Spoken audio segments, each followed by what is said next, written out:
Gokigenyo! Good evening, everyone. Gokigenyo. Hello, Mana-san. Hello, James. Welcome to the stream. Hello, Oldman. Good evening. So, today I am going to continue persevering in Umihara-Kawase. Oh wait, it's the just what's up with my mic these days? Like, we know it has always been, well, not really suited for streaming, but well, not like I have changed any filters in OBS or anything like that, but the levels are really off today. Well, not really today, not only today, but like all this week. Also, the BGM might be a bit too high. Hello, Yana. Hello, Jeff. How was your day, everyone? Feel free to share with me while I'm trying to play through the first stages.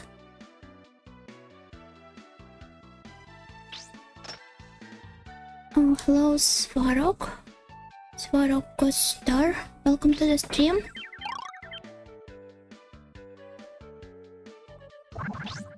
Just how cool I am. I even have Slavic pagan gods visiting my streams. Oh god, what's happening outside? Every single day, it's just the same story. Cozy chilly Saturday. Oh, that's really nice. I didn't have a lot of work to do around the library today, so I slept most of the day.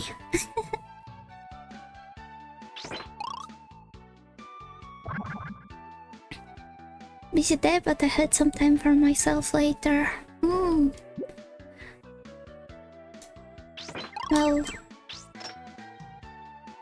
it's always like hard with weekends because you try to get all of the stuff you actually have to do into them and also have some time for yourself.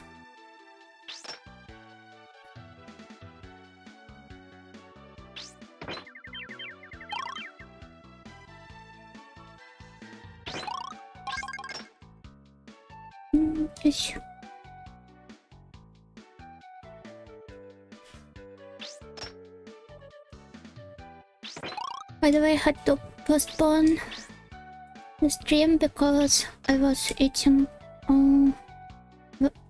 what is it called? I forgot, like prawns, but when they're still young and peachy and beautiful. Oh wait. Man, English is hard. Oh yeah, plum, of course, plum. How could I forget it? And I didn't really want to like chew food actively on stream, so oh god. Are you sure you weren't lazy because late because you were busy watching Karen-chan? I had her stream in the background for the most part while I was drawing the thumbnail, but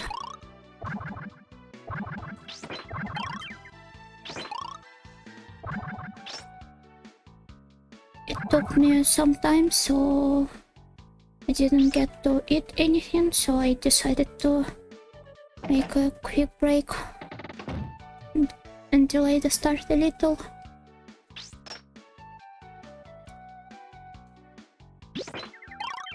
Oh.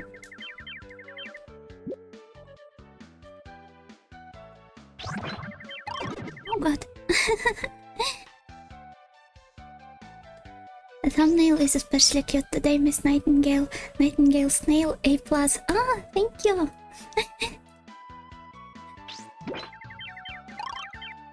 I'm just like Mayoi from Bakemonogatari, who is also supposed to be the snail with her backpack symbolizing the... how do you call that part of a snail? Well, I just call it its house. but it has to have some like biological term for that.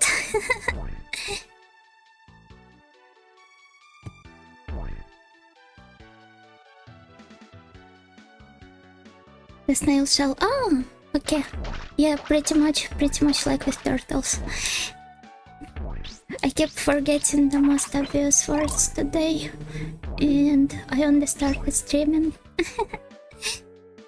Yeah, the shell, obviously. And the snail is cute. Thank you, Jeff. Thank you.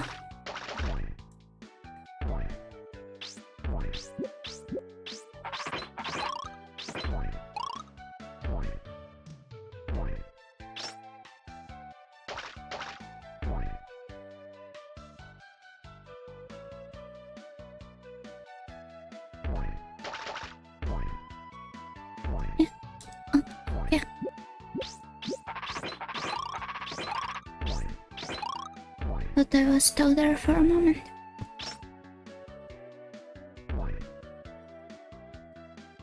Well, I wanted to practice a little before the stream too, but... well, I didn't, because I was drawing thumbnail and eating, so... this is a warm-up run.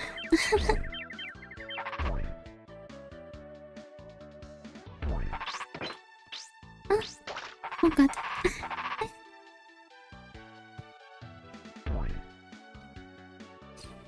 I decided to wait for the frogs, and that was a fatal mistake.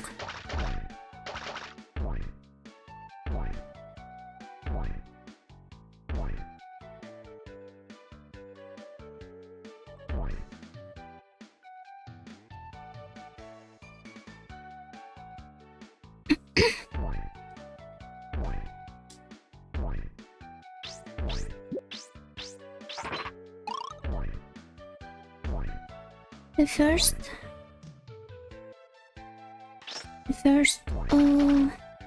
phases of this stage are so peaceful, and then it gets really intense every time.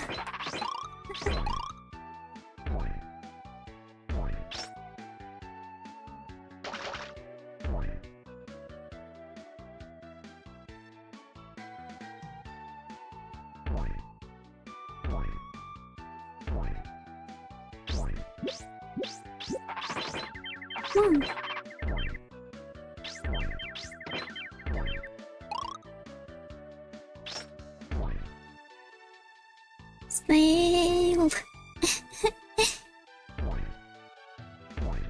Except that it's me this time.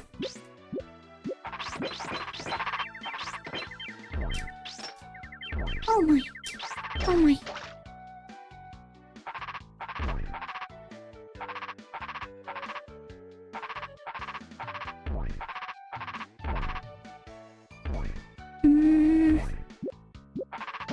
Oh god!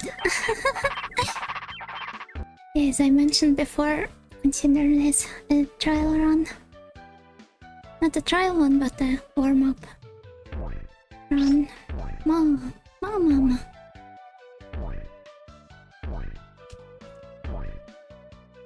Also, what if I move the mic a bit closer to myself? Will it be better? Hopefully.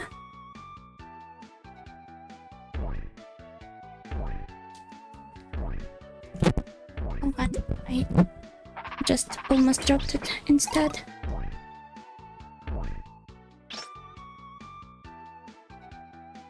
Well, it's a really shaky construction. I really ought to get a nice setup and the mic arm tool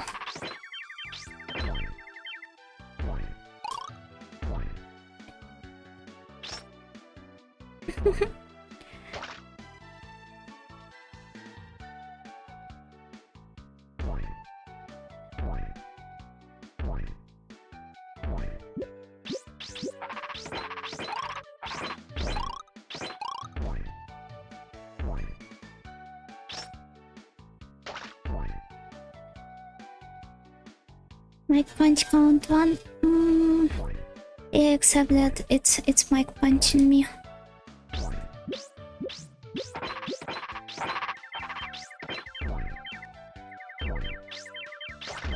Oh god.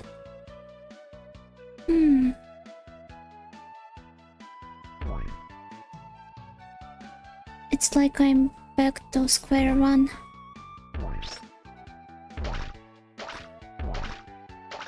All of the muscle memory has reset for some reason. Well, I think I will get back there eventually.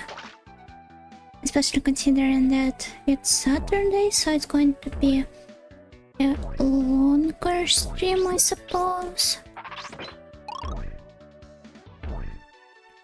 So please bear with me while I'm remembering the controls.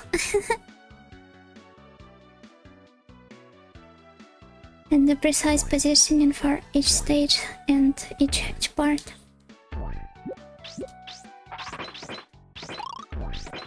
Okay, nice.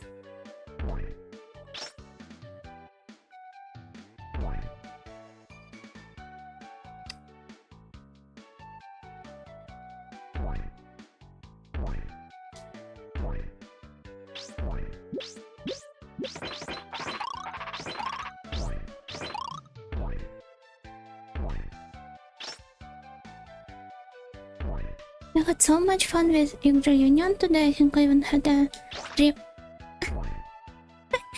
A dream based around the last chapter's plot.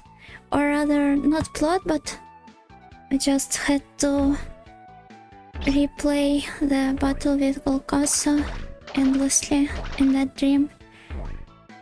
And every time some random events triggered and messed up the flow of the battle.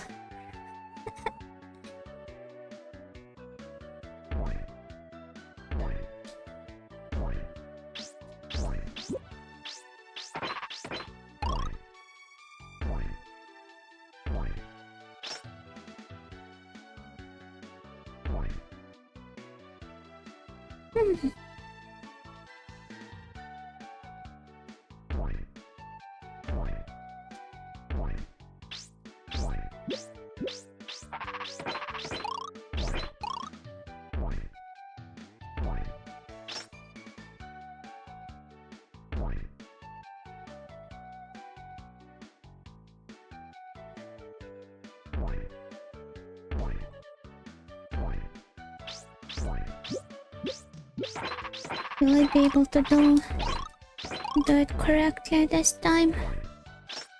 Without doing anything weird?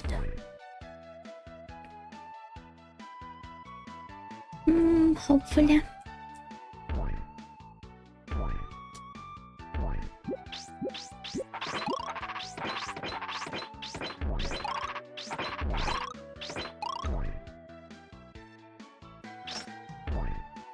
Okay, on the last phase left. I definitely do have less lives than I wanted to, but oh well. Okay, let's forget about it.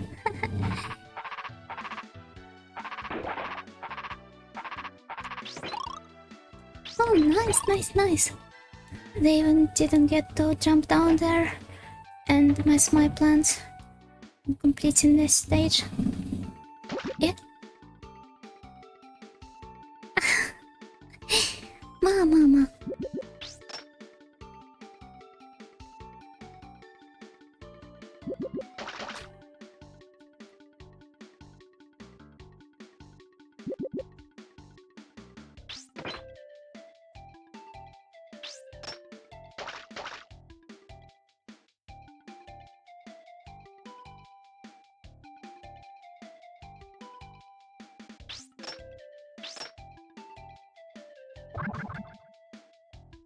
All of the muscle memory was gone with that pain in my thumbs I have experienced after previous 2 streams.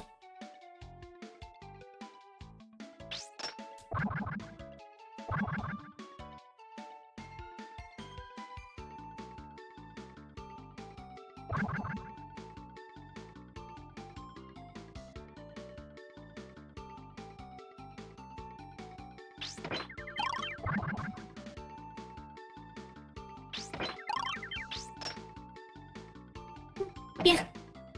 Okay.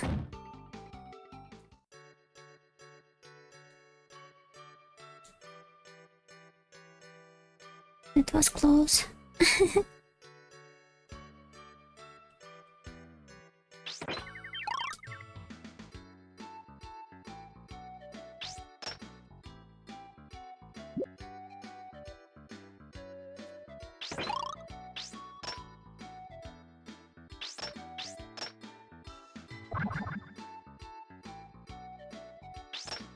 Somehow I remember how to clear this part relatively well, but I struggled so much around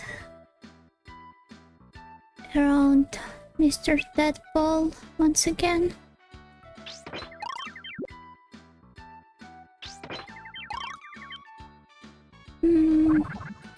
Well, memory does work in weird ways.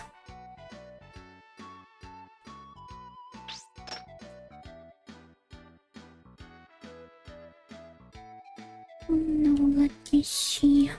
Okay.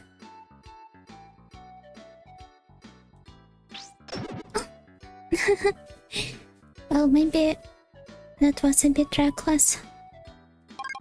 Let me drink some water, please.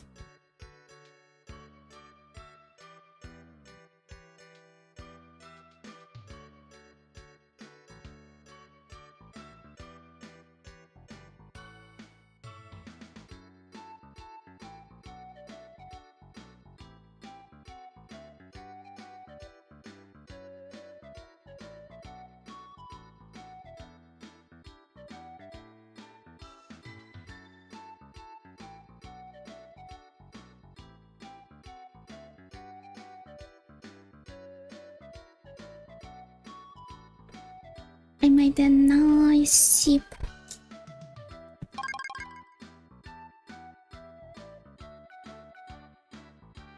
I think I'm not really comfortable with the fact that my mic keeps catching the sound of me gulping on the water, sometimes at least.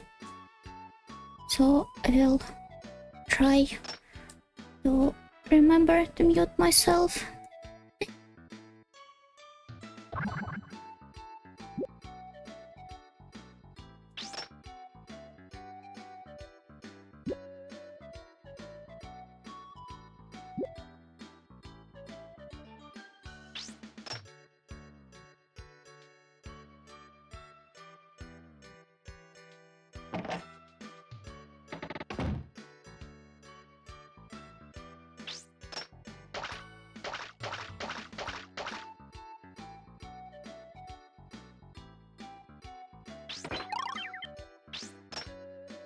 My score is already so high, thanks to the Deadpool stage.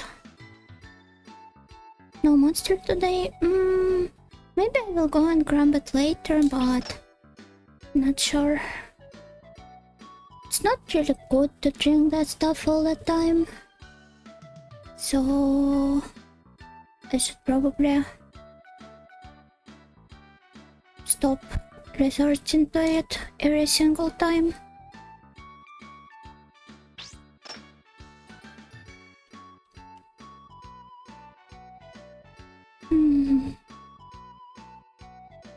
No, this is a...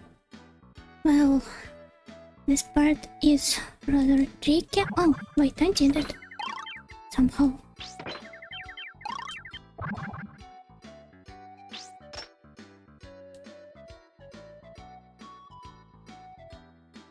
No, not really what I want.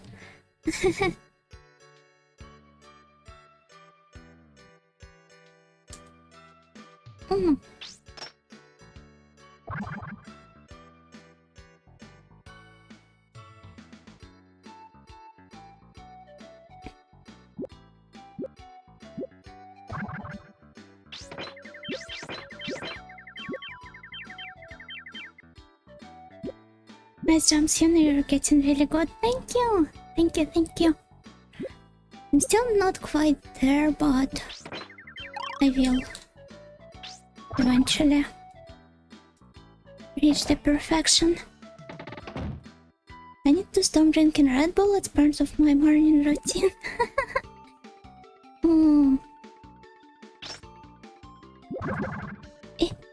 What? Yeah, you know, you probably should. Although, well, I have some friends who also do it, like on a regular basis.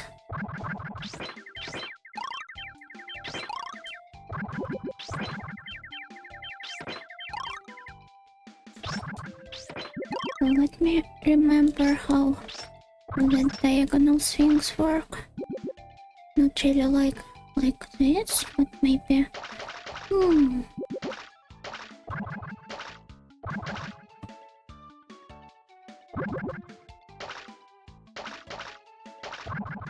Will I even be able to, like, jump back there? Okay.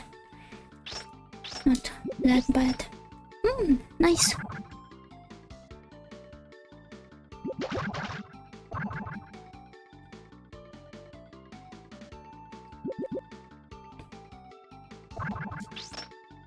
But, well, I remember I had a phase, let's call it like this, of like when my breakfast also consisted out of a Red Bull and a protein bar. And that was it. Well, considering how pricey the protein bars are, you can probably treat it as a,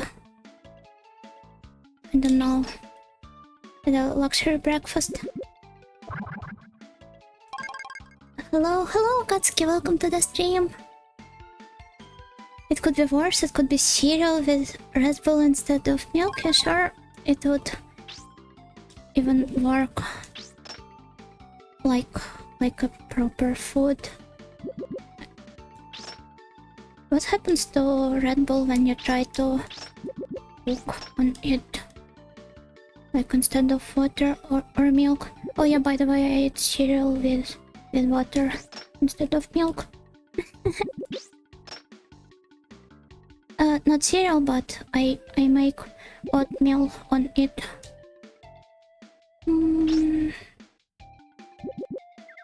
Oh no. Got a bit too hasty. Oh.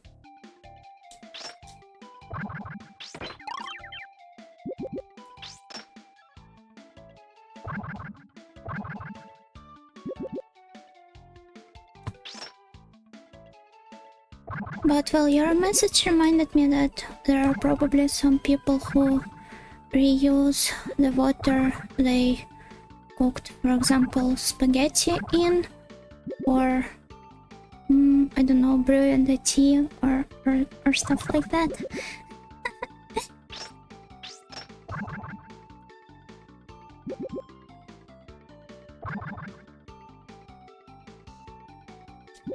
Well, maybe not in such a radical way, but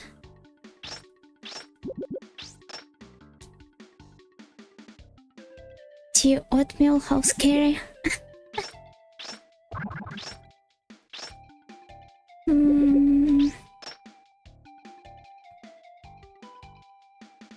I do not want to imagine how this would taste. Good afternoon, Yun and friends. Good afternoon, multicolored face. Welcome to the stream.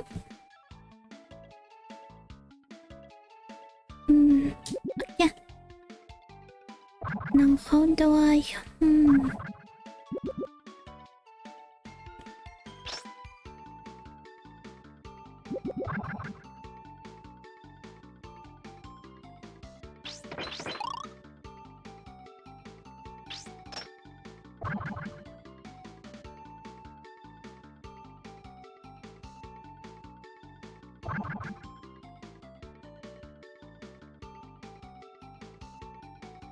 Is the thumbnail a JoJo reference?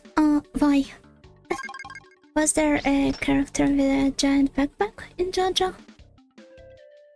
I'm sorry, I only watched like the first and second arcs.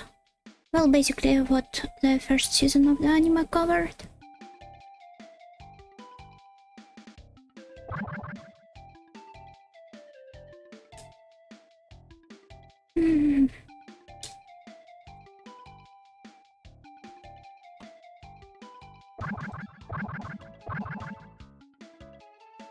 They're spawning right behind my back.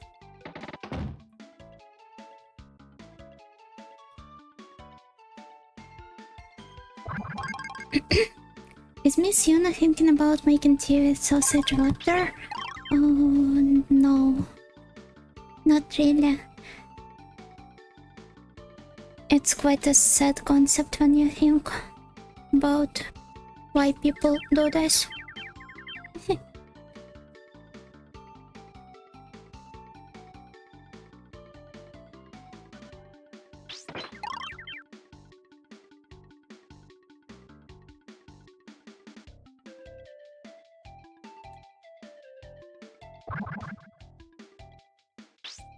Spaghetti tea, not for me.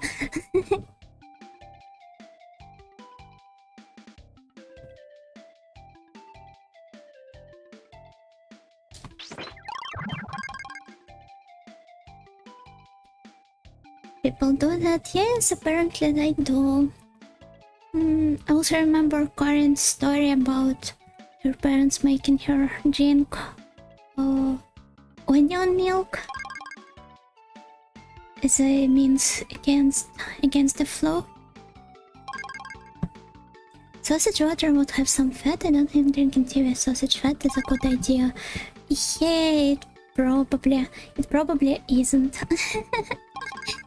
There's a show called Extreme Cheapskates about people doing this despite being well off. Why would they do this though? Be like, can imagine poor people doing it. But oh well. Didn't know you can milk onion. No, it was about like boiling onion in milk and making her drink the leftovers.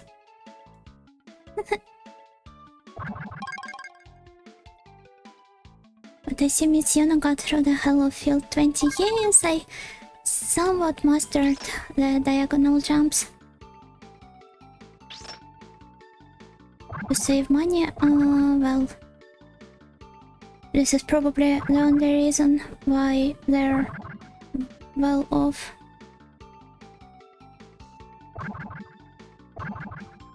Oh! Oh my. Oh my, oh my. Maybe her parents were giving her something so gross that the flu didn't seem so bad in comparison. No, I just think it's the usual... like...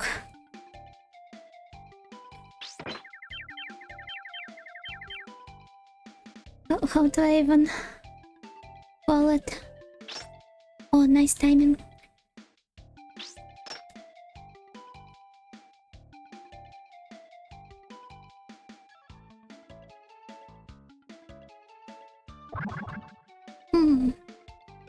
Oh god, that was scary.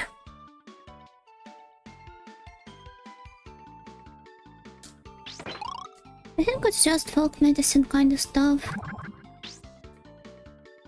It's extremely popular in like Eastern Europe and neighboring regions, I think. I think most countries have such folk medicine like milk with garlic. Like some countries use onion syrup to fight off cough. Yeah. Stuff like that. My parents made me wear chopped garlic put into like a small container. Like, you know, the ones they put the toys from Kinder eggs into. Like they filled it with garlic and poked some holes with needle in it, and made me wear it on neck during colder seasons. It stings like hell. Maybe they were trying to prevent me from being attacked by a vampire. I don't know.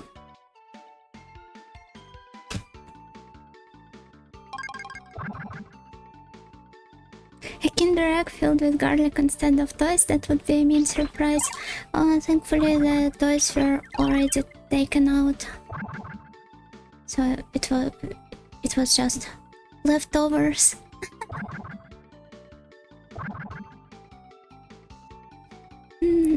Well, I need to time that jump. Onion syrup is so disgusting. I would prefer onion soup, I think. You know, the one that is served in bread? Wow, I could really eat one right now.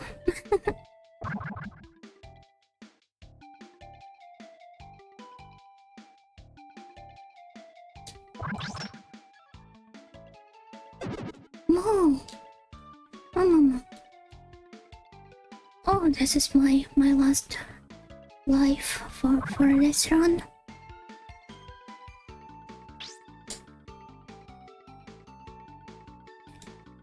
Onion soup is delicious. Yes, it absolutely is. I think I love all kinds of soups, honestly. Well, maybe not all of them, but some at least.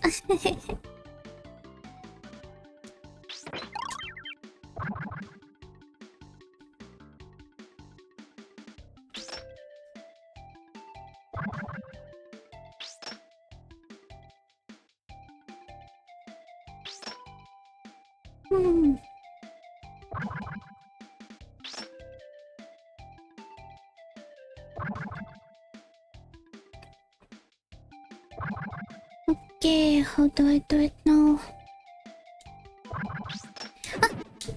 Mama. I agree, I had a nice onion pepper cream soup the other day. A family member made it. Oh, that sounds so tasty. I think out of cream soups, my favorite one was not was, but is a broccoli cream soup. Probably a good run that time.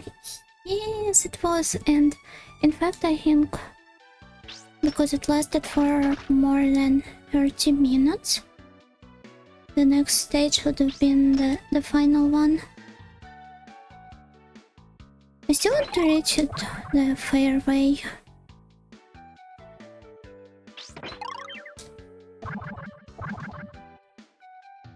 So I guess that is kind of like onion milk then.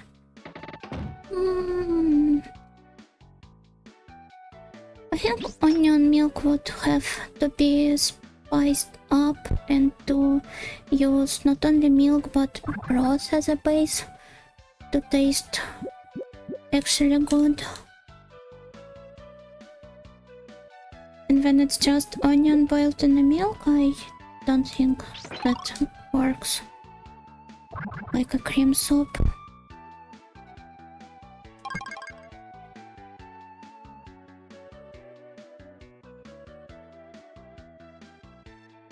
Nyon.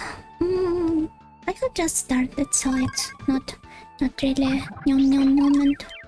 Not yet. Like, why would an onion syrup be any worse than a soup? Theoretically, both should have the same nutrients. It's all about spices and other ingredients. Probably. Maybe.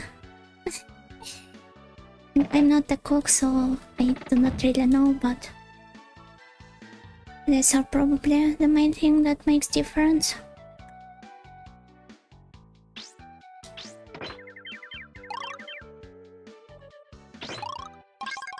Is Yuna so close to finishing the game?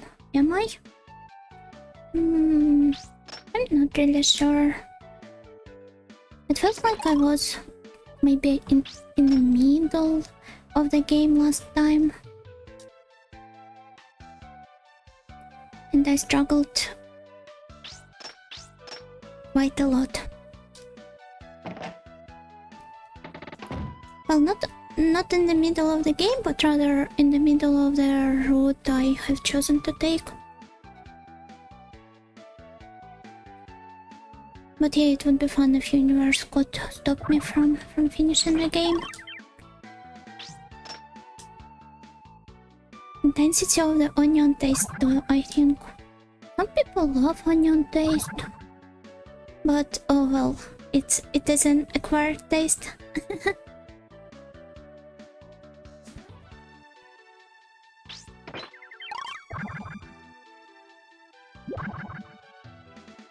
No audio cooking stream? Yeah, I think I do not want to cook on stream. Sorry. It's not that my cooking is bad, it's just nothing special really.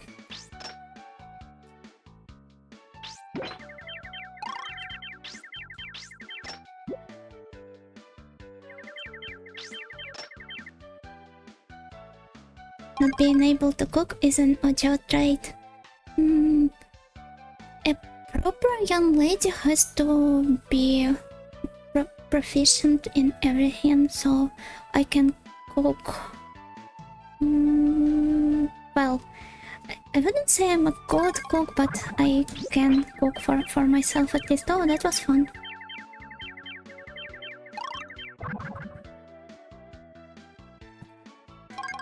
No need to when she's got maids and butlers.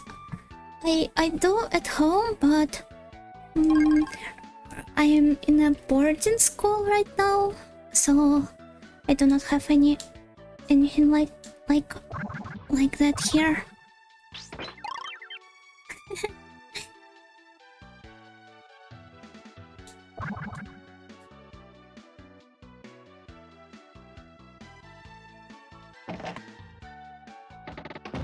People could love onion, but they wouldn't bite into it like an apple. I suppose they wouldn't.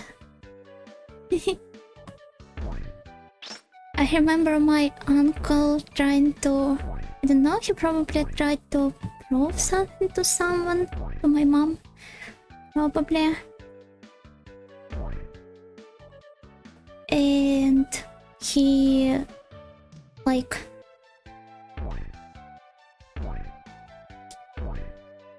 Wait, I need to... Yeah, he tried to bite a whole lemon without cutting it into slices or anything.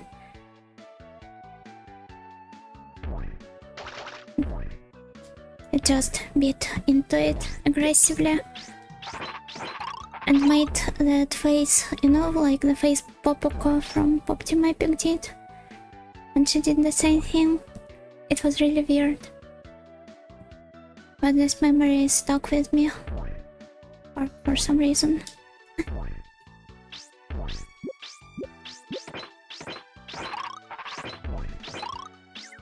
Because it was so weird, like why would you do that?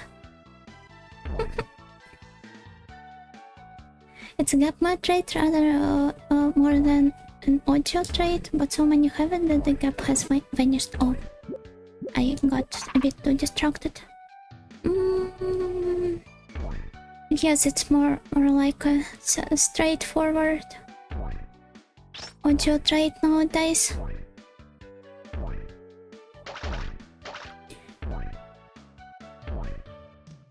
Don't true audios have maid servants to cook for them? I do not have any of them in my school with me right now. Although I can imagine some over-the-top audio character having her butlers and maids follow her into the boarding school. and taken up half of the rooms in the dormitory.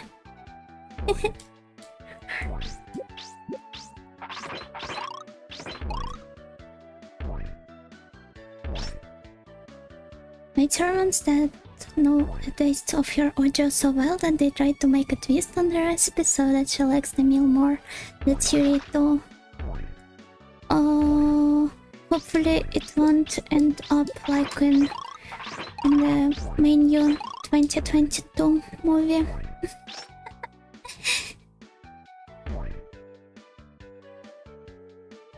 Ever eat the raw onion before you go to the dentist? They'll remember it forever. Do you have a traumatic experience of visiting the dentist after eating a raw onion? Or are you a dentist yourself?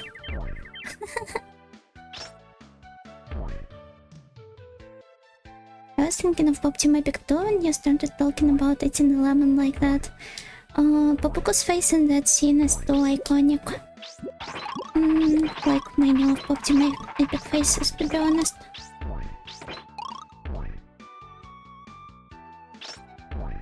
If you think of cooking as doing modern day alchemy, it becomes a lot more fun. Oh, so I could pretend I'm an atelier girl.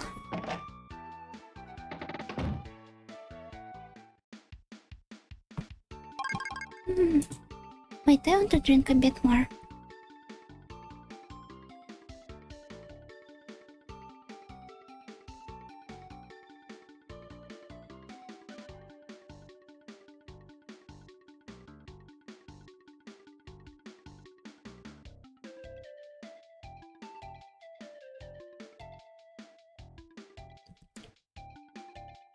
I played the fifth about the onion dentist.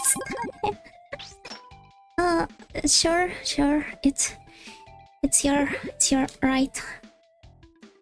Oh my. Well, will I be able to get out of here? Oh my. Somehow I did.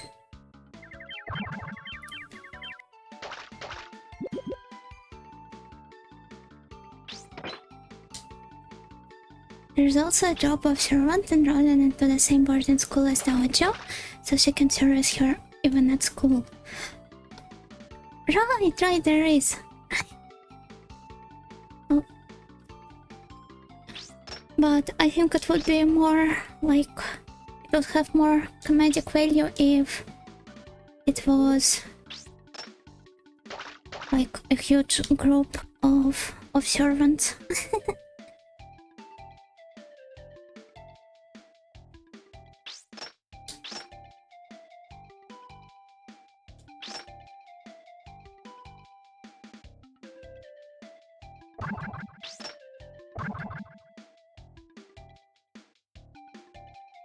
If I ever make my own cute girls doing cute things manga, I will make sure to use a trope like that and take it up to the extreme.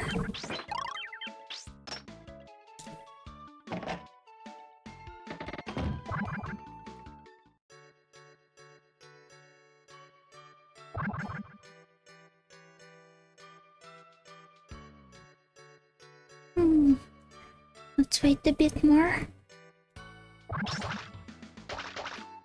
Oh no.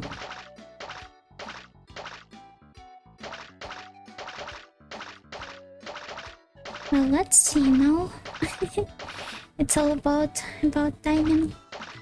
But I can't really guess it or calculate it, so I just have to keep trying.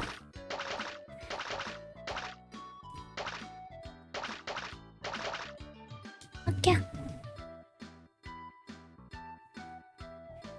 Never give up.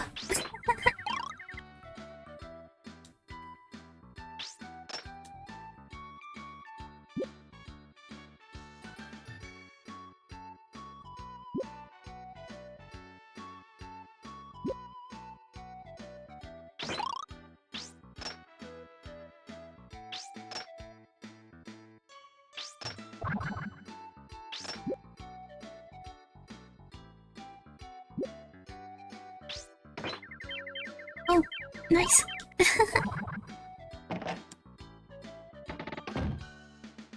I was prepared to face it on its own part of the platform, but this was a pleasant surprise.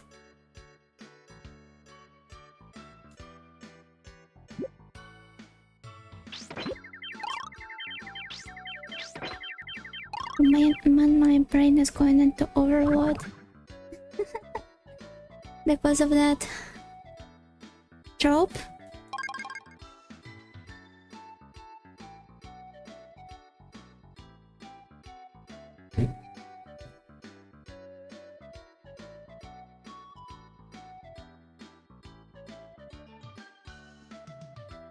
Now I think about it, a twist on that premise could also work.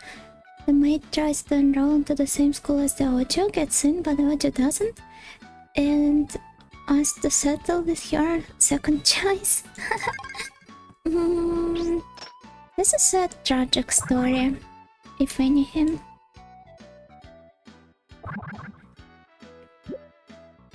Also, is this a Tokimemo reference?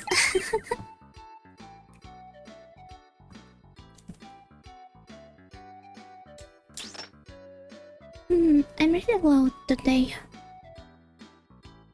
Or maybe I'm mistaken.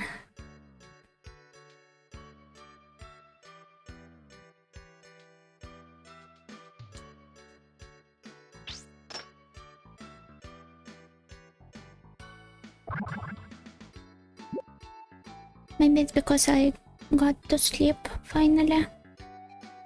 A bit more, at least.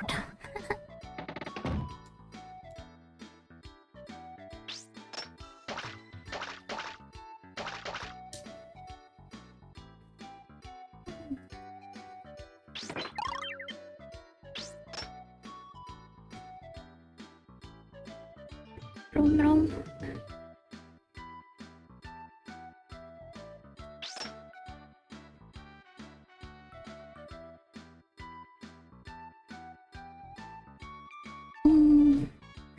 Nice. Now, here I have to jump.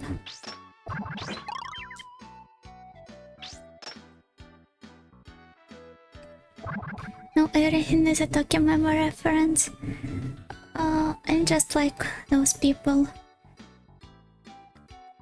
that watch Evangelion and go like, oh, I have seen that in Eva.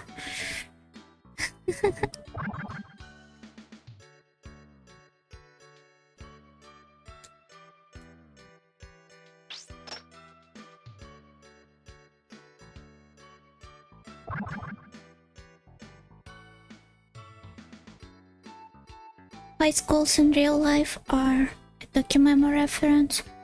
Did you know that before Tokimemo was released, there were no high schools? Isn't it sad?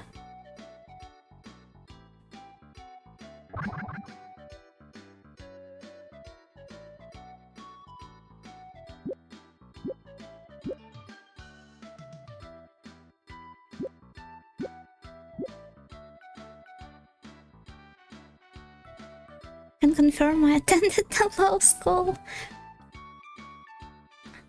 See, I even have people ready to prove my point in the chat.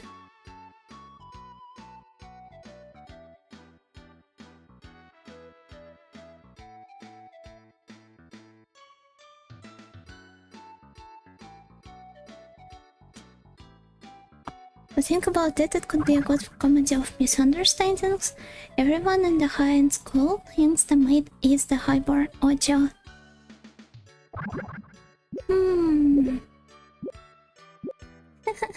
Wait, that's a nice twist to it.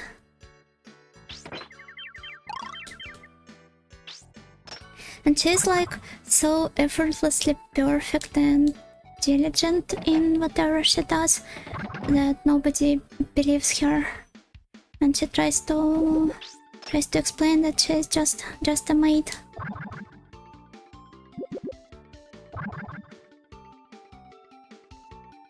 Ojo going to a commoner school and because of her behavior is jokingly called Ojo, but no one believes her that she is actually from a rich family. So like a reverse Sharo from Gochiosa.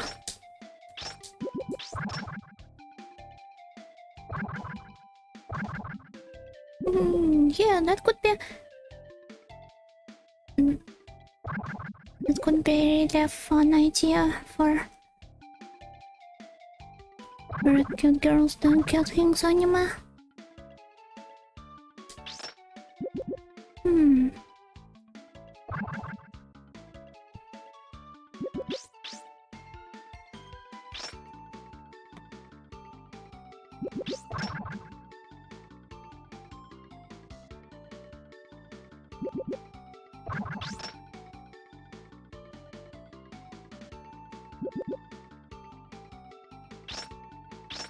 Oh no.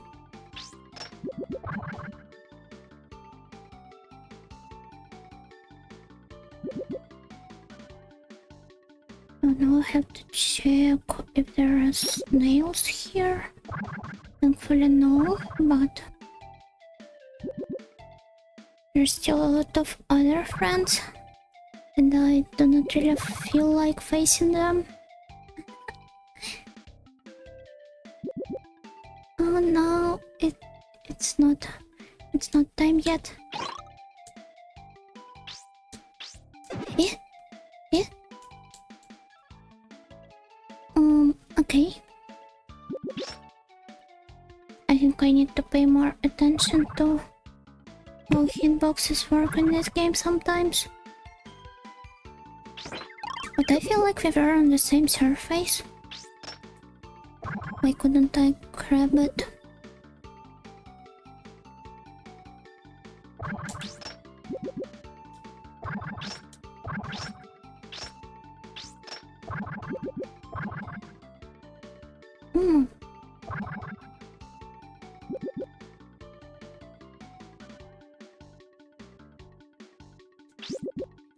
What?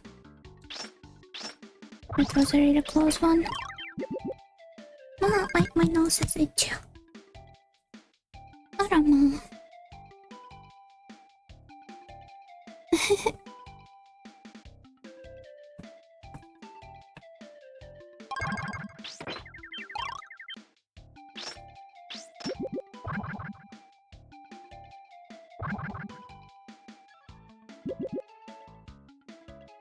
Got hitbox checked. It's okay. It's all fine.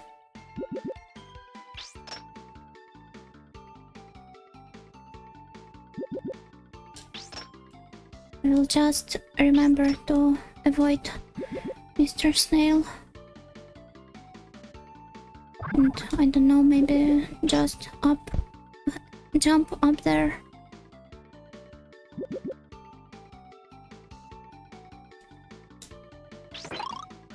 Yes. Hopefully I won't even have to face it.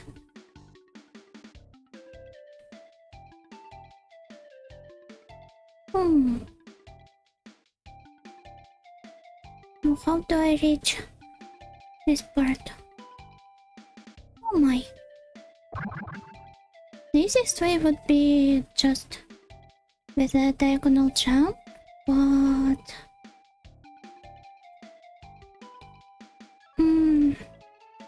I really want to just try grabbing onto the platform. Oh god. Maybe that's not a great idea. We got a hit on our hands, Mission. We need to contact Kirara. You know, I feel like I checked it one time and I'm pretty sure you have to like have a Japanese address to even get a chance of being published in Kirara.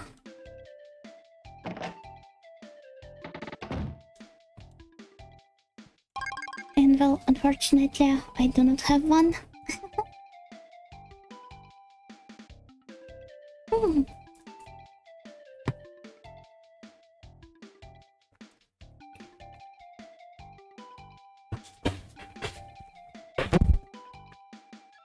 Yes.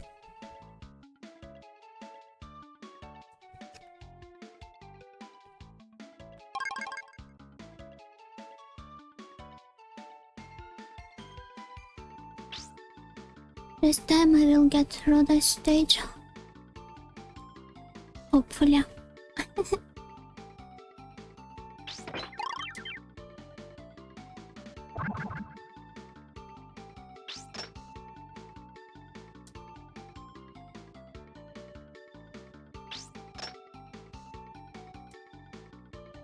Why did you check the requirements, huh? I thought that maybe I could try, I don't know, like... Maybe I could give it a shot. You know, there are magazines that accept...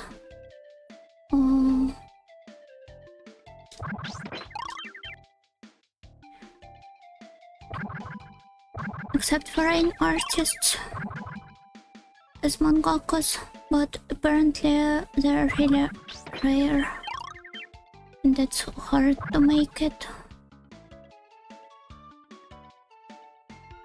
as a foreign mangaka in Japan. I surely wasn't so delusional to think that I could like get a full Rensai, how do you call it, serialization, but maybe 3-chapter guest manga or something like that. But yeah, I think they do not accept foreign artists whatsoever.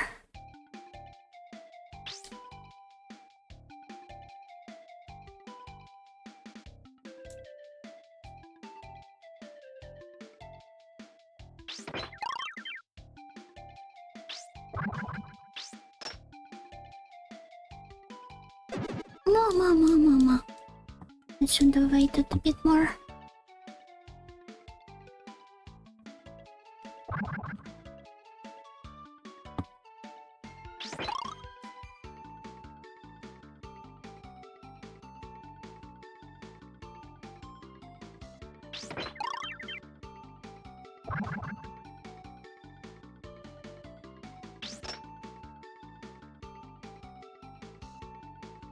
Never say never, you can follow your dreams and move to Japan just to publish your monthly income for half a living wage. Oh, I will probably be like Ito Sensei, constantly announcing hiatuses and... I don't know, just whining on Twitter.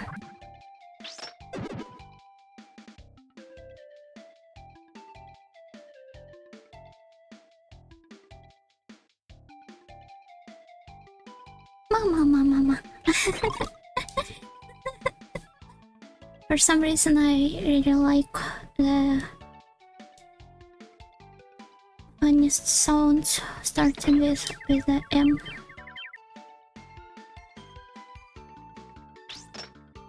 What does it say about me?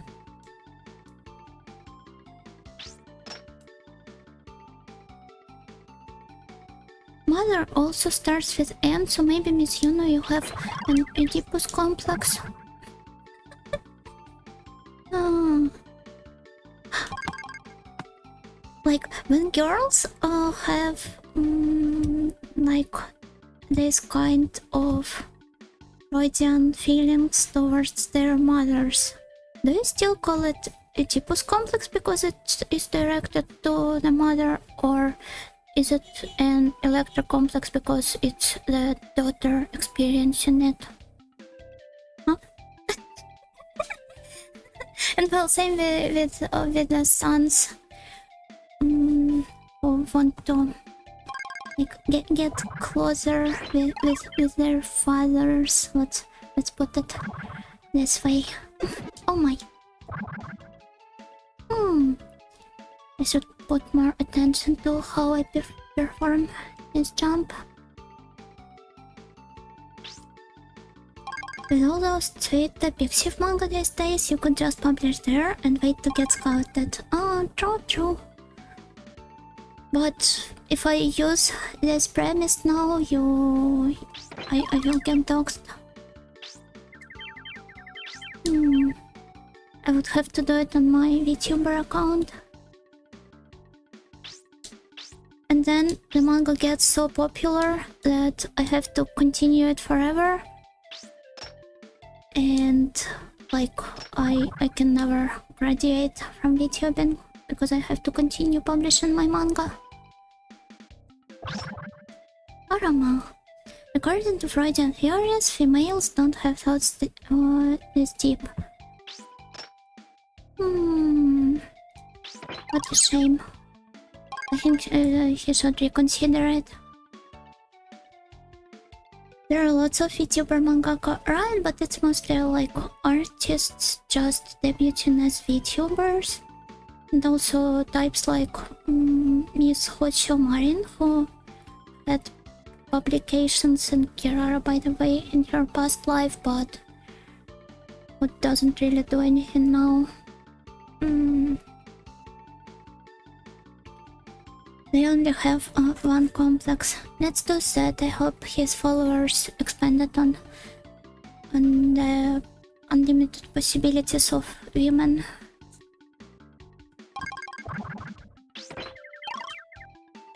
In terms of complexes and mental stuff.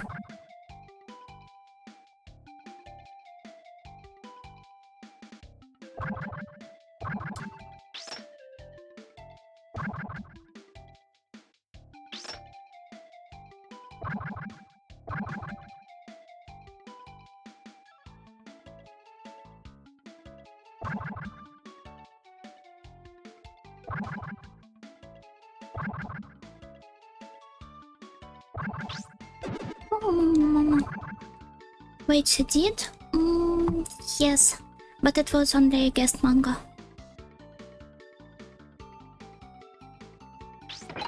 I do not really remember what was it called, but I think you can Google it.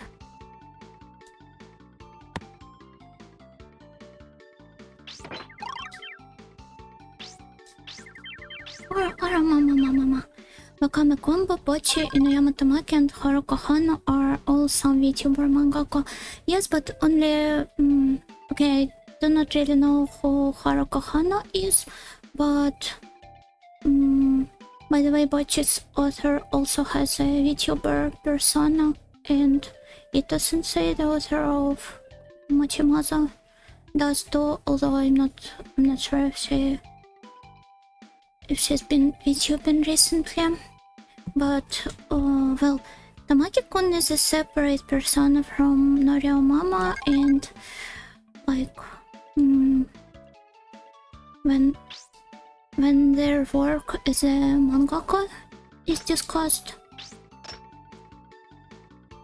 they keep referring to Norio Mama and not Tamaki. Which Bochi, the K-on one? Yes, the K-on one. I'm glad people still remember Hitoribochi no Maru Seikotsu as well. It's a really nice show.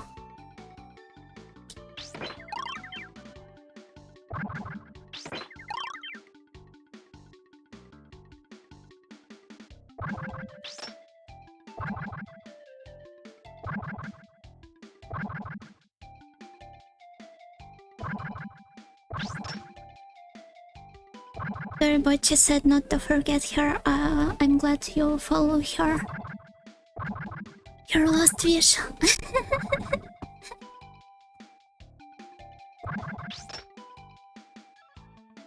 Do you remember her favorite food too?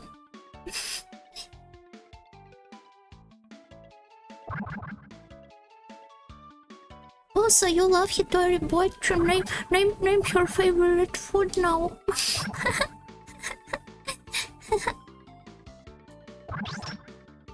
Oh my. She likes natto, but she saves the mustard packets for later. You're the best, but you're fun. maybe you have PhD in Hitori studies. I wouldn't be surprised. Oh, you work in library, name all books.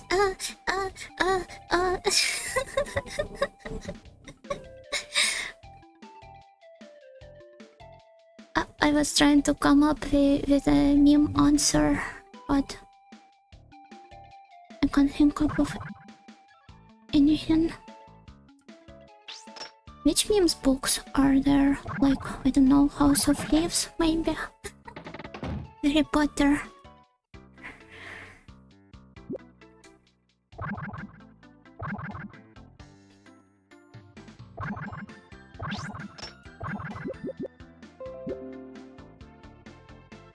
Now it's time for system messages.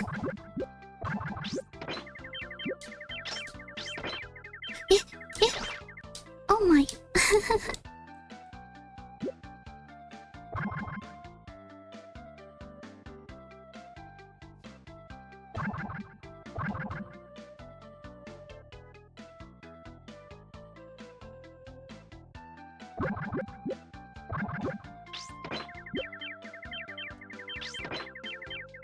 I keep making the same mistake. Oh god. Now I only have 3 lives here. Let's see what I can do with them. House of Leaves built audio.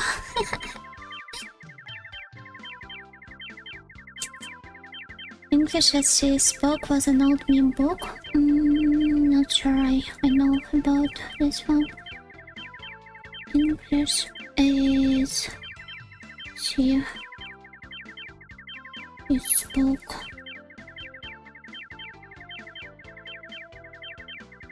Intended as a Portuguese-English conversational guide of phrase book, but regarded as a classic source of unintentional humor. Oh, and it's a 19th century book. Wow.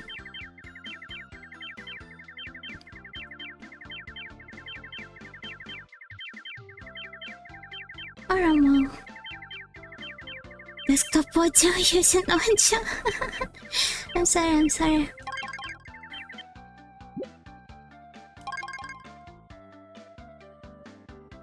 I will buy myself a separate. How do you call that stuff? No, wait. Anyway. The guy didn't actually speak English, so it was terrible. Wait, I have to share something. Just one moment.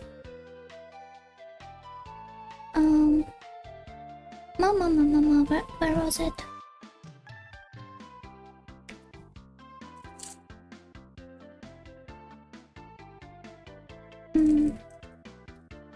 I think I shared the links with one of my friends.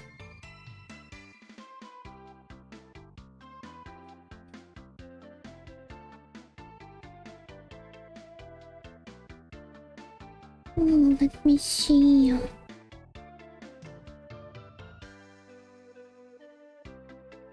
Oh wait, it's quite a lot of links. I'm not sure I will be able to find this one. How do I search by messages? Maybe.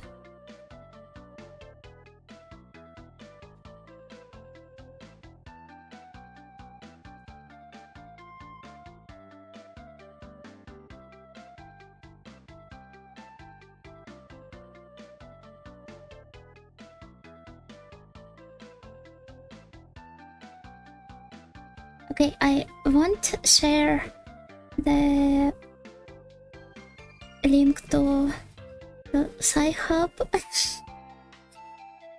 so that I can't be reported for encouraging piracy, or I don't know, but if you know where to find stuff, you could try googling this paper. It's highly interesting.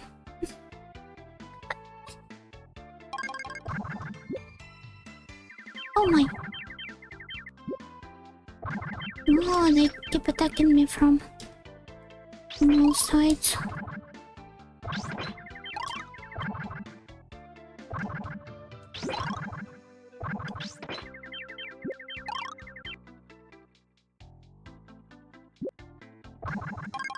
Thank you for the recommendation, Miss Nightingale. You're welcome.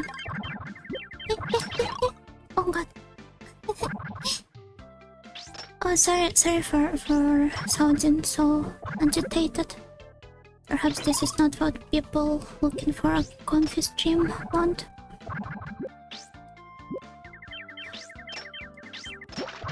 Oh god. Will I be able to jump back up somehow?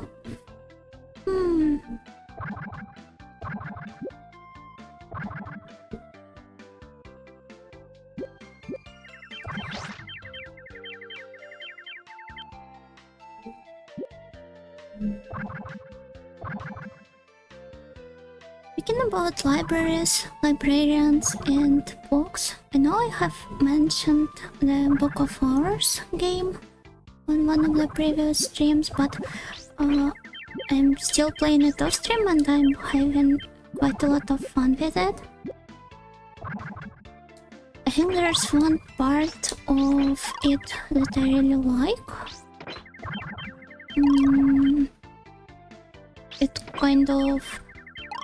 It's kind of similar for all of the Weather Factory games, but it's emphasized in this one especially. So, like when you start reading the flavor text, most of the descriptions do not really make... Oh god. Let me practice this stage a little. They do not really make sense, but as you keep progressing further and reading more of this flavor text, the aforementioned one, and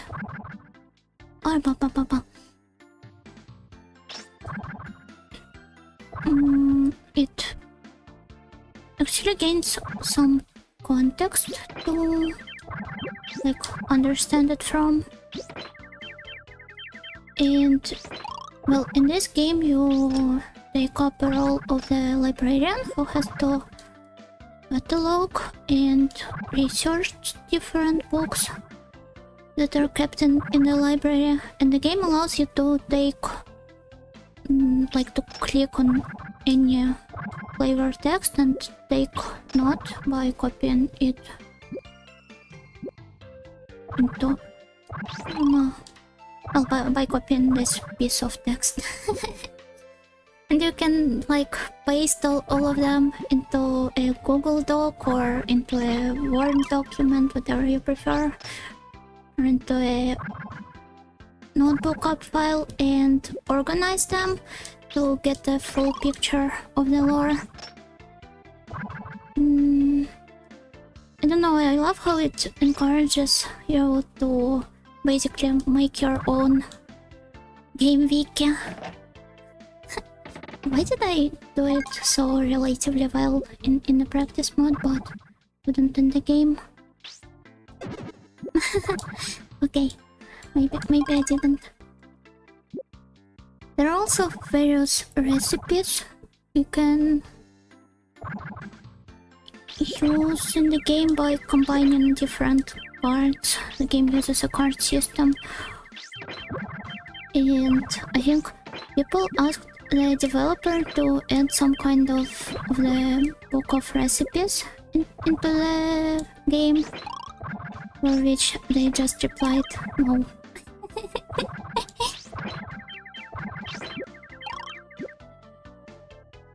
I don't know, I love games that make you take notes, like draw maps, obviously. I think I mentioned my love for the dungeon crawler genre multiple times, so I find it really fun. Oh, so how do I crawl back up?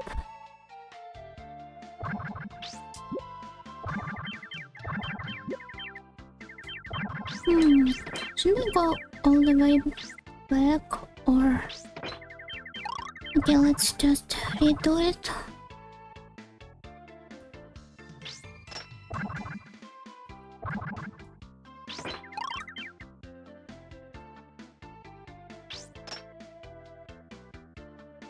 And I also love just, well, taking notes in general and making lists and organizing stuff and different information. And even when I have to do something or well, something that consists out of different steps or track my progress, I always make a spreadsheet for it. Or make a highly detailed list. I don't know, it's just fun. Although, admittedly, I spend much more time on making spreadsheets and lists rather than I do on the thing itself.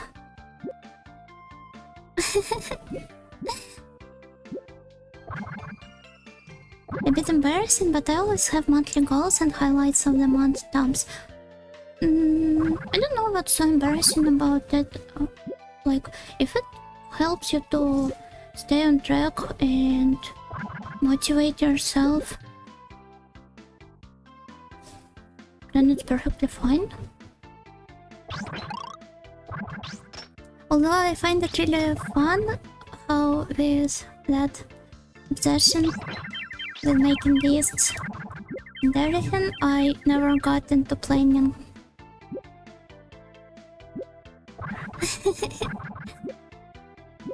I feel like it's the natural next evolution step for me if I was a Pokemon.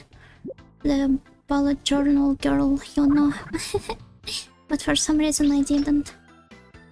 It just takes way too much time.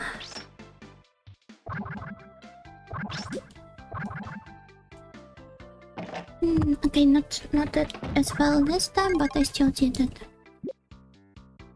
Let's practice just a bit more.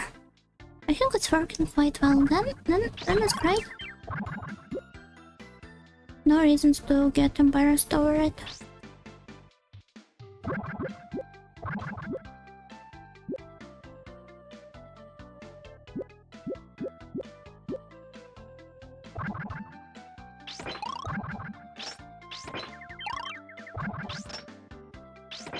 I think I mostly do this stuff for just for the sake of it.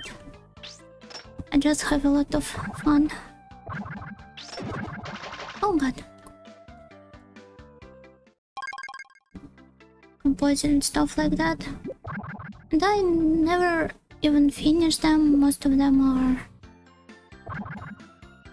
in an eternal backlog of mine. And just enjoy the process. Oh well.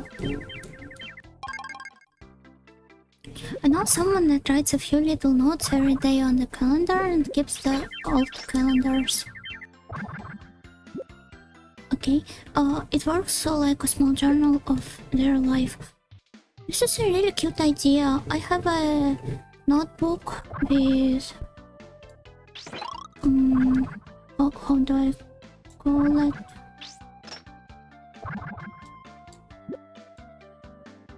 Like I put different cutouts and little memorabilia into it. Like no tickets from concerts, from cinema, stuff like that.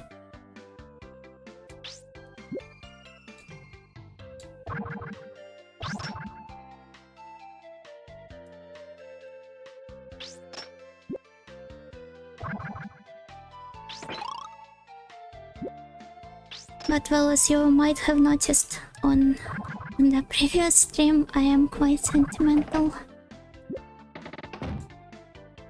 So I feel like it's only natural to do something like this. Well, let's get back to the game itself. And see how far I will progress this time.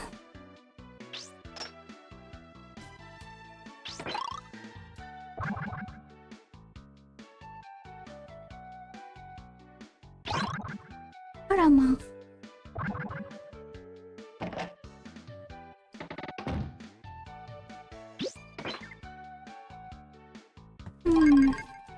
I want to like dye my hair up or something. I don't know, this heat is almost unbearable.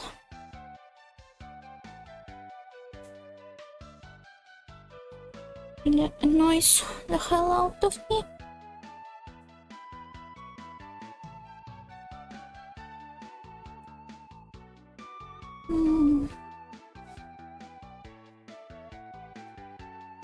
Okay.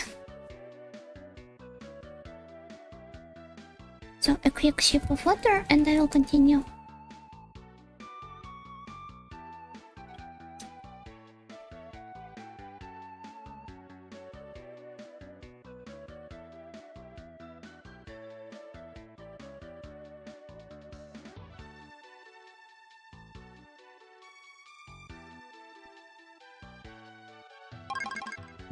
Yes. Let's get back on sushi track.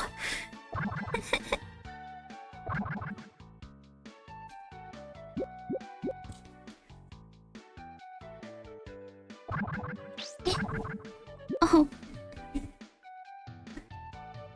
this was a jump indeed. I'm not sure I want to repeat that, but maybe it's a good speedrunning strat.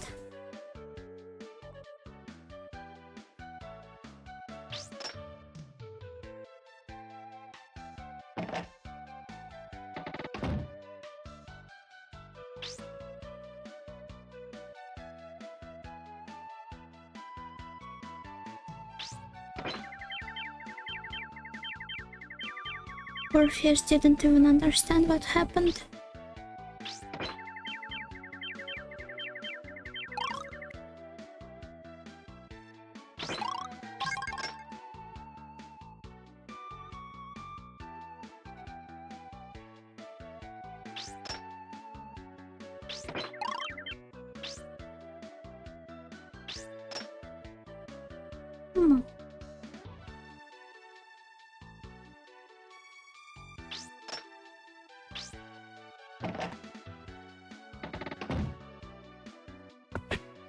Oh no, I have to not mess. The jump up there and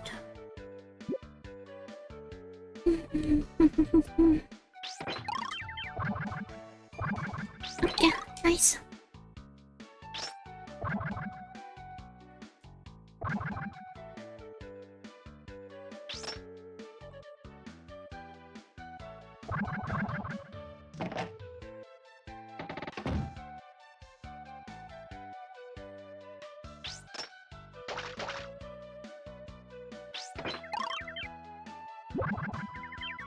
Oh my.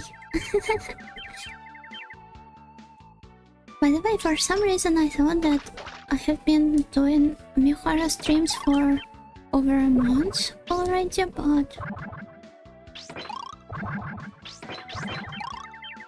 in fact I'm only closing to 2 months now.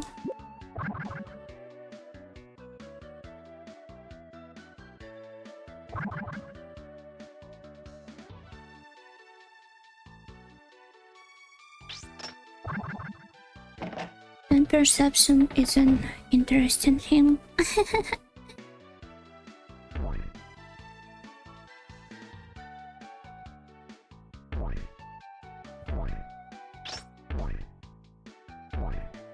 Okay.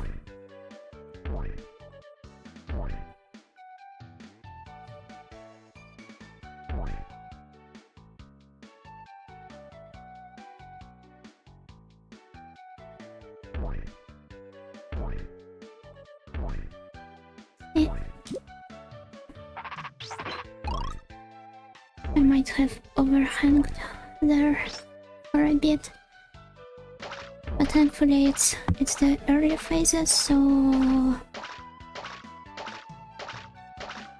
I wasn't punished for that by the game. have to pay more attention though.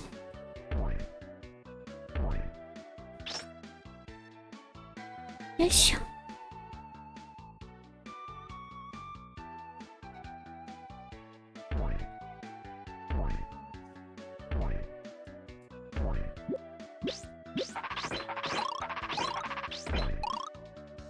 Oh, that was a nice grab.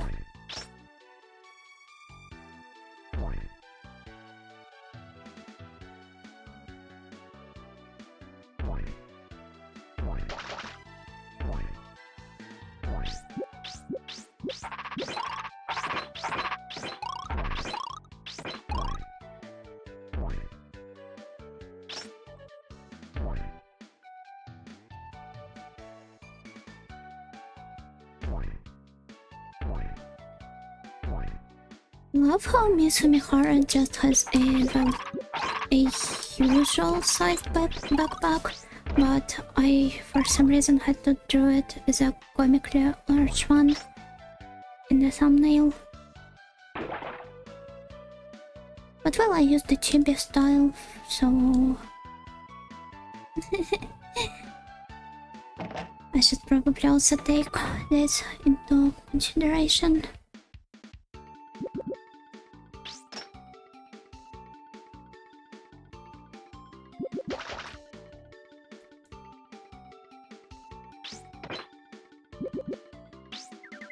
Oh my. Well, I'm still safe. It's all fine.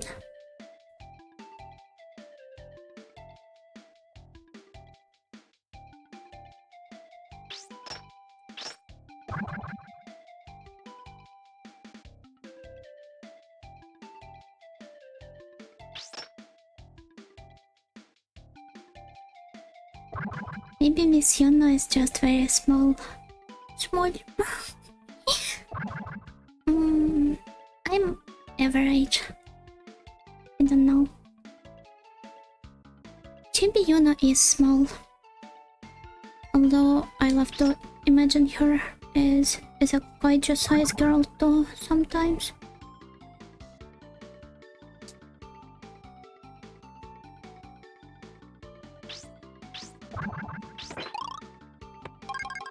An Ojolet. No! Karen would laugh at me.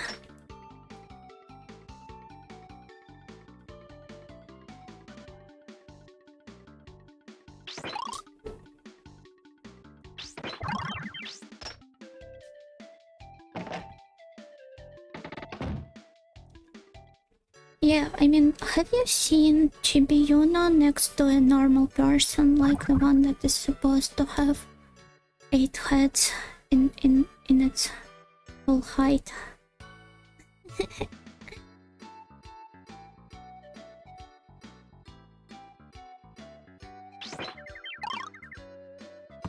We do not really know the true size of Chibi Yuna.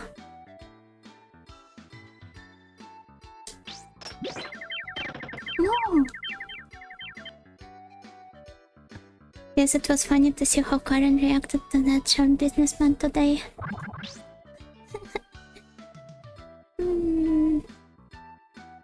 For me, the funniest part of that scene was the voice acting. It was so comically bad. I'm just not sure how the players are supposed to treat it seriously, if they are supposed to in the first place.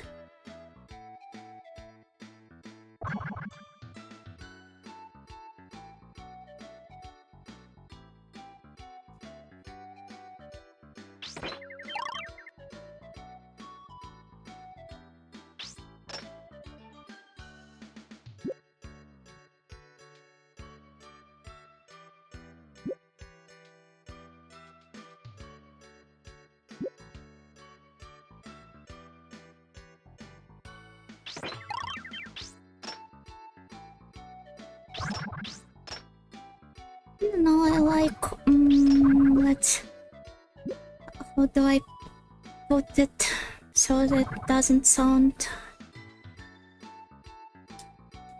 questionable? I like Shota coded characters more.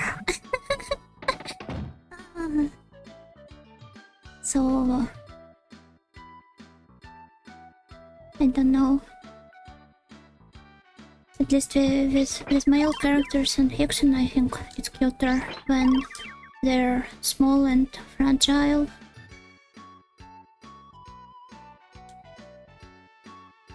Not like femboys, but just... Oh god.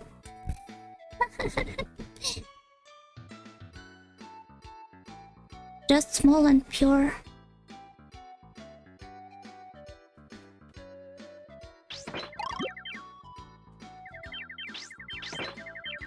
I don't know, just like cute stuff. Of course I can appreciate buff characters too. But... I don't know, I do not really find them attractive.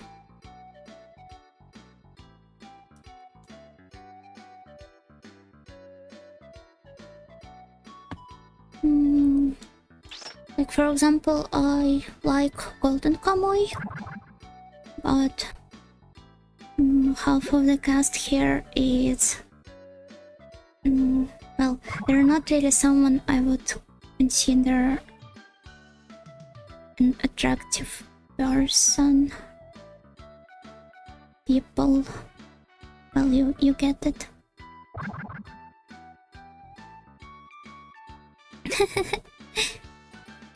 Miss Nightingale so busy thinking about Shota that she died. I should probably avoid putting it this way because it can cause people have all kinds of weird opinions about me, but I don't know, they're fictional, so it's not like I'm encouraging people to go and well, you know what I'm supposed to say here.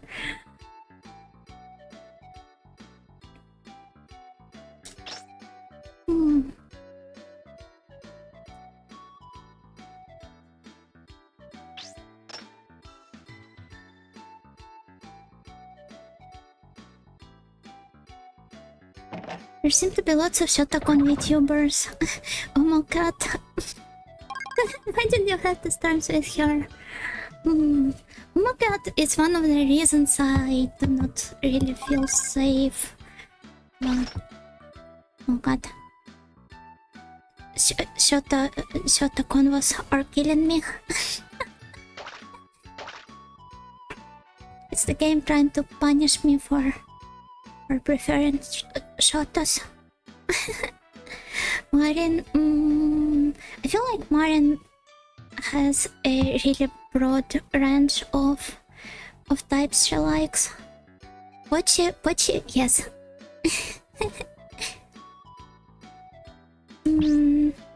Oh god.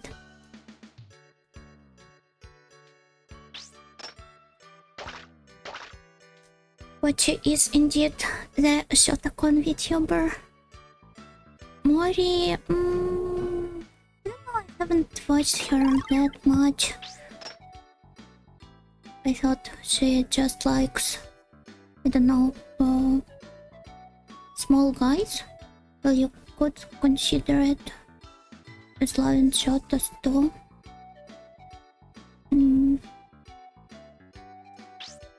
Oh my. Understandable, it is really unfortunate how people treat my cat.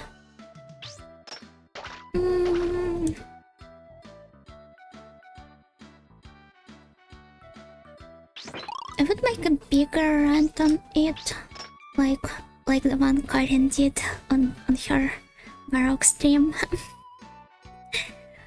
But regarding Loli Show and how it gets treated in Western community, but I want this one to stay, so I won't really go into the details probably.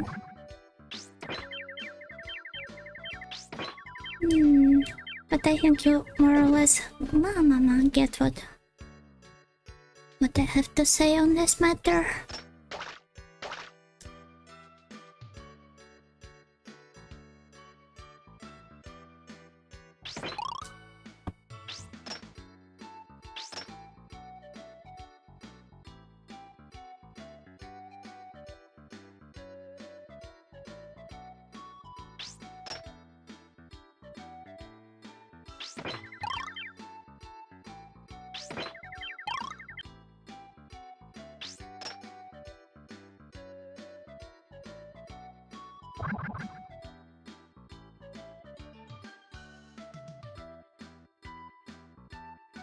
Considering what you said about why you would be shy about expressing anything, it is understandable why Mori is cagey about it though. Oh yeah, makes sense.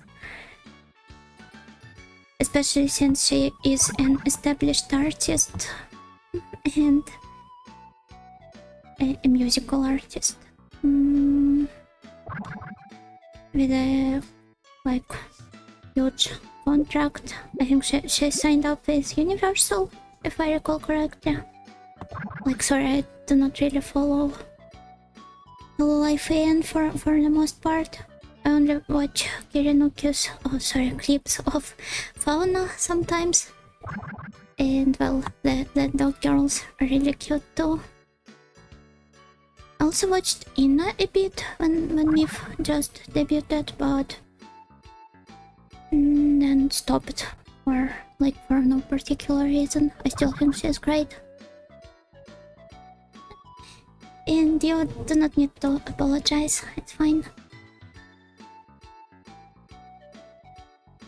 Is Kawase hard or easy in gameplay? I recommend you try it yourself. Well, this is pretty much a classic rage game, like akin to, I don't know, Jump King and what else was there? Getting Over It. Like, if you know how to play, it gets you like less than half an hour to continue it. Not to continue, but to complete it.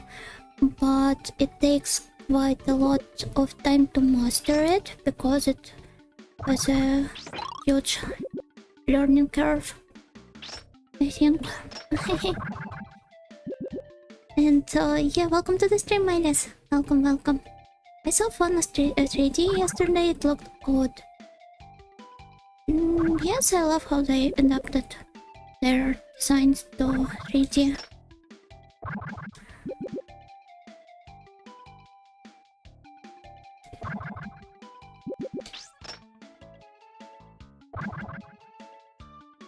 Jump King was meant to be a streamer by rage game. This one was just meant to be a normal game. True. But I just do not have a better way of describing it because I feel like for a modern audience, all games that happen to be even a bit hard are rage games.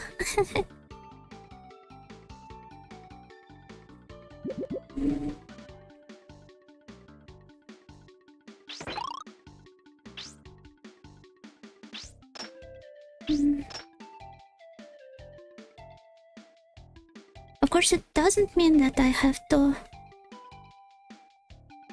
appeal to this crowd with my descriptions, so maybe I should have been more accurate with my choice of words. Right. Lifeline is another unintentional rage game.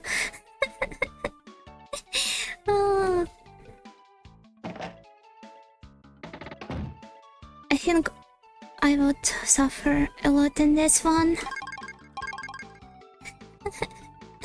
Seeing how Lifeline changed Karen, I want to see you not do it now.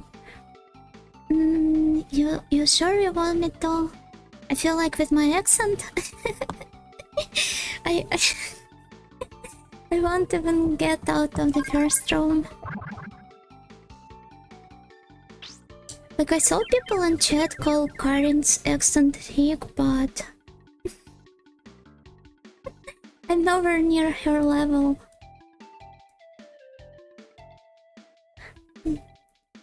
Well, as long as you can get what I say, it's all good, probably. Or at least not as bad. Oh my.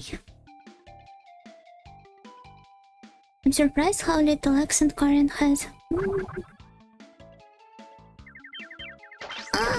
I do not really know much about accents, to be honest. I don't really differentiate between them.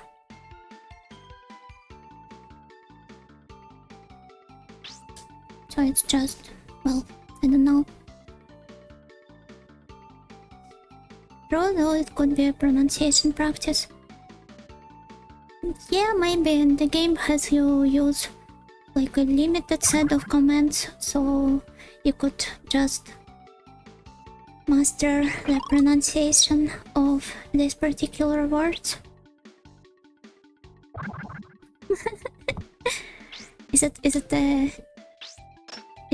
Could you consider it cheating?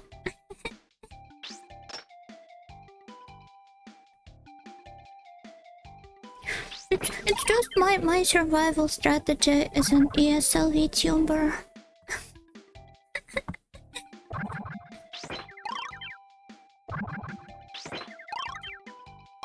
I've heard that Lifeline actually can be easier with stronger accents because then the game overcompensates more for you.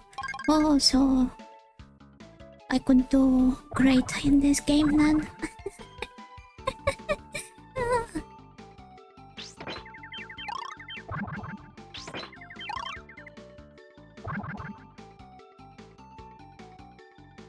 Slavoj Žižek Lifeline playthrough when...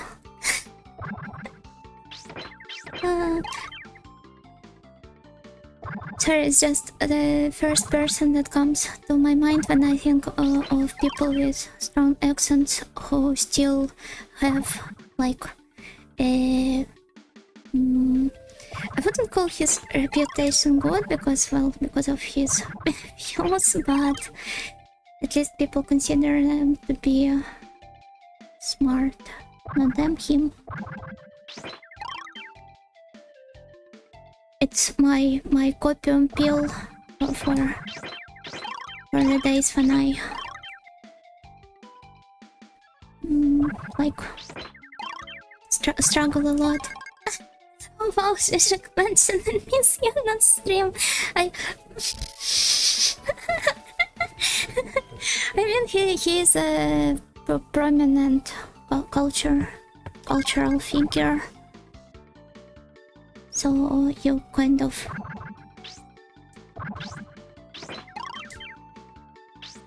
don't know.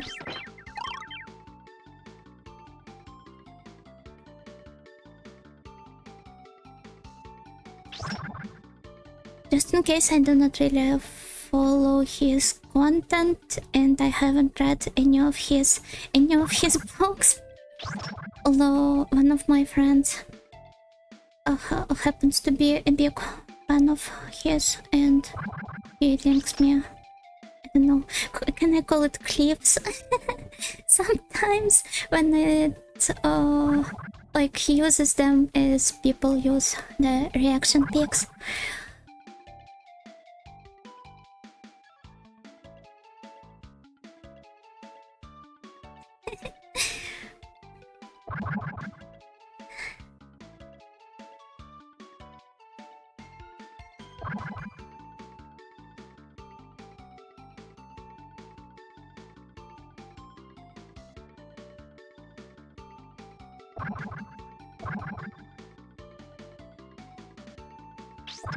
Oh god, I do not have much time here left. Mama.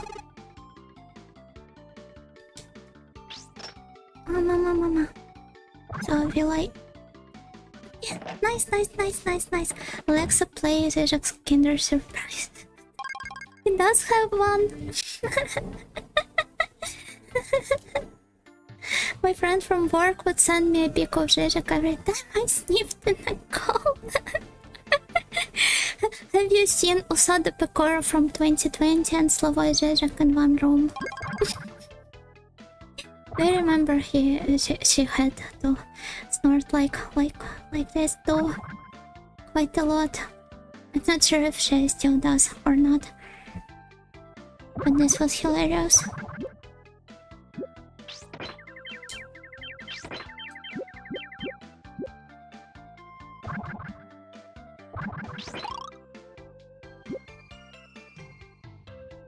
It got better, I think. Oh!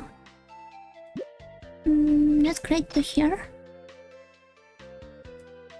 Because, well, seeing someone constantly snort like this... Not snort, sniff. Can be a bit concerning. Or you could just treat it as a... like, as a moe tick.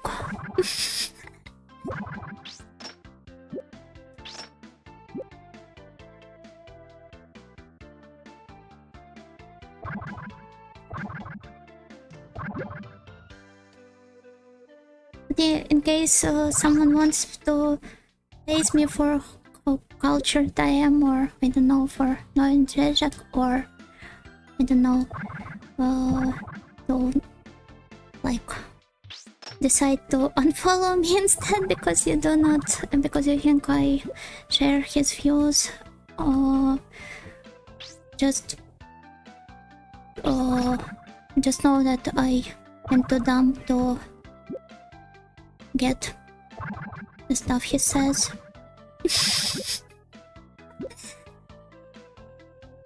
So I must have a meme-built opinion about him.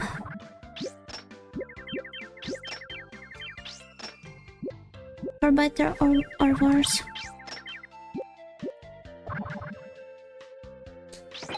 Umihara snores, and it seems like a very mild trait. It's because she's very cute. I don't know, she could fart or barf on stream and it would still be very cute. Because it's Umia.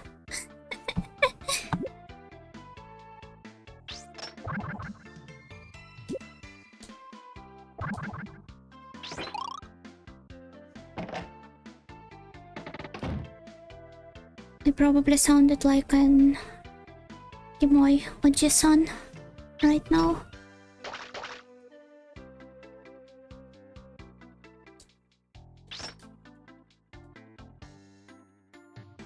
It's not like I want Miss Anya to fart or barf on stream. I just can't think up any other sounds that are not usually considered moe and are quite gross for most people, at least.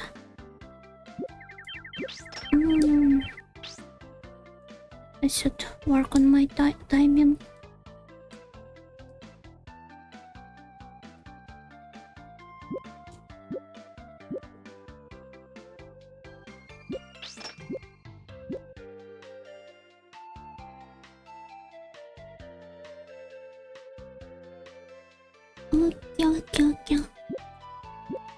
So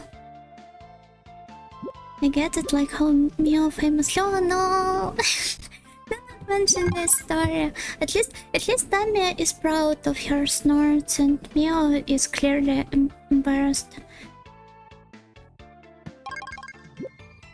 When somebody mentions this.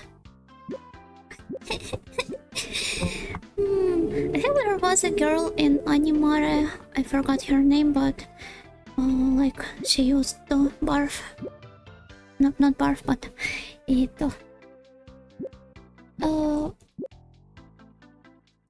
Wait, it's barf is when you like throw up, right? I was talking about when being ESL is quarantine. I know, like geppo. In Japanese it's called geppo, but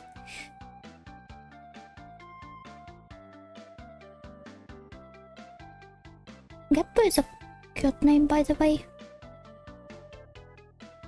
Not name, word. Yeah, belch or barb. Okay, I'm sorry. Um,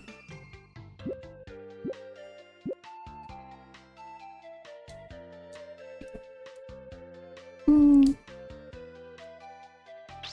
there was this bot in Earthbound. I think you remember him. The one you have to fight in the sewers.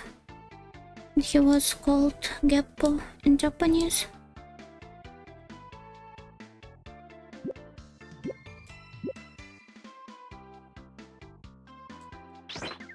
Yeah, nice.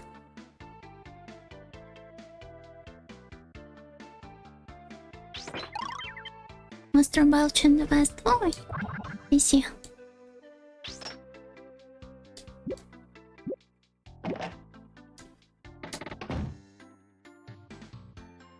Field 24. I'm going to suffer quite a lot now.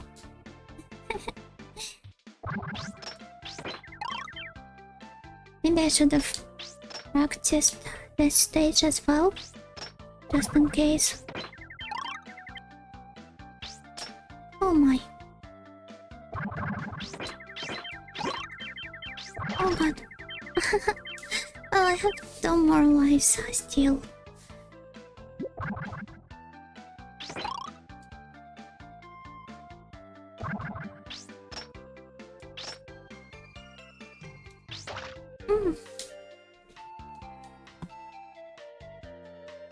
Oh well.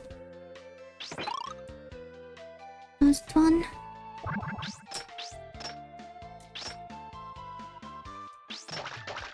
Mama. Oh my.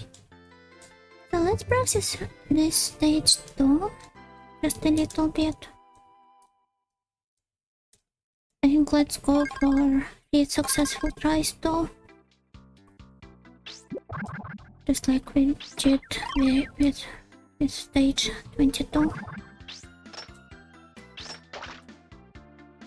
Oh my. It's kinda cute in anime when that stuff gets represented as rainbows or flowers, even if it's just because of censorship laws in Japan. I think on I My Me, the girl threw up for real.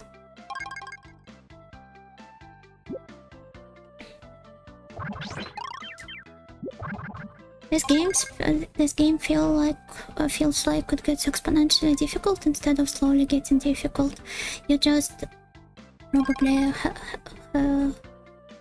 haven't seen me struggle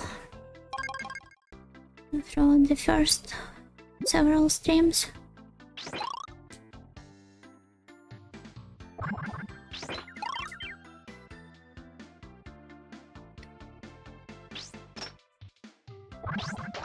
Oh my.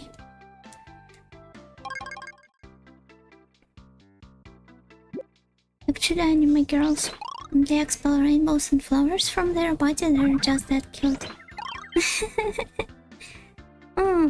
I think like with flowers, the Hanahaki trope is supposed to represent something else rather than just growing up. But I might be mistaken. Let's ignore that fish and just jump there.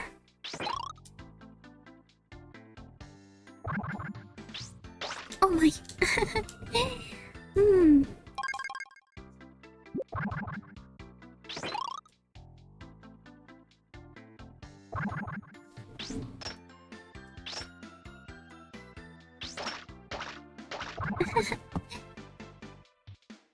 Need to figure it out somehow.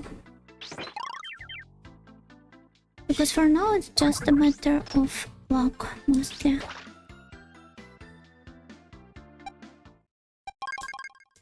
As in, do I get to jump correctly or not?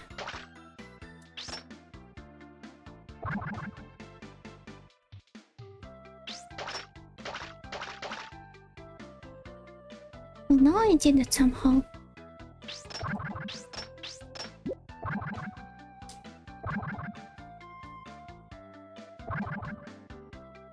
So this part here is not here.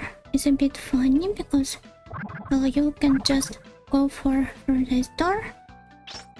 Like how I have tried on the previous stream and do stuff like this with your grappling hook.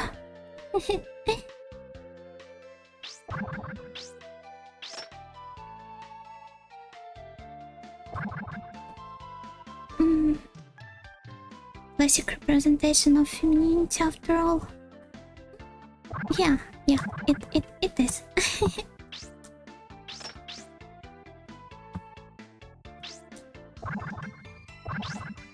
Although I'm quite sure the girls in Kitagawa didn't expel any rainbows or flowers from their bodies in you know which scene. How do I...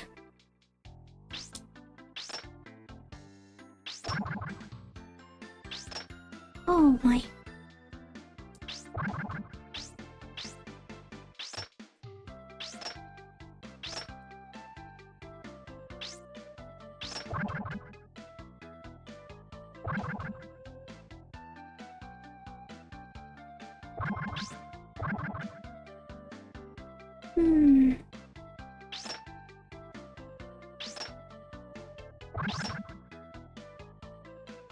Am I bound to just stay here and die slowly?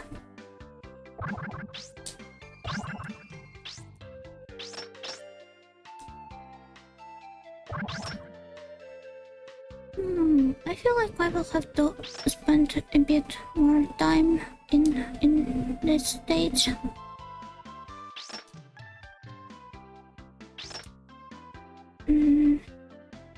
I need to avoid hitting the glass ceiling. How ironic. And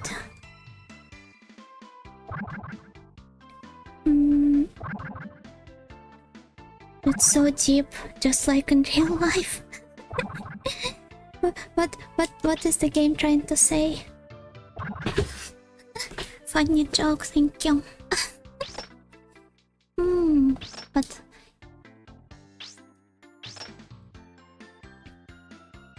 well, Umihara-san is a sushi chef, and I'm sure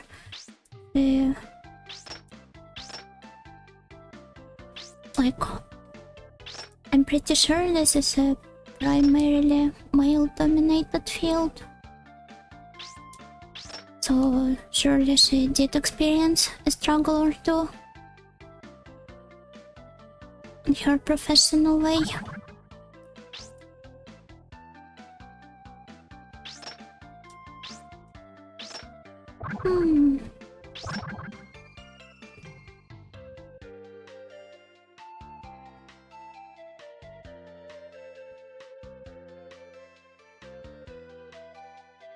Okay, what if I... fancy cooking is very male dominated, unfortunately. Oh... yeah, it probably is. Though VTubing is the opposite. I'm sure a lot of VTubers treat cooking streams as a form of shock content.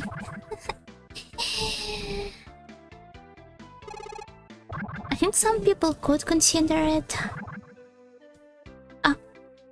You're talking about VTubing scene in general, right? Not about VTubers cooking streams.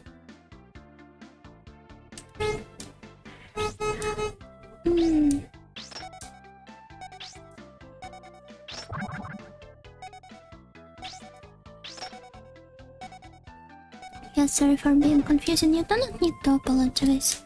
It's okay.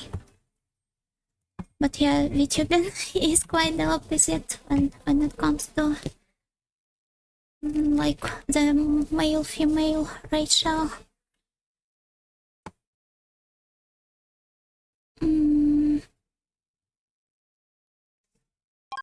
I don't know, there are a lot of unmale VTubers. I think. Oh god. Well, at least in the JP scene.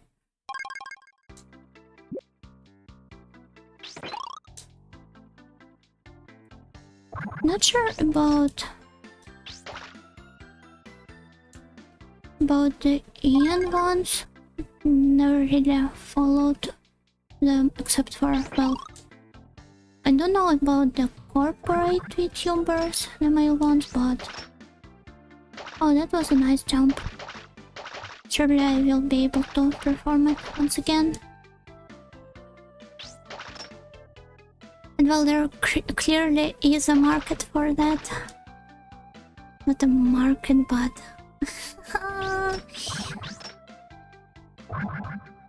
still you probably got what I was trying to say.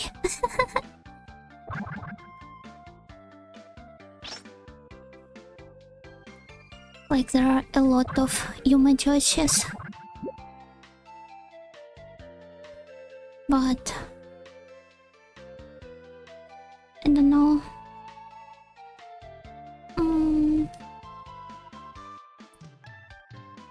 If you know any good male VTubers, feel free to recommend them to me. Like out of Corpo ones, I mostly watched like the Ian Corpo ones. I watched let's see, Ike because he's a girl game enthusiast. Then Alban because he has that younger brother energy, and I loved his collabs with the JP girls. This is pretty much the only streams of his I have watched. And what is the Mecha Shota's name from Hollow Stars? Machina X Flayon, right? I think he is quite based with his taste. Although I am a little bit disappointed that he has that gimmick of a mecha pilot going on, but he's not really knowledgeable about mecha. Younger brother and the mecha shot. Ah.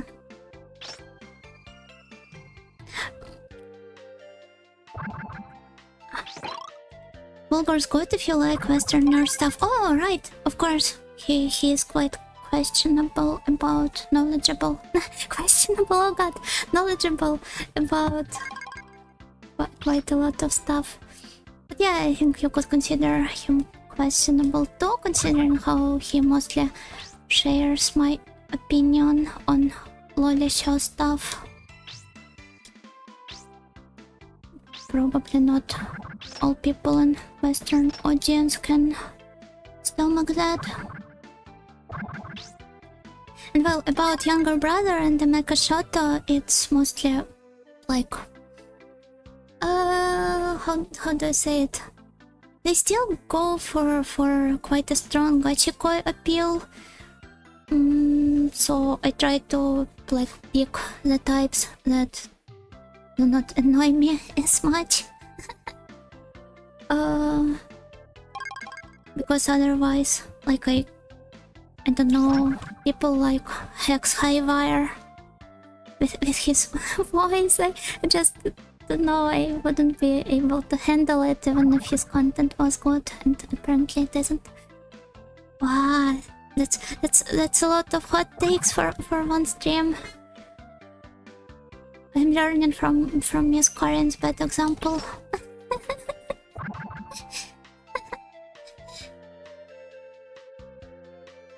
I sometimes watch Exo because he's an airhead and I can relate to that. Never watched his streams much, only the debut one I think. I can't really comment on that. But well, airheads are cute. Like regardless of whether they're boys or girls. I love Doppio because he's a great tuner. Right, he's so hilarious in collabs. A great taste, but he's cursed with Yumijoshi stuff. like his fans just want to worship and get BFE. This is such a waste of his talent and potential.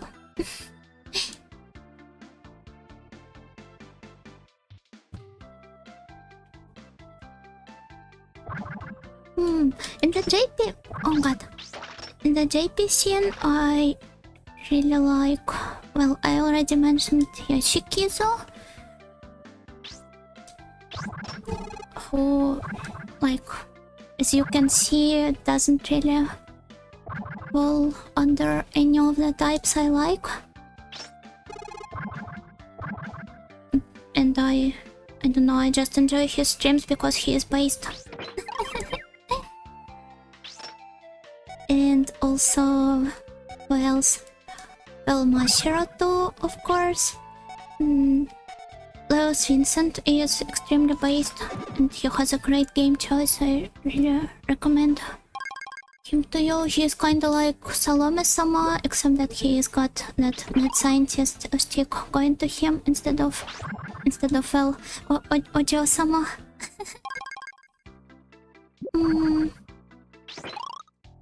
And yeah, he's quite loud. I usually find stuff like that annoying, but he manages to handle that well. Oh, and also Kagami Shacho.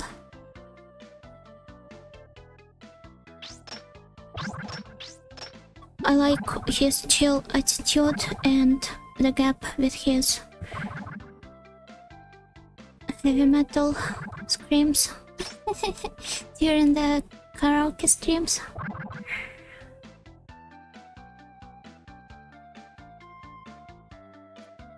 Clips, I think, seems like a nice dude with a good sense of humor, but it's like 4 AM for me. Ah, you're talking about Vtuber right now, I assume. Yeah, this is the problem I experience quite a lot with the EN streamers. I mostly tend to watch the ones from Euro time zone or from the JP one, because I can easily watch them in the library. Do you watch Mashiro? Like, recently, not that much. I think his infamous Buruako arc was the last time I watched him more or less consistently, and not sporadically.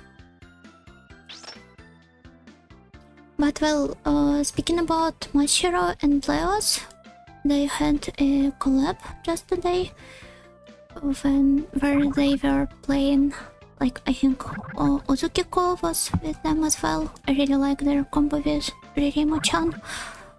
But they streamed I don't know, a Kyabakura date sim.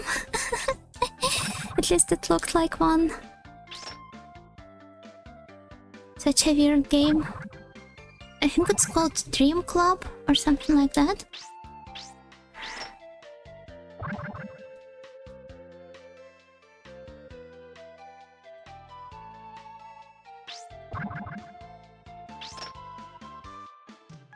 But yeah, because of the members in collab, it looked like a dad taking his 2 sons to the cabaret club of all things. Oga has some of my favorite stuff, but he's a little too BFE for me. I never really followed Hollow Stars JP. I was always more of a ninja girl.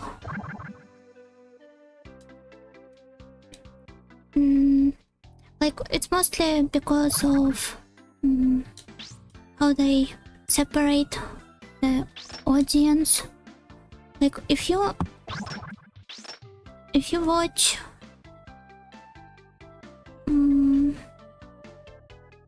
watch Ninja Girls, you still are going to see some of the male content and can appreciate some streamers, or at least can be more aware of their content.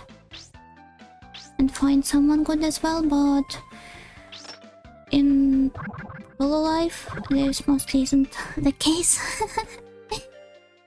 I think it's fine though, it's just not really good in terms of discoverability for hollow stars.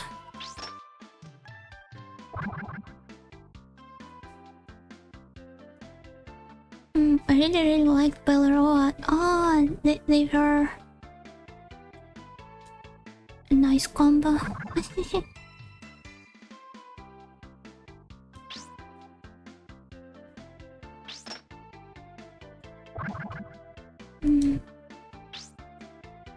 Nizanyu and Hayama rarely collab with males, but it does happen.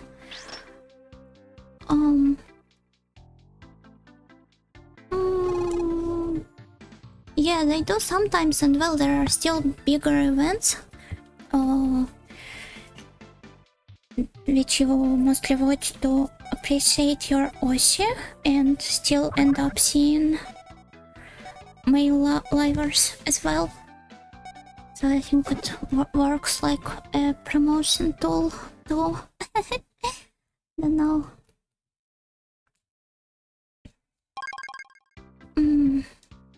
How do I handle this stage? How do I jump there? Well, it's different with idols, nothing wrong with it in and of itself. I do not really mind, oh god, that part of idol culture. But some people tend to get really aggressive about that.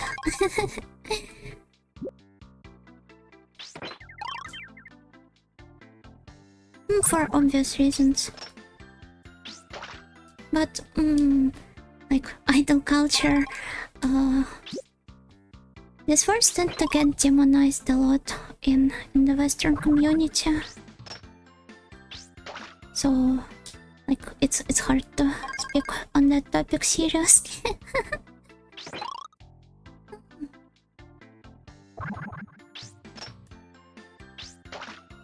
Like, I do not think idols are inherently JFE. At least the real idol scene.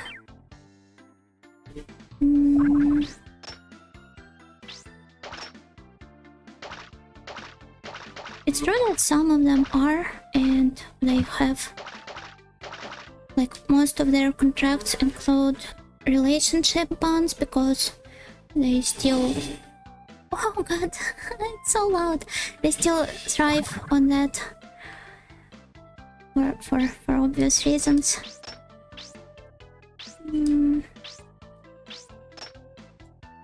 But I don't know.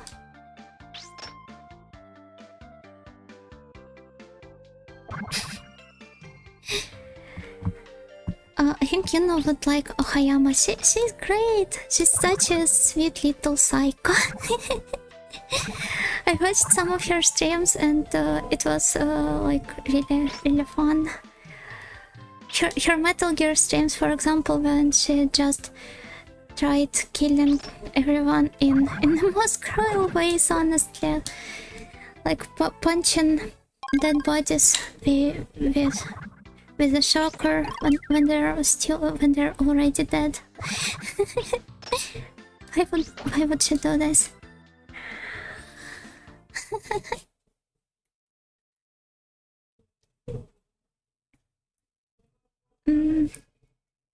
99% of the time when I hear about idol culture, it's from people who don't even follow idols. Right.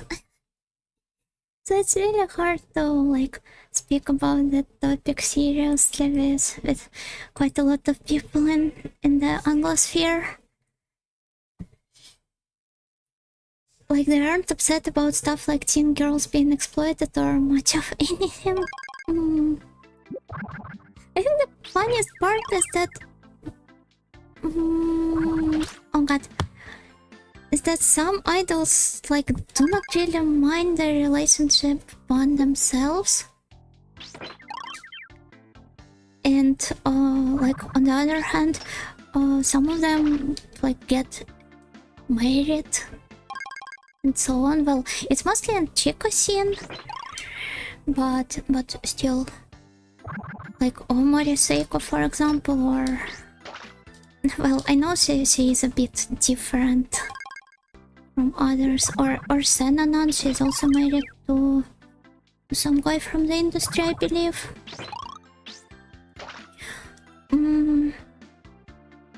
And yeah, about teen girls being exploited. What was that group name? Like,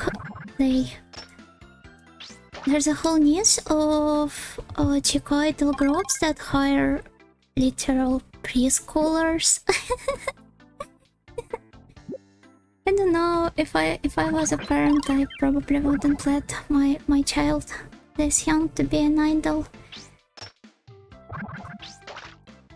But well, to avoid demonizing Japan in this aspect, this is pretty much a thing that happens almost everywhere, and I think there are numerous articles about like child stars, child actors in America and in other Western countries, sharing stories about how it ruined their life, being controlled by parents and stuff, and like almost all of them have EDs.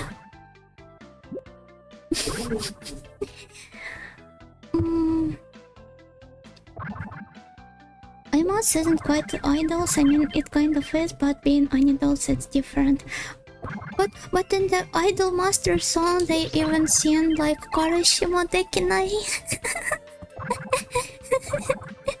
So they cover that topic at least, but yeah, they're all in love with each other or with producer's son. So it is different.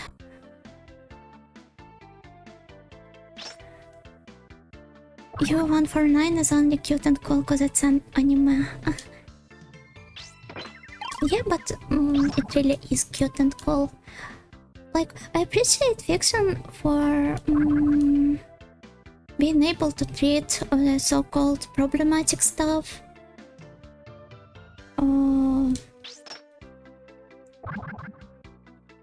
without showing any of the problematic stuff.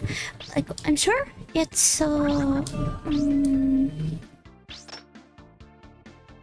there are its own drawbacks to it. Like, it probably creates a their own image for the industry, and a lot of girls end up dreaming about that idol life with their friends. But I don't know, it could be said about almost any fictional stuff, and it's up to their parents to control them properly. Prevent from getting into some shady businesses.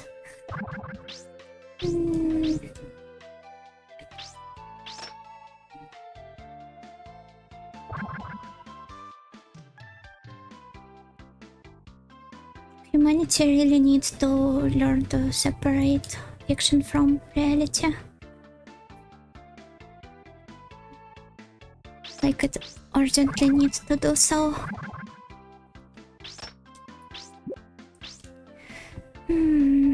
Let me concentrate on the jump at last. I feel like because this passage is too narrow, I cannot really fire it in the desirable direction to reach high enough.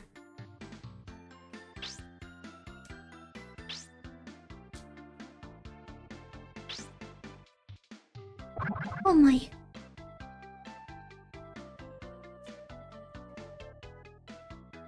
They have those child beauty queen things in the West.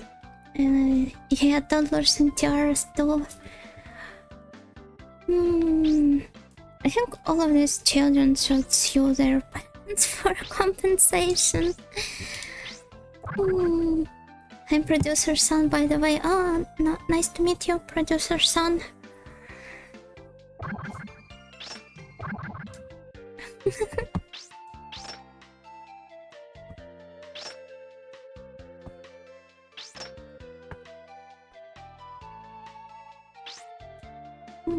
You'd presume that parents would have their children's best interests in mind. Unfortunately, not the case. Yeah, sometimes it's just parents being dumb and delusional, and sometimes they have much worse motives behind that. I'll look up a walkthrough.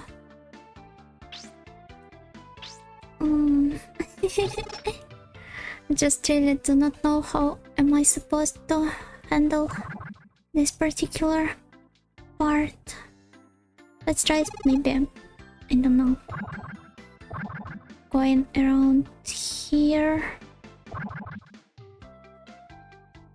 I agree, people do need to separate fiction from reality. Miss Anime on joint training VTuber girl. I'm only half fictional. VTubers are different.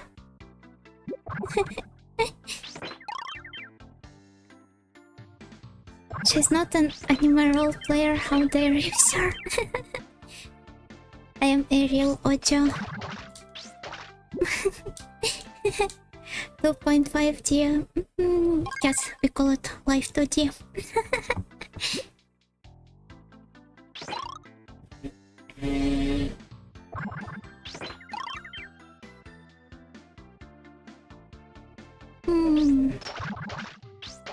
I think you just forgot that I am a real Ojo because you haven't heard my ohos in quite a long time.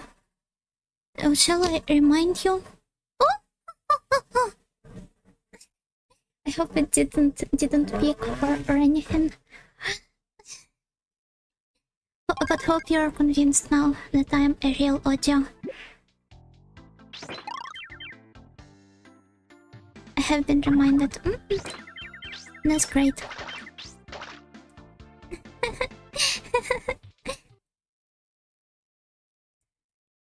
I want to train the thing Salome-sama does sometimes.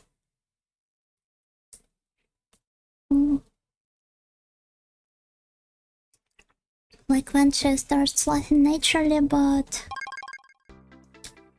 like remembers that she is an Ojo midway and just switches to the Ojo laugh. The Baikone sounds came by right as she did. They were entranced.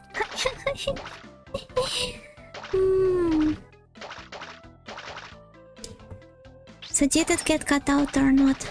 This is the most important question because I sometimes re-listen to my, like rewatch my VODs to check what I need to fix, and my mic does peak half of the times I do my ohos. This is really heartbreaking.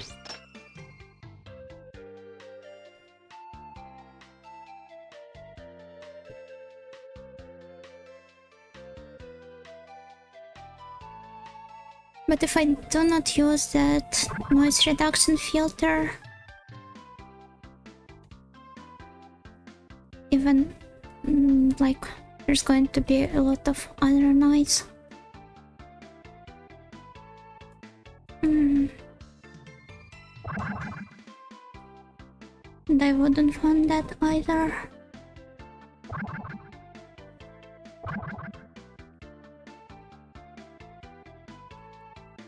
How do I... Mama. Miss Yuna the LARPer. No, I'm a real Ojo in training.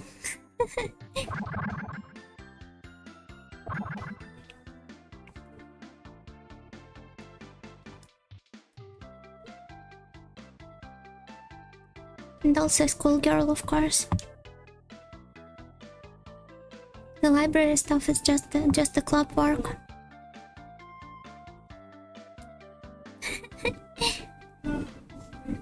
The ohos are still cute even with cats. You can't experience them fully with cats. I can't brainwash you this way.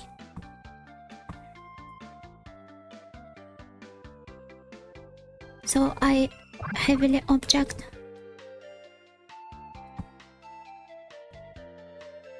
I will buy myself a new mic someday.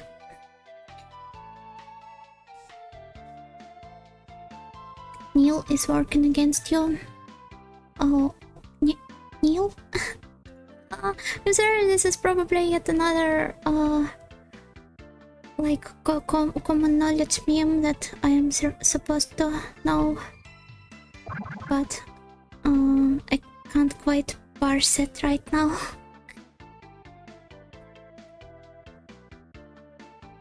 Would you kindly explain? The cuts are limiters on your power for our safety. No! The only cuts I accept are eye cuts, eye cuts, eye cuts, eye cuts.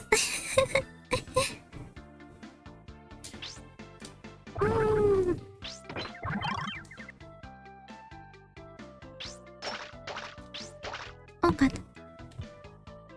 I think I might want to Google the guide.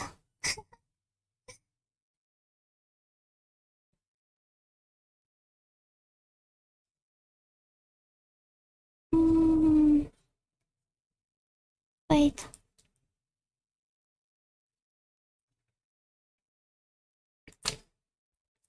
Yeah.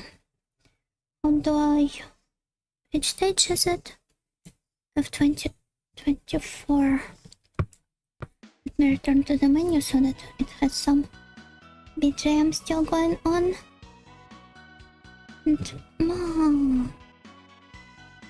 Umihara Kawase Yield 24.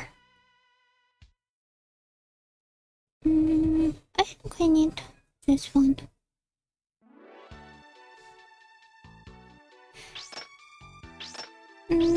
Okay. So I should just continue trying.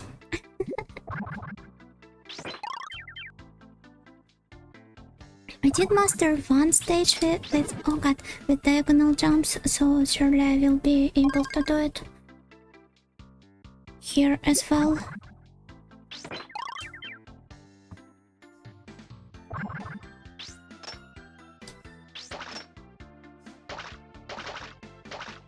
And I get to practice this huge jump in the meantime too, which is great.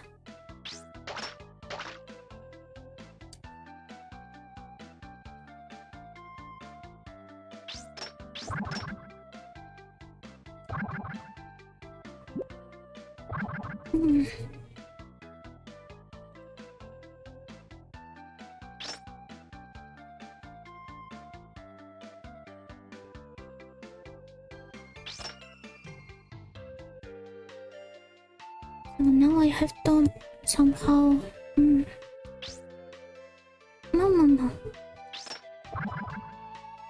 I was so focused on discussing the idols that I didn't really pay much attention to how it's properly done. Oh, wait. No. So how did I perform this jump? I can more or less see what I should be going for. Rama.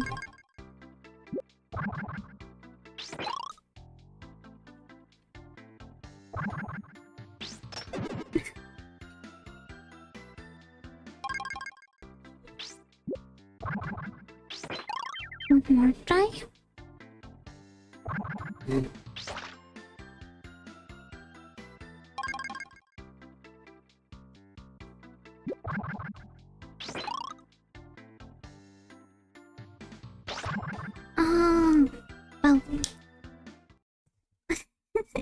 What's wrong with my inputs today? Oh, I should probably stretch a little and warm up my wrists. No, maybe this would help me. Although at this point you could just consider it me trying to cope.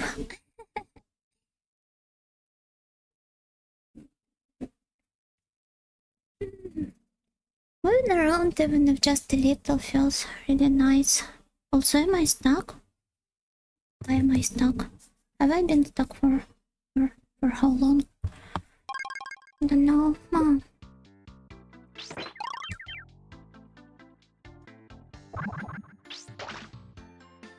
Mama.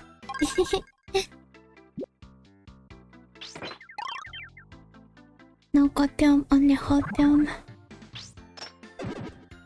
Oh my.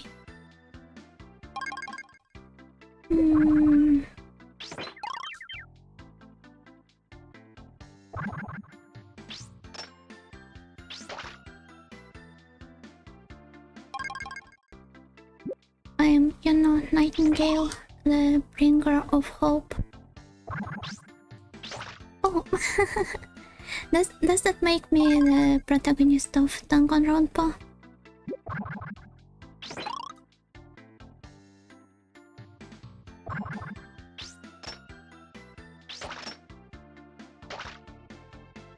Like, what was his name? Makoto?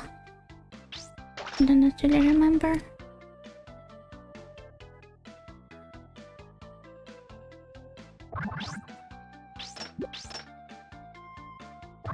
I wasn't a big fan of Danganronpa, but I really liked Nanami. She's great. It's quite sad that they had to like execute. Wait, not execute. Or is it the right word? Kill her twice. Oh. I also really love the opening for the second adaptation. I think there was 2 of them. I'm referring to the one sung by Yanagi.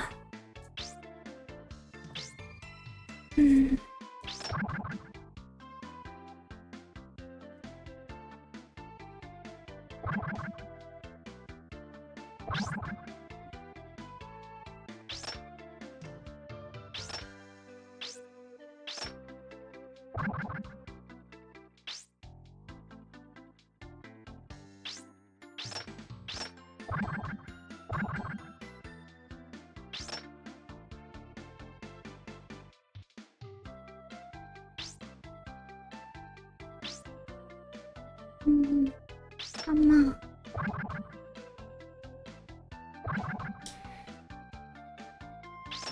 Ideally, I want to reach the point where my head doesn't hit the ceiling.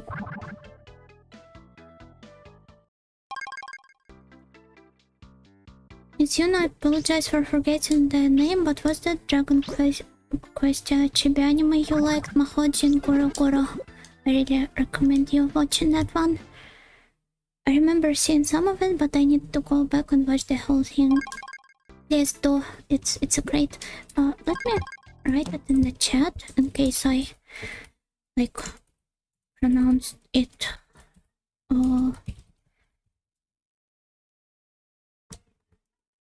unclearly here. I think it's kind of like Slayers, but with a more wholesome, childish tone. But yeah, parodies like this were certainly a thing back in the day. I think you could even consider the Wordsworth one to be one.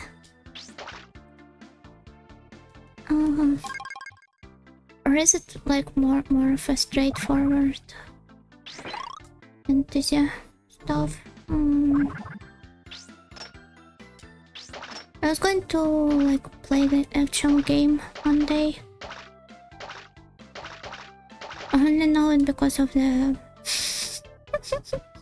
you know which scene.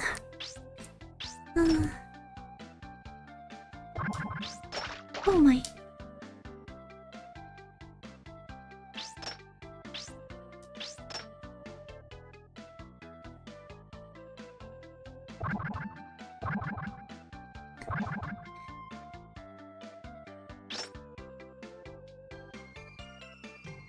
Not the dancing scene, right? No, your resistance scene.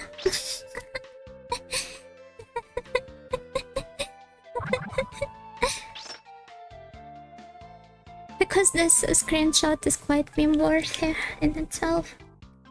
Even if I do not agree with the sentiment. I still could see it quite a lot back in the day. But I can definitely see some of the nicer types of people using it. So, oh my. What was the dancing scene though? Like, I never really watched the OVA. I don't know. The screenshot with Mr. Horse saying the line, and like I know that it was a PC-98 dungeon crawler originally, which means I which means I have to get to playing it one day.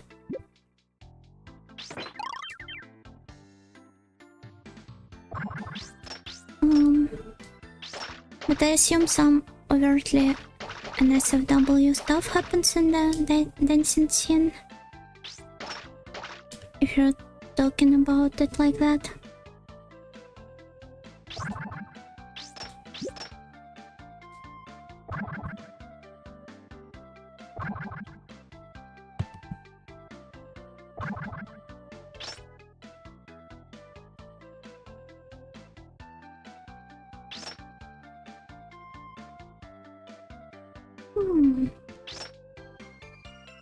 So, how do I need to find the right point to jump from, probably.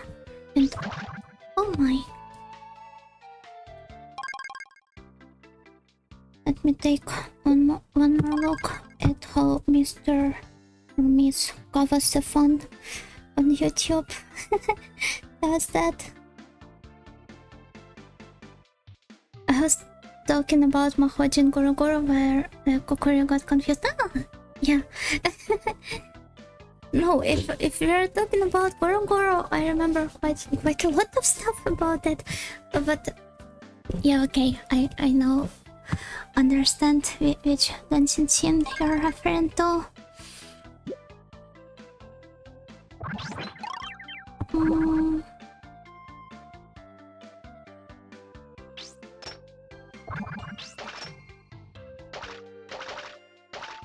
Also, the way you use always diacritic to write out Japanese names.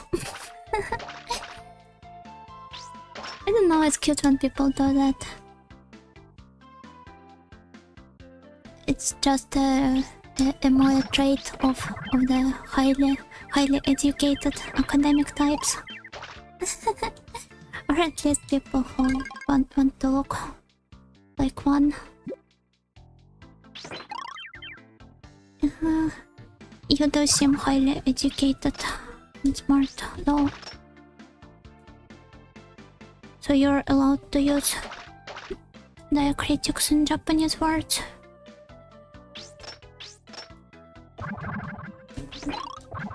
Or maybe these are also just people who were editing the wiki too much.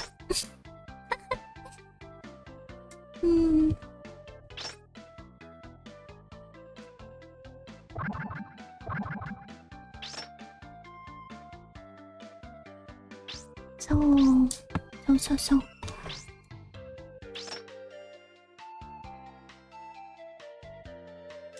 Oh wait, I was supposed to take a look at where they stand. I hope I'm never able to repeat this, but well,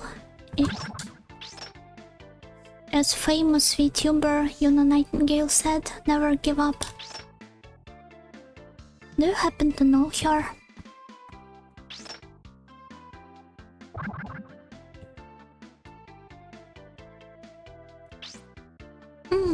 Oh my.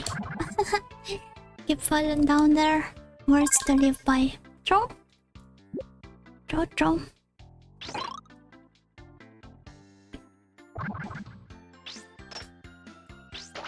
No, please describe her so I can check her out. Okay, she's a blonde girl with an X-shaped hairpin on her head, and her hair looks a bit like onigiri.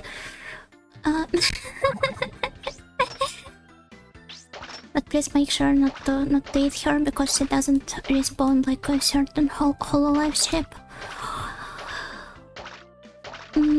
She's also I don't know, quite soft spoken and say so and hardworking and and her main charm point is her fluffy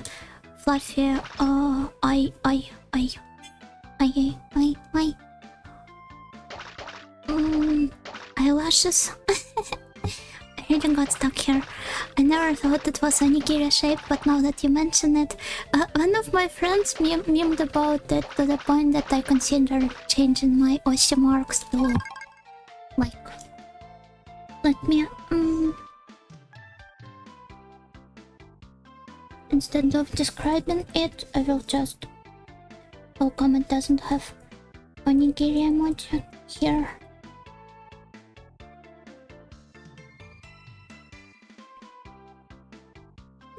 Do this.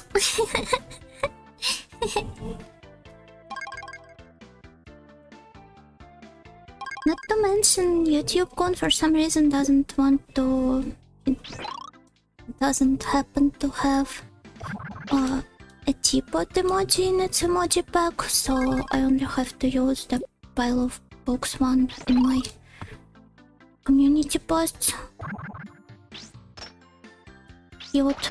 Yes, but it doesn't have the audio vibe. And it doesn't convey that I am a librarian too. Not that somebody uses Oshi marks, like if not for corporate Vtubers.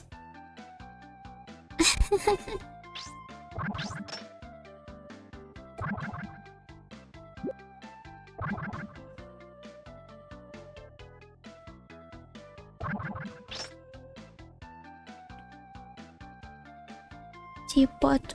Wait, how did you? It doesn't get inserted in community posts. I have tried multiple times. It just like displays it when I try to type it, but when I send the post, there's nothing there. So it's really weird.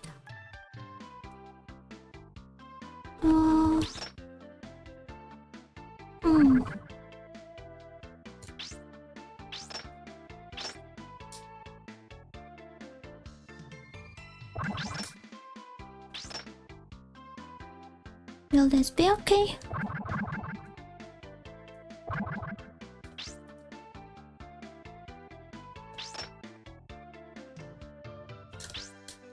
Mama.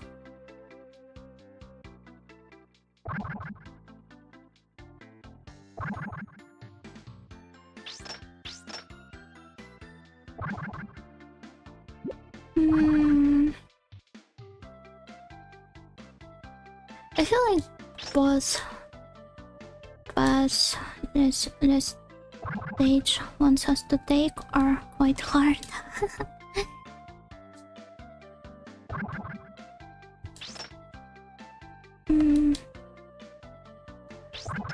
Maybe I should go to the door on the left in the end.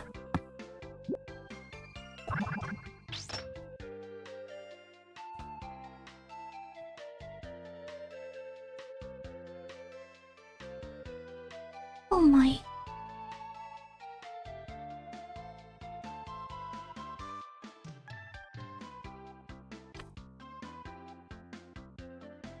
So where should I go in the first place? Oh. Oh, okay, I did something. Let's see what else I can do.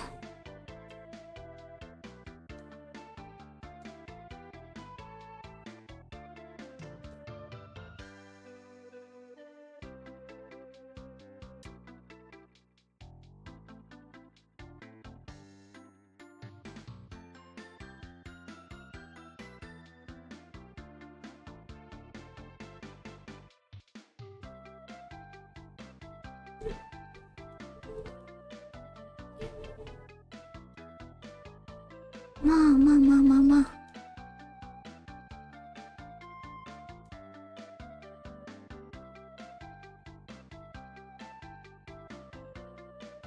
Hmm. This is just a bit hard. I think I understand what I should be going for, but oh my. Well, let's redo this.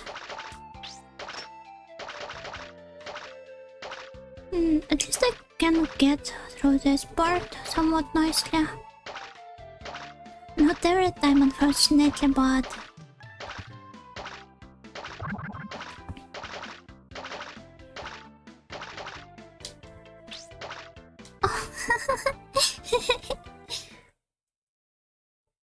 oh well. Okay, I want to drink a bit more water and then I will continue.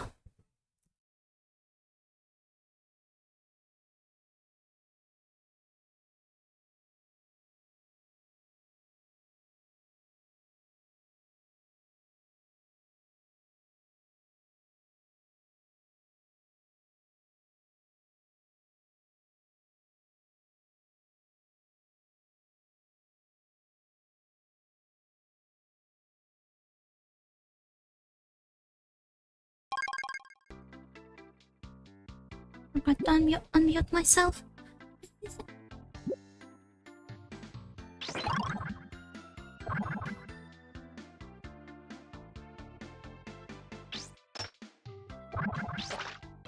Mom!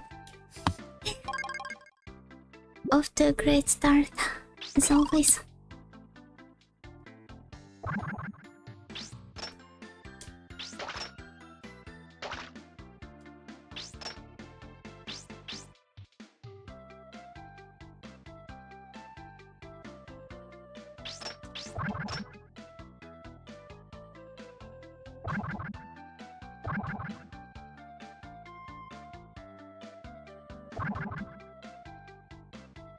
So I will keep trying to master this route instead. Maybe it would be better.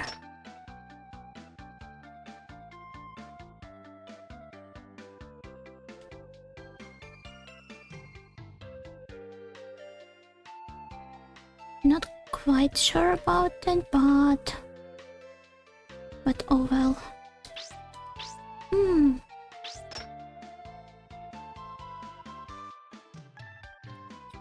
If only I had this, you know, like arcade player vision.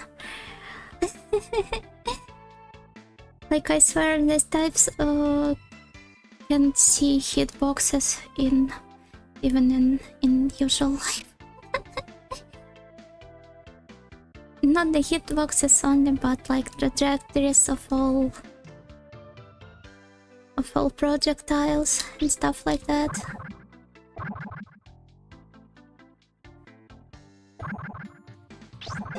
Oh my.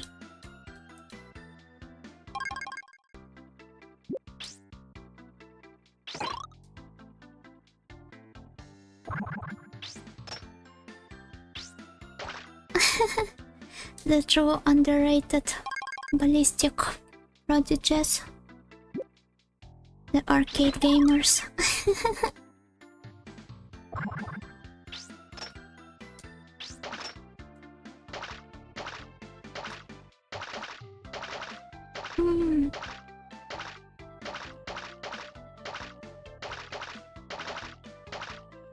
Oh wait, nice.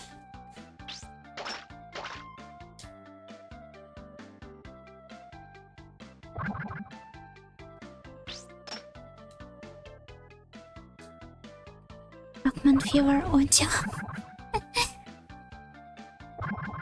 Is this a legit term? I have to Google it. Pac-Man fever. It also is.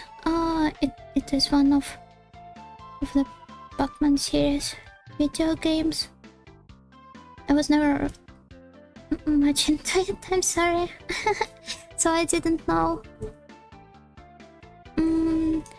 There's a story about wait, I might need to Google how it was called.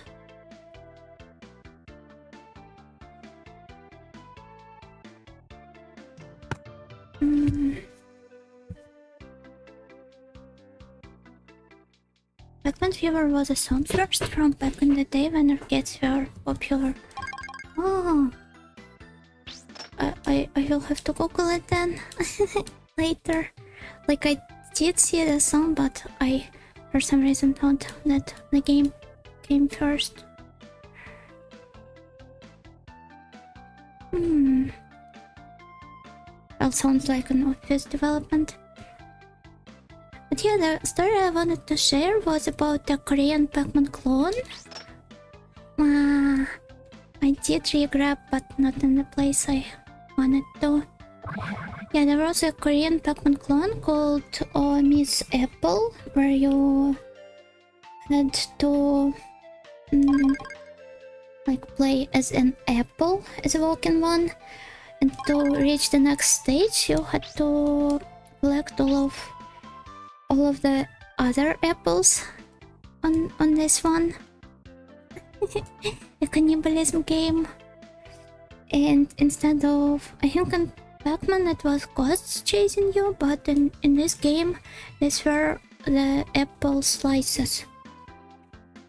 And it had kind of mechanic where you could like make the two apple slices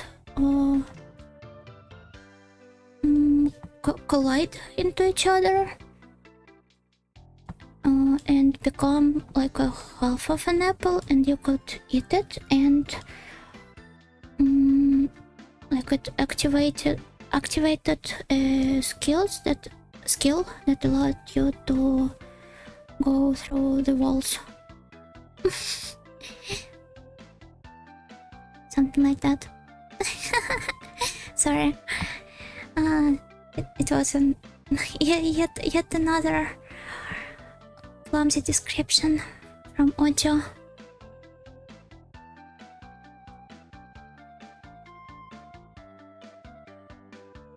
I swear if this was just text and not verbal stuff, I would have been more eloquent, but I suppose it does come with practice, but I have to practice much more for that. Sounds like a pretty cool twist on the Pac-Man formula. Right, it is. I was very surprised when I heard about it because, well, the history of Korean gaming, there's a huge article on that topic on the Hardcore Gaming 101. But to put it briefly, in its early stages it was mostly like copying the Japanese games. They even had the sentiment that it was morally right to do this to Japanese games for obvious reasons. Huh? So I can reach it somehow? Wait. Oh, only from the jump it seems. But it was still mostly like straightforward copies. I think you can even call them ports, although really badly done ones.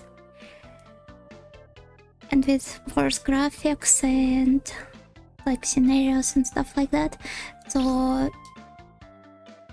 seeing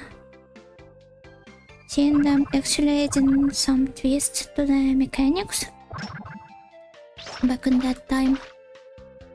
Of course, I'm not trying to say that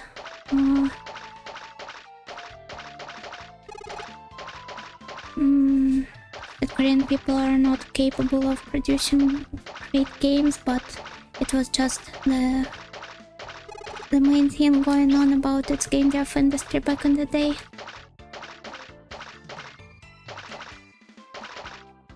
So it's really cool, I think. It also covered the North Korean gaming scene a bit. It does have one, apparently.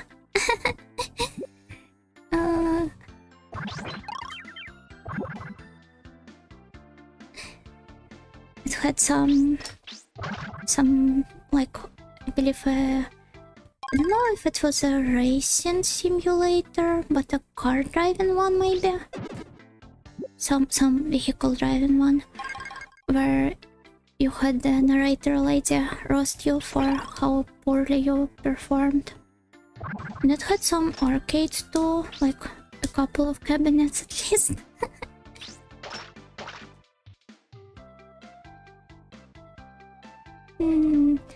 But yeah, of course they have to be strictly in line with the ideology and stuff.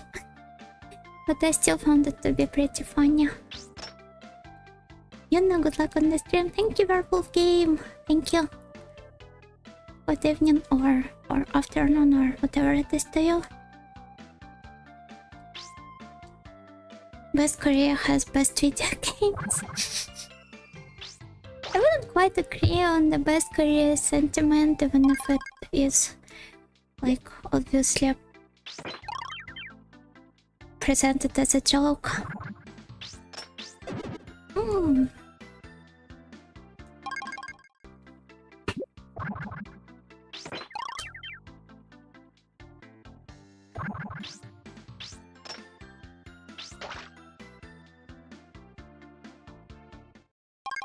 They're in the top 3 Koreans. Wait, which one is the third one? Am I missing on something?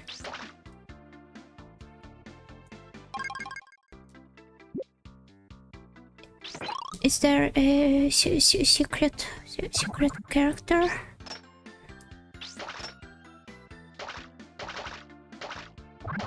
Do I have to input the Konami code to unlock the third Korea? There isn't a third one. Ah! You bamboozled me for a moment.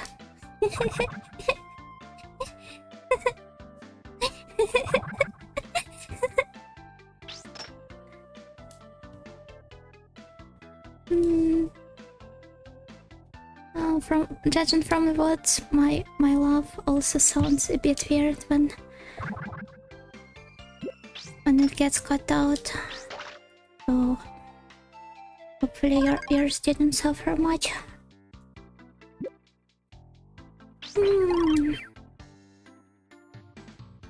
I'm really afraid to tweak the settings even more.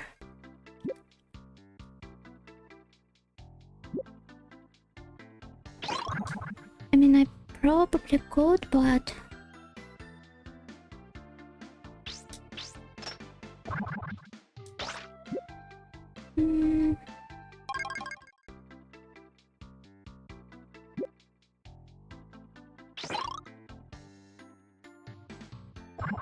oh my. It's like saying that North Korea is truly one of the Koreas of all time. This joke is a bit, like, not a bit, it's much easier to get. At least for my ESL brain.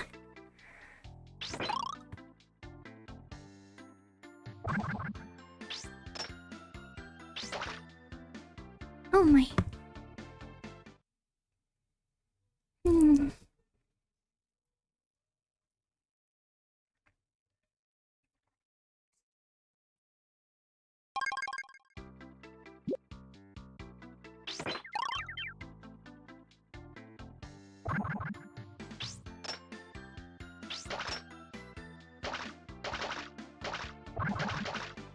Did you know that North Korea also had its own kaiju movie? It was called DOVA-SYNDROME and is based around like classical Korean folklore. But the story behind that movie is apparently not as great because it was made by like a kidnapped director from the South Korea.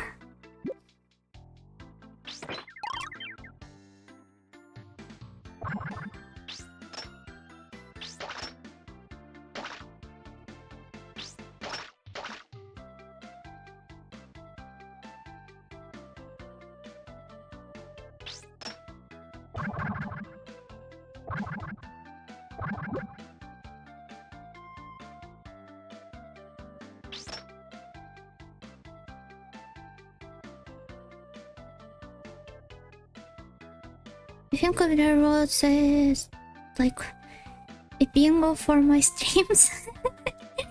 Kaiju Mansion would be in one of the tiles.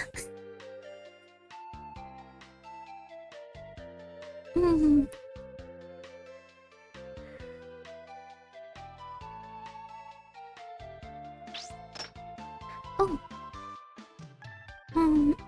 Well, somehow I did it. But will I be able to repeat it multiple times? I feel like it's more like a matter of luck. I will have to train more. Oh my, mama.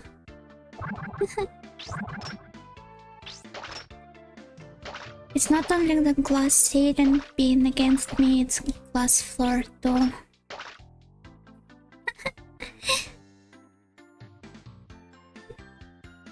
But yes, this was indeed an oh wow moment.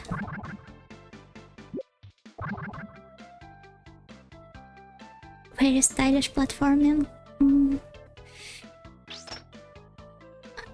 If only I could keep it consistently stylish. Oh well.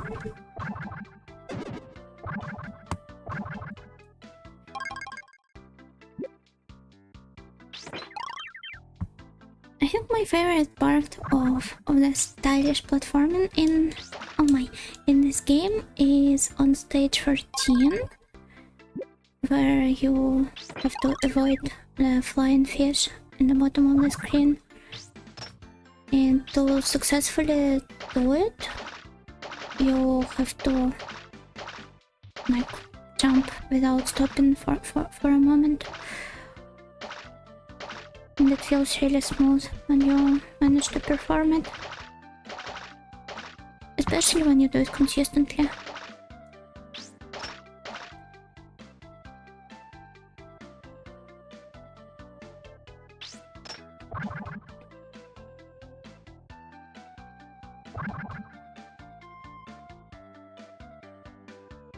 Of course, there are a lot of places in this game to show off your skill as a platformer enjoyer, but this part is something even I could master, so I happen to enjoy it because of this.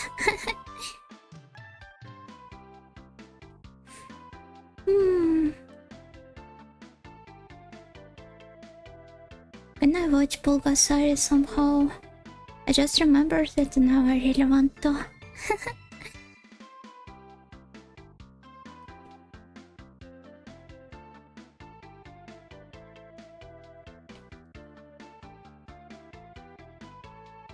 I have found another kaiju enthusiast Vtuber in the EN scene recently. Her name is Lotte Shinjo, and I don't remember the name of her agency, but it's one of the smaller ones. And she even had a kaiju zatsu done. I'm slowly listening throughout the VOD.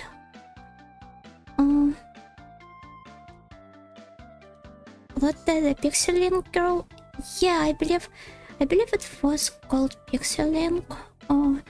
She has the same mama as Rosemi, I think. Oh, they kind of do have a similar vibe, like appearance-wise. But yeah, I'm slowly listening through the VOD of your kaiju zatsu done. When I'm drawing off stream or doing something else, and she's really cute and quite based.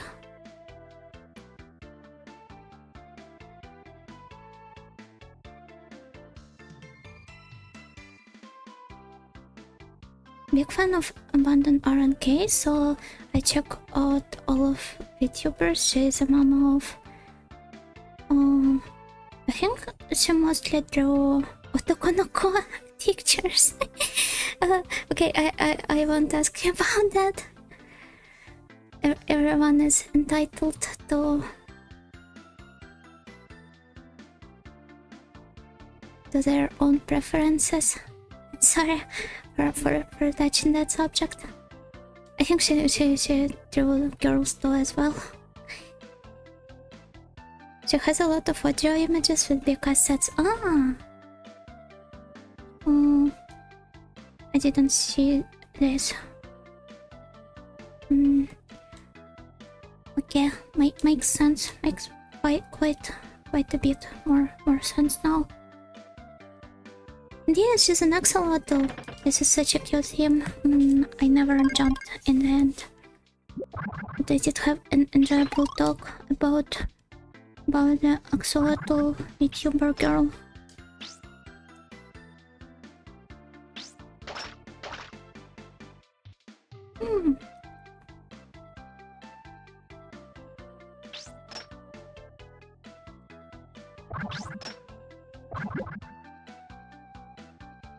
So, one more try.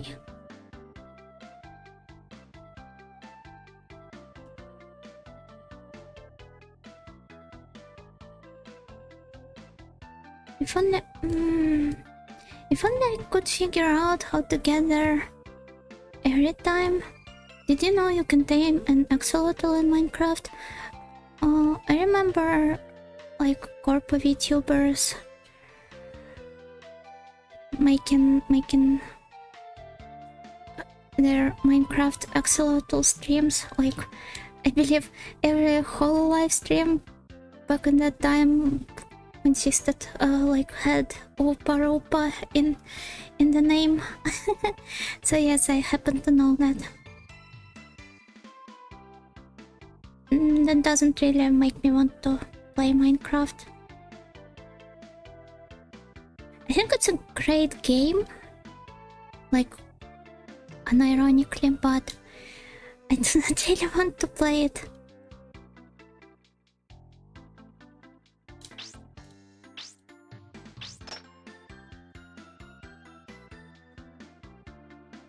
Yeah, I'm joking, to be honest, I never played it either. Oh, okay. I think it works good as a stream material for collabs, but if you mix it up with something else, like at least in bigger corpus, it always gives quite a lot of space for different funny interactions.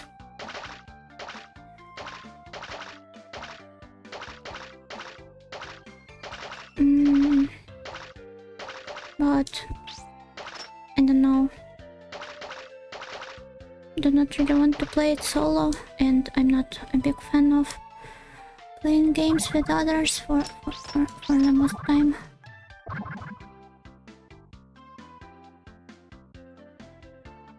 It's just computer lag though, how good can it be? You should be less judgmental. I mean, like, not that I get a feel of that, but it has its audience, you know? It's just that we're not a part of it.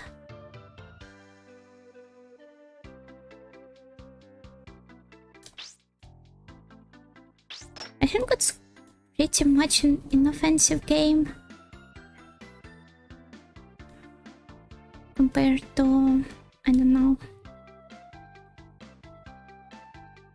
Like, I would rather watch a Minecraft stream rather than Apex or Roblox or Valorant stream.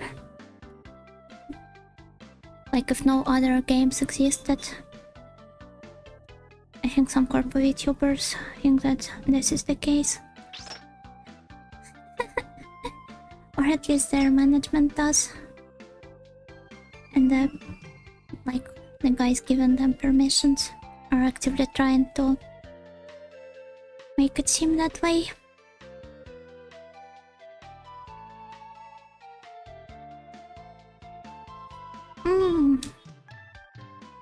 Oh wow, Miss Yuna, the Roblox hater. I don't know, I could say Fortnite or whatever else is popular with kids nowadays. Kids these days. Mama. Hmm.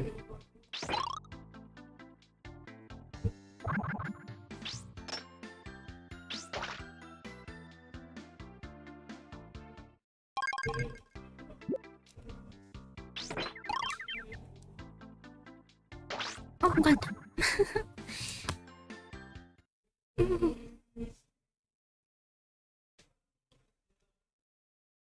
I'm really stuck on this stage, Mom. But imagine how good it will feel when I finally get through it, hopefully.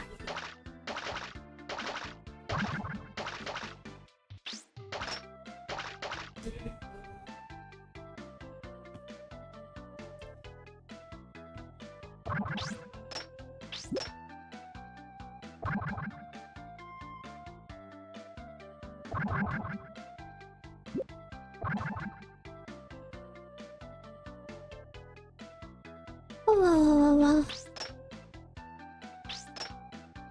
Alright, I forgot that Miss Yuno hates popular games, Mama. Why are you copying my verbal tick? I thought you were supposed to be the resident patchouli knowledge, not Maritza. Irisama.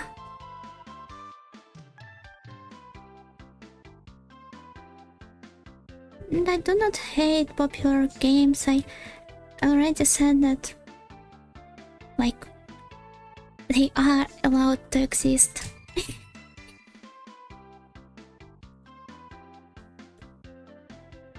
It's just that I'm not a fan of them. These are not interchangeable concepts.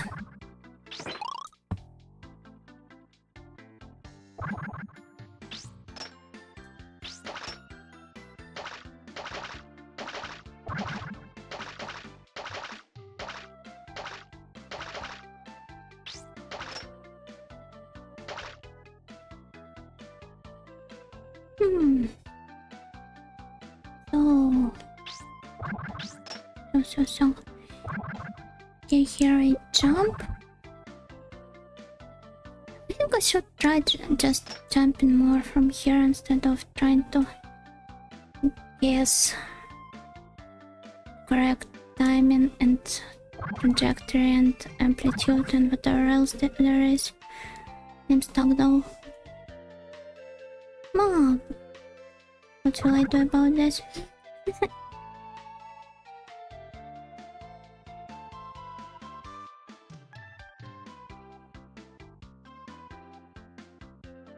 Me stealing your mama? I never.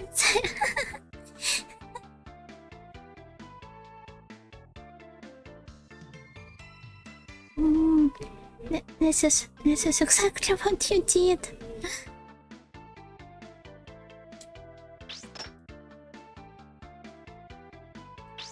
Okay. I just have to be a bit more brave about it. I don't know. Just jump right away. This is pretty much like that part of stage 15 where you have to jump into the eel's face and attack it right away. So how do I... Okay.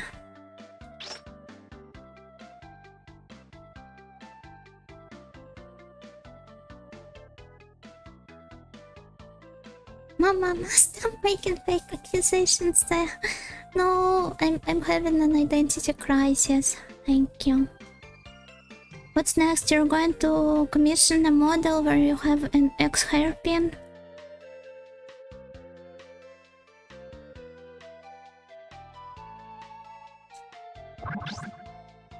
No, so I have to, like, jump right there directly. I think I want to make a quick restroom break and maybe like wash my face. Because it's so hot in here. My brain gets extra heated. But yeah, I will be back in like don't know, 5-ish minutes or so.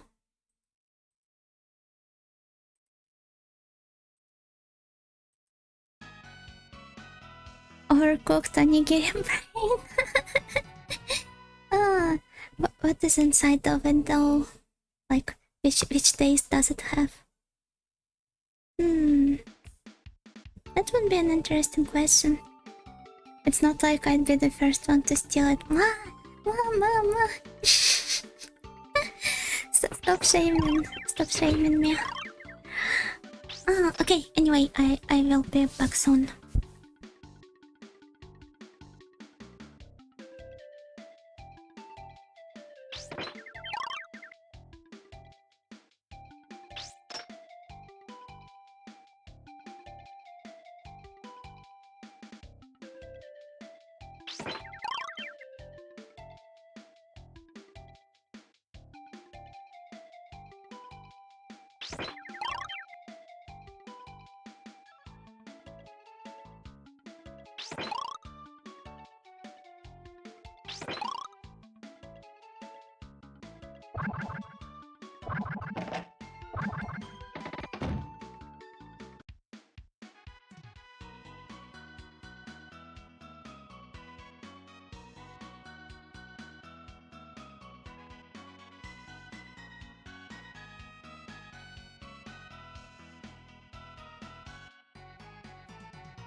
I'm back now. So, what did we stop at? Surplum brained audio. Oh, I'm not a big fan of the umeboshi taste. Although I can see where you're going from, considering umeboshi is probably the one that looks the most like a brain.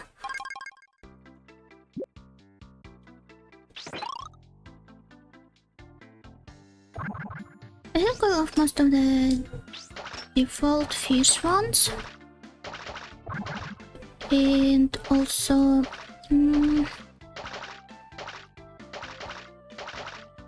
I have once or twice tried onigiri with an egg. It was also pretty tasty. And the gyokarabi one is also pretty good, even if it's not like the taste you usually go for when you order onigiri. Maybe I might, I don't know, normie tunamaya audio. Oh my. It's Yuna playing even when on PRP. Yes, this is how powerful I am. If Karen can type with gamepad in both of your hands, then I should train hard to get on her level.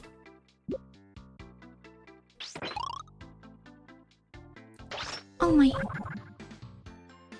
I rather like egg in my ramen. Haven't tried it in onigiri. I think like eggs and rice go quite well with each other. I mean, there's that whole tamago kake gohan stuff. But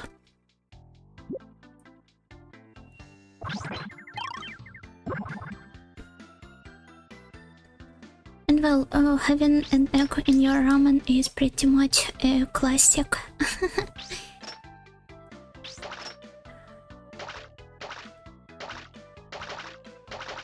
I always add eggs to like whatever food I'm eating.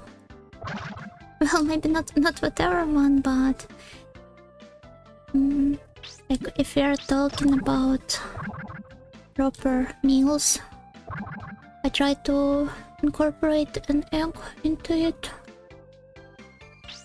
I mean, they're tasty and they can be cooked in like various ways, and it's basically free protein, so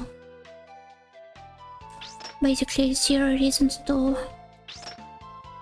ignore the eggs in your meals. Also, I did it from the first try this time.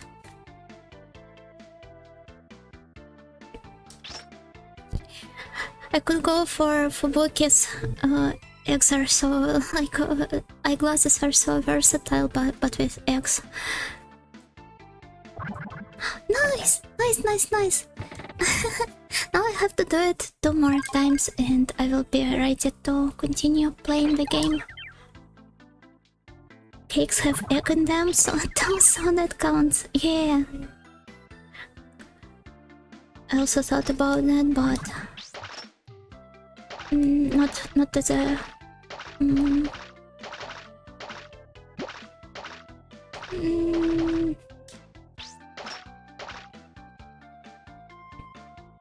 like how should I put it?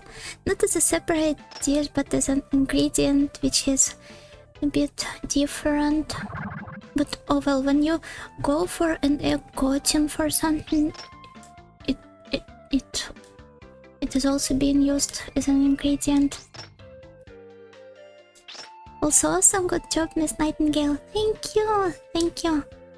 Oh my. Well, I still have to practice jumping around that part, so I'm not even halfway done with this stage. Oh. I hope nothing like this happens during the actual playthrough.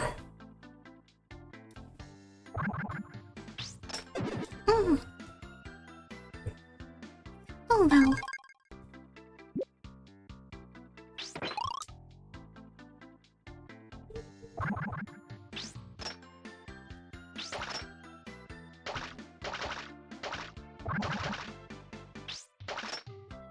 Also, I think the movie talk last night triggered. Well, not yet triggered, but I'm awfully close to another loop of my movie watching phase. I only do it sporadically, so but when I do, I tend to watch quite a lot during one period of time.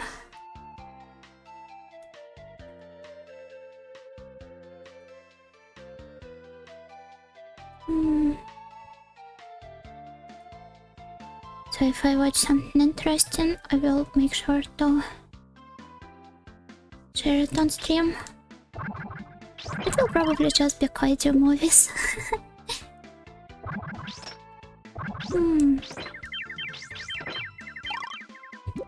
Although, well, I also liked that noir movie recommendation from yesterday. I forgot what was it called. I wrote it out to myself, but I did it for the exact reason that names do not stay in my head for too long.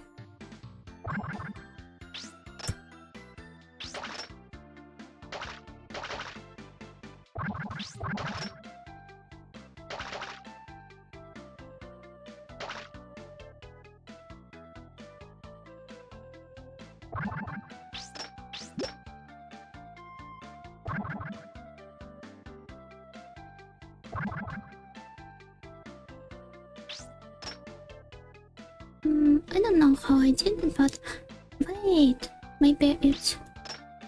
I see now! Wait, but yeah, I figured out how this works. Wait, this is really funny. So you have to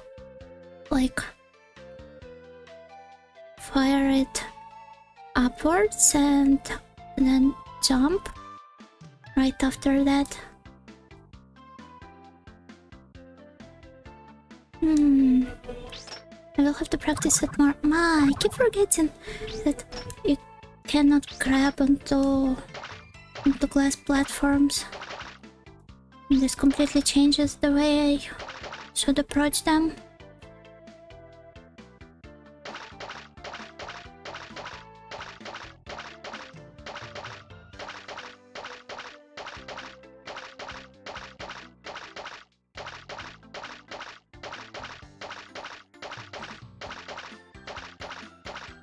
These sounds are strangely calming.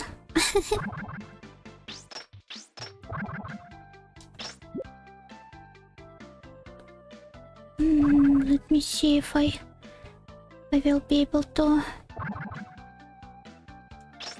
Oh my...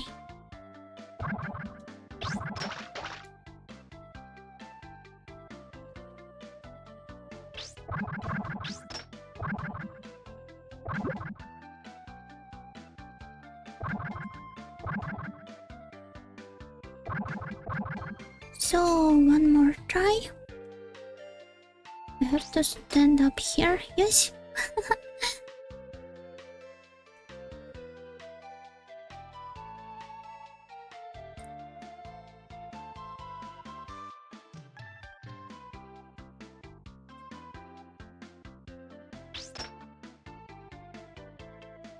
This is such a great game. I mean, it does make you suffer sometimes, I suppose. Although, well, when you're actually playing it and not the one watching it. Okay, second time done.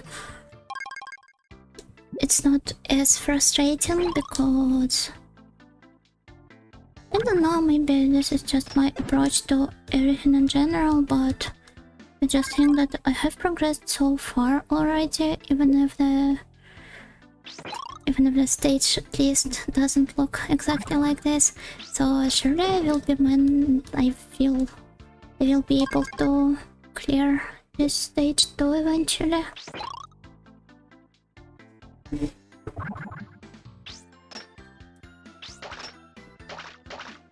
And well, maybe you could consider it opium, but I tend to think about everything in my life like that.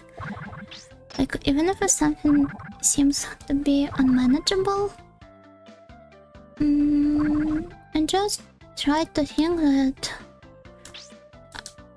like, it's not that I'm the worst, the dumbest, the most unskilled person to ever dwell on planet Earth. Like, in worst case, I'm somewhere in the middle, skill-wise, knowledge-wise, anything-wise, and there's a bunch of people who are, well, less lucky, less skilled than me, who have done the stuff I'm trying to approach.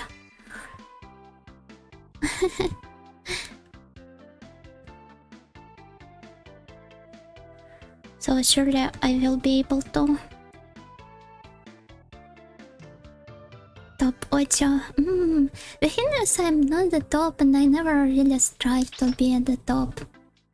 Even if this might seem antithetical to the idea of being an Ocho, but I'm a chill Ocho.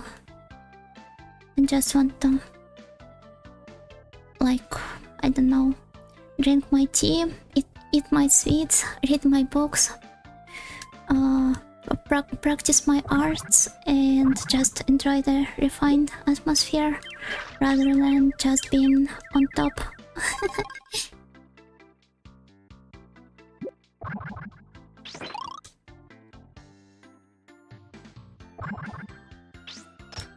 Oh my, oh my, oh my.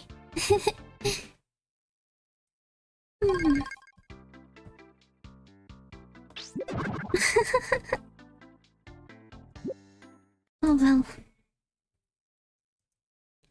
One more soup, please.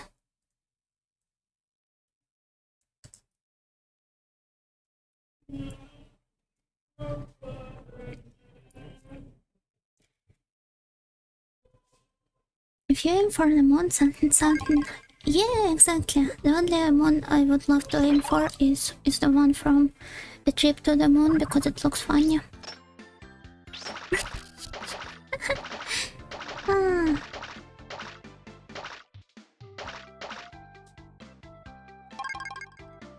And sometimes it's good to look back on how much you've accomplished in your field. For example, drawing. Yes, exactly. I mean, it's easy to, like, just burn out if you keep focusing on progress and nothing else. I can see how, like, people tend to fall into negative thinking like this, and when I catch myself doing something like this, it's not like I'm not prone to this. Oh wait, it's supposed to be like not yes, I meant that I'm also prone to thoughts like that, to beating myself over nothing. Oh, that was fun. So it really helps to ground yourself, or I don't know.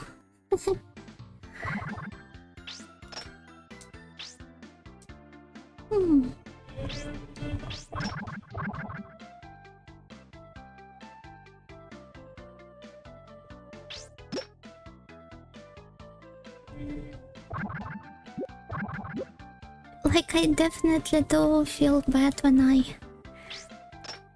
rewatch the VODs and all of my rants like this that are pretty well structured in my head. They get ruined by my pronunciation and by my lack of vocabulary and, well, lack of general practice speaking. And of course I do get a bit upset, but I don't know, I will improve probably. Just imagine, I don't know, not imagine, remember even some of the corpo VTubers like from ID and JP branches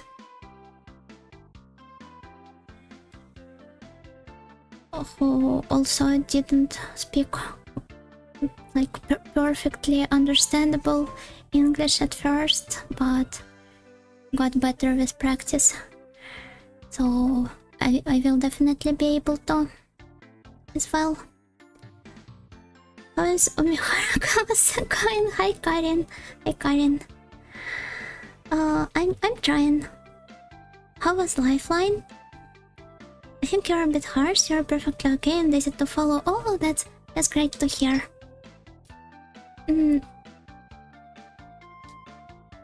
Oh my! And the accent is cute. Accent is, I think, the last thing I tend to not struggle with, but because I definitely do struggle with it a lot. I just have my Zheja cope prepared for that all the time, as I mentioned before.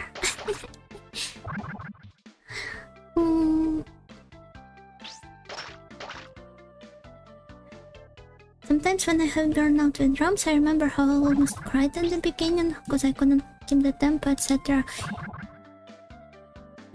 Yes, I also cried quite a lot over drawing, and this does seem a bit embarrassing right now.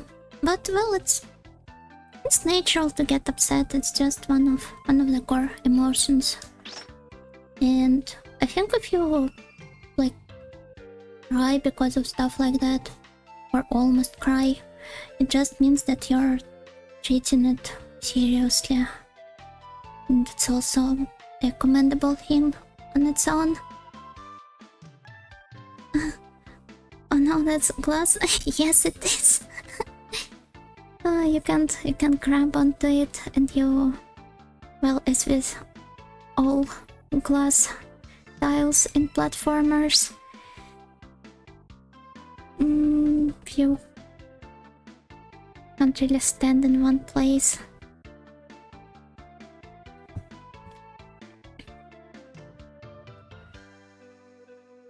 Awful as always, but I'm here to heal my soul. Should I start making real impressions? I'm sorry. I'm sorry.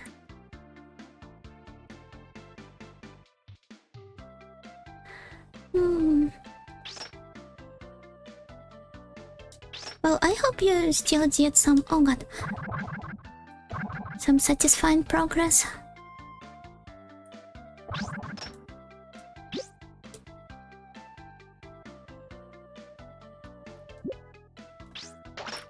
There's always the next time.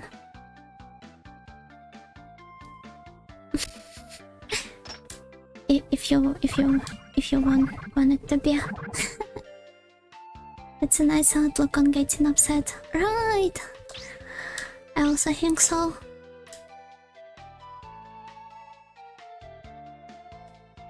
It does help me quite a lot sometimes.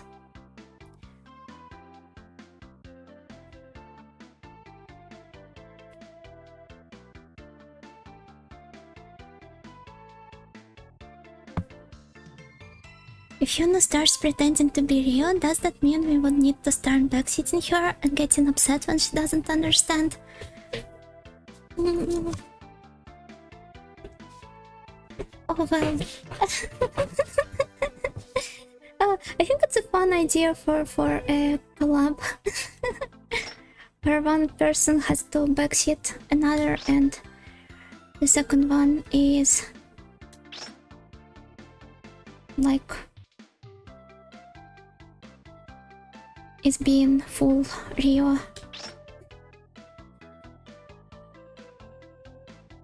I think what was the bomb game called? Keep talking and nobody explodes. It's pretty much the same thing I described.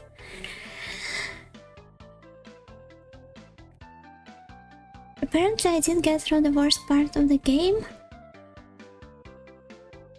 so I'm trying to stay positive. Oh, that's great to hear.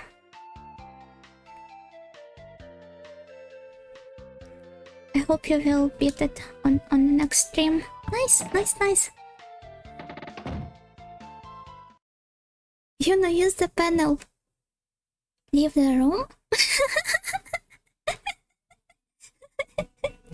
Does that mean you will... oh, well, let's go for one more try. More practice never hurts.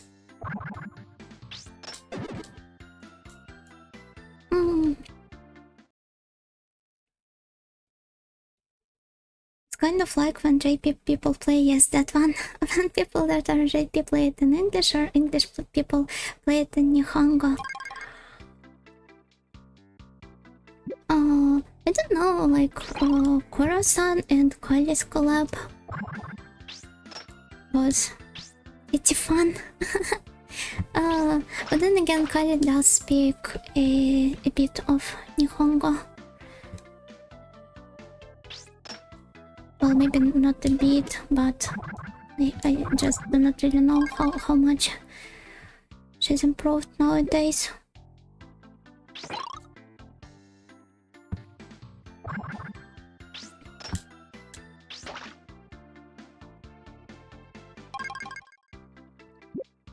But yeah, I feel like it's the game is at its peak when people playing it are trying to overcome the language barrier as well.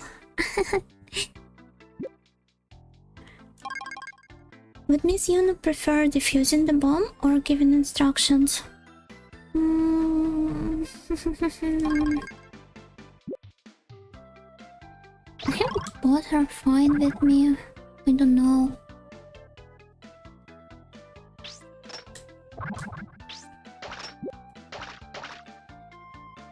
But I do not really like people getting angry with me, so maybe I would prefer giving instructions.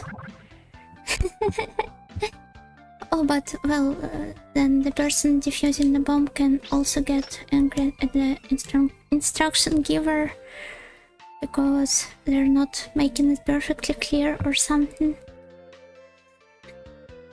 I'm glad Karen appreciated my Rio moment.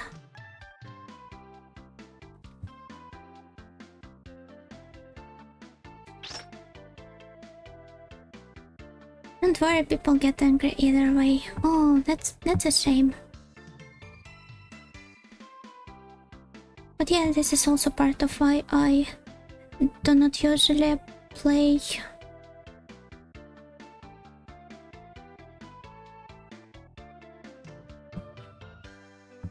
games with other people. It's exhausting. I want to avoid bad vibes. Well. There was a funny clip of the bombs were playing Keep Talking and No One Explodes in English, except the bomb diffuser shouted for her not to use native English and use Japanese English instead. I mean, I kind of get it. It's like it's easier to understand this way. Okay, let's go to the actual game now.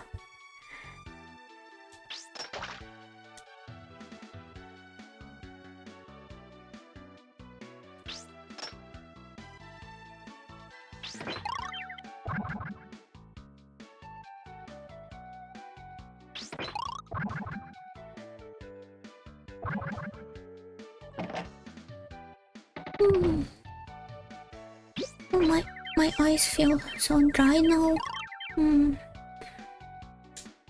I'll grab myself some eye drops after this stage.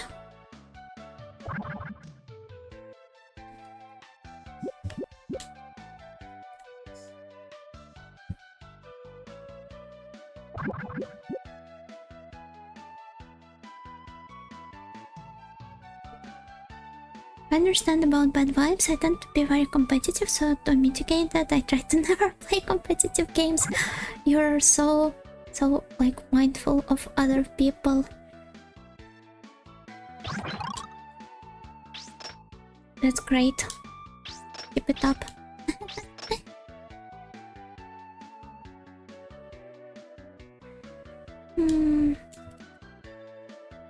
I'm not competitive in the slightest. Well, maybe I am when I'm trying to compete with my own self, but with other people, not really.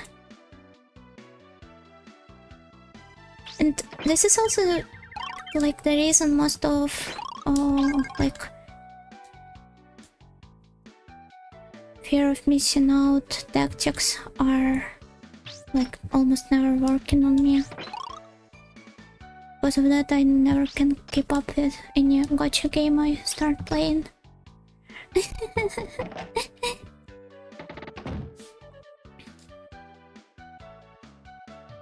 But like instead of that, I'm very sensitive, and I know that it takes me some time to figure out how to play games. And I do not want people screaming at me for that, because that happened previously multiple times. I also do not want to upset them.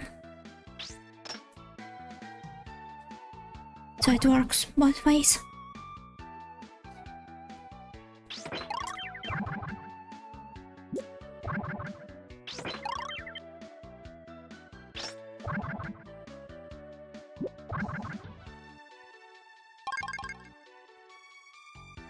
Sleep stream? No, I'm not going to sleep yet. I just said my eyes were a bit dry, so I was going to use eye drops on them. By the way, time to grab them, so give me a moment, please.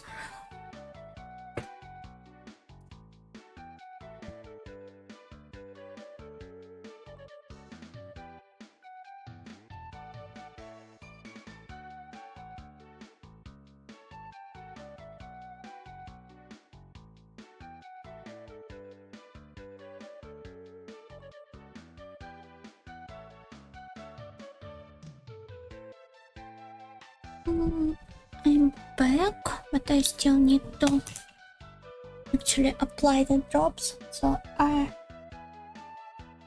should have probably done that before unmuting myself. Don't even know if you can hear me this way. Oh my.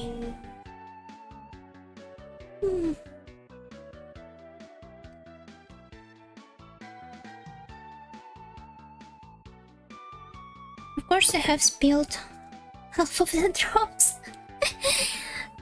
anywhere but into my eyes. Oh wait, where are my glasses?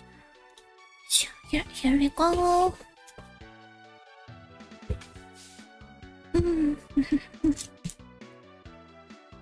Sleep streams are a Twitch thing? Oh, are they?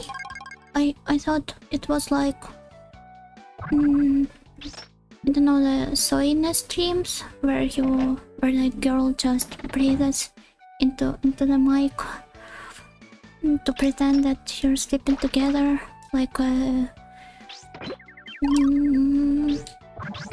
subcategory of ASMR. But apparently it's not what you're referring to. Dark history. Yes. I have a fact about Yuno from that time that might be hard to believe nowadays, but I used to like swear and scream all the time when playing games because I thought Well, because this was general culture around the group of friends, not really friends anymore, I was playing games with, and I was thinking like they kept laughing at me for doing it, and I thought it would compensate for my lack of skill. Like at least I'm funny, at least I'm making them laugh.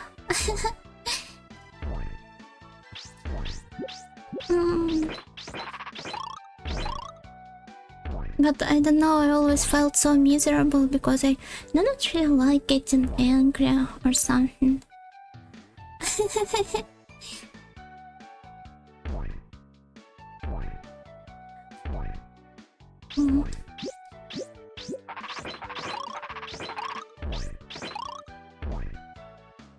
The funniest part is that these toxic types, they also follow the same strategy, but instead of trying to overcompensate with being funny, they're rather trying to be intimidating for the people they're playing with, so that nobody notices their own lack of skill.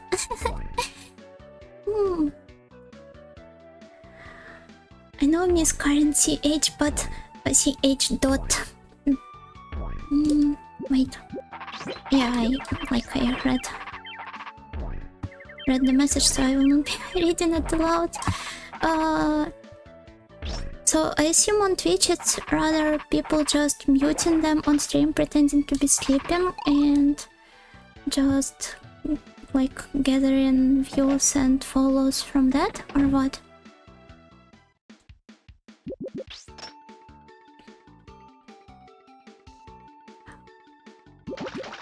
Oh my! Well, I could have timed that better.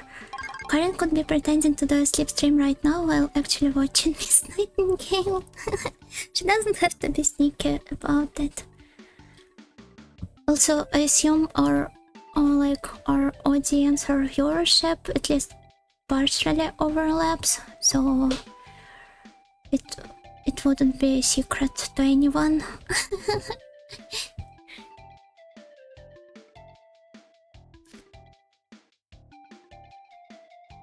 I'm a proud Miss Nightingale viewer. I would never try to hide it. Ah, thank you, you're so sweet. Yuna is a Mega Neck character. Ah, yes, oh well, yeah, I am. Oh, I should add the glasses toggle to my full model when I get around to doing it finally. Yuno's Dark History, Kororekishi time. The Xbox Live user. I was rather just getting at games rather than at other people, because well, even at that miserable point in my life, I never wanted to like be toxic to others, at least not in such a way. I definitely was a toxic edgelord, but it was more like passive-aggressive kind of toxic. The elitist actually won.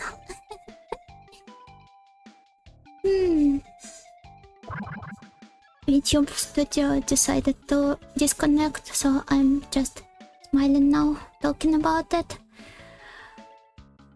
Wait. I will complete that part and then... Oh, yeah. I didn't. Let me see. I don't know why it does it sometimes. Maybe because the phone is overheating or something. So, is it okay now? Yeah, I move. I'm alive now. I'm happy you're being more true to yourself now. This Yuna is a good Yuna. Thank you! I feel like it's... I don't know. Everyone like recommends people to just be yourself.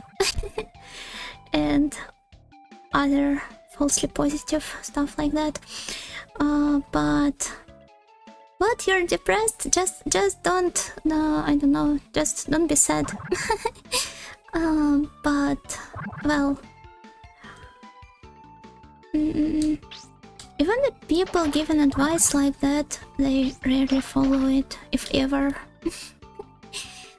And it takes quite a lot of courage and effort to be true to yourself.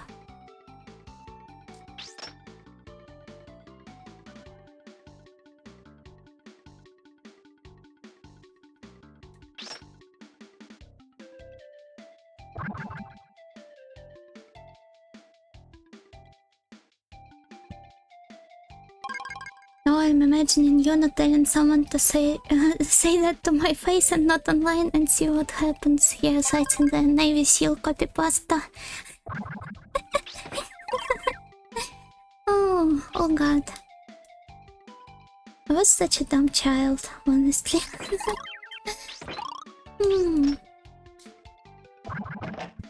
People sleeping during subathons, etc. for revenue. Oh, that's awful. I prefer the sleeping together ASMR type more. Thank you. Yuna woke up. Yeah, Yuna woke up, finally. Just be yourself is often someone saying to just be myself instead, as they can't understand someone else's viewpoints and feelings. You're bringing me closer back to my lolly show rant. And I would love to avoid that. But yeah, it pretty much does work like this. Oh my.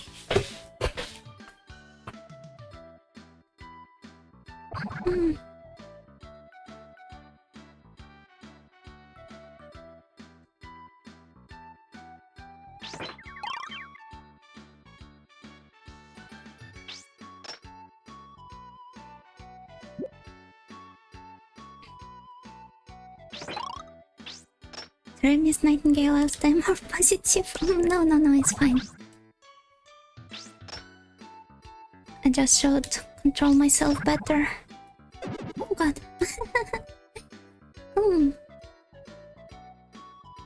Well, let's see. In general, it would be more great. It would just be great if people tried to be more understanding, but like, we live in society and it's also understandable that not everyone has oh my like rather people have their reasons to not be understanding or try to apply any effort or anything. It's not that you have to accept that, but like just understand that too.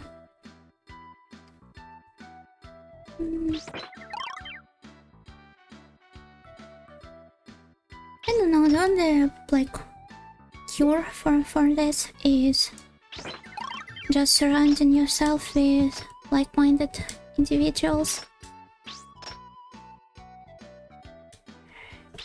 It's true that I don't know.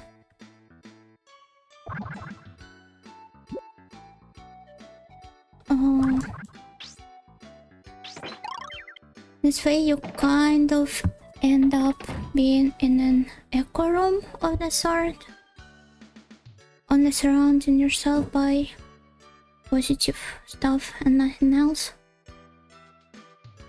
But I don't know, there's enough negative stuff in life as it is.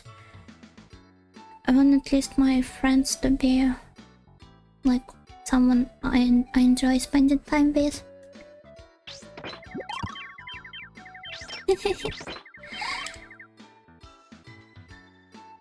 The getting squished animation is pretty cute, yes, and the sound is very cute too. The sound effect. We truly live in a society that joke in.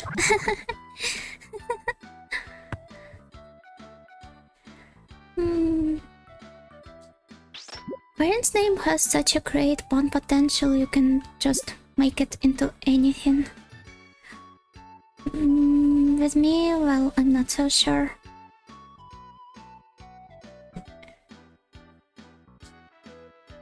It could probably work better with my surname, but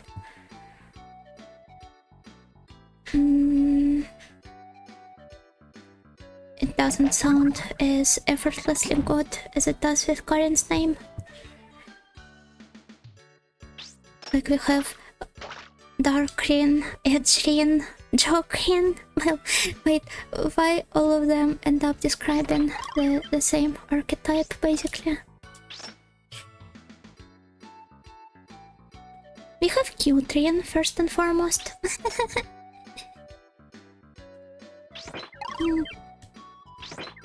And then we have Karin BT. The one and only. Heroine.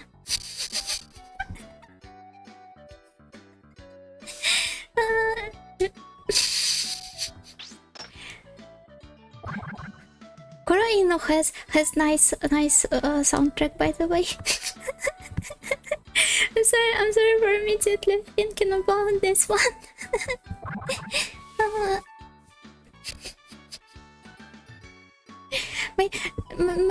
Maybe not the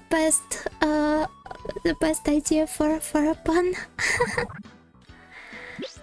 Oh, wait. Oh no, I made her blush. I'm sorry.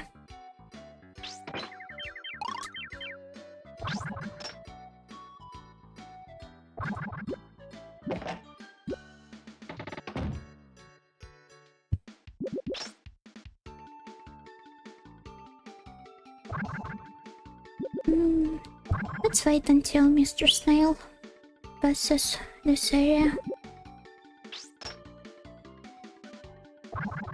Oh no, now Yuna needs to take responsibility. Ah. I will. Don't mind.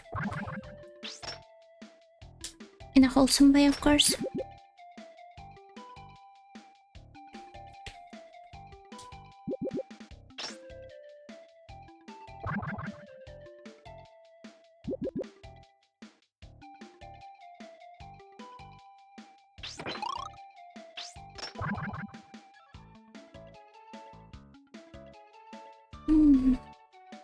Should I? Wait. I would appreciate if you all could. Okay, thank you.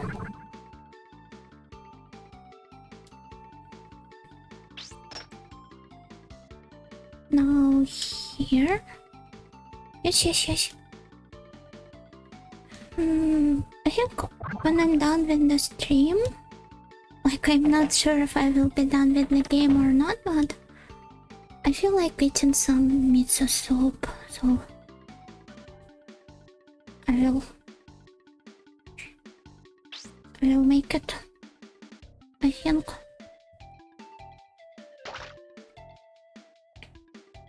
Or maybe I just will eat more plums. This could also be a great idea.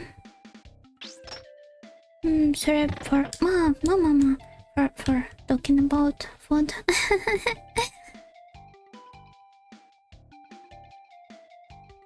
I'm a bit hungry, just a bit.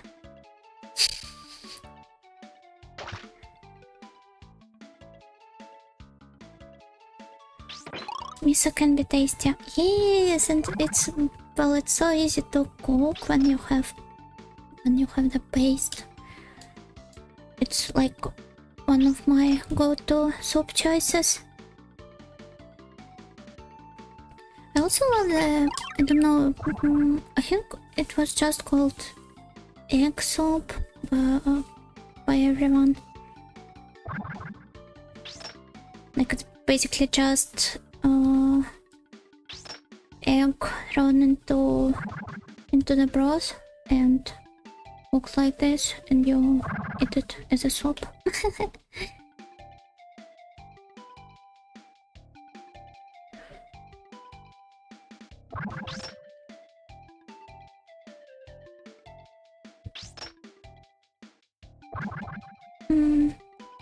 Miso soup is such a comfort food. Yes, it is. Egg drop soup? Yeah, egg drop soup. Thank you, Karen.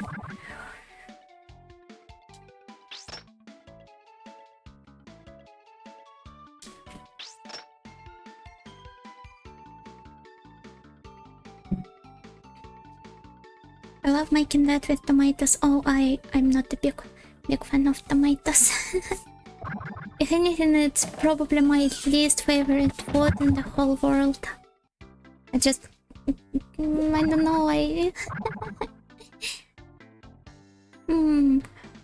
know, but I can see how... Oh, I'm sorry for criticizing your recipe of choice.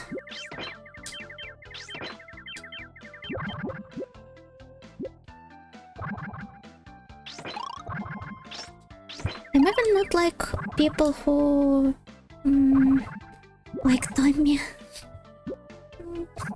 who hate tomatoes but love ketchup, but I just hate both tomatoes and ketchup.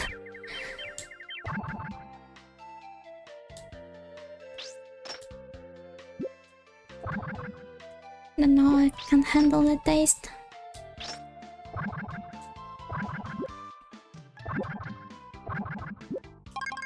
Oh no, Karen and Yuna need to be enemies for life. No, I do not want to be Karen's enemy for life. I want to get along with her. She's so nice and sweet, and I don't know, it's so funny to discuss stuff with her and...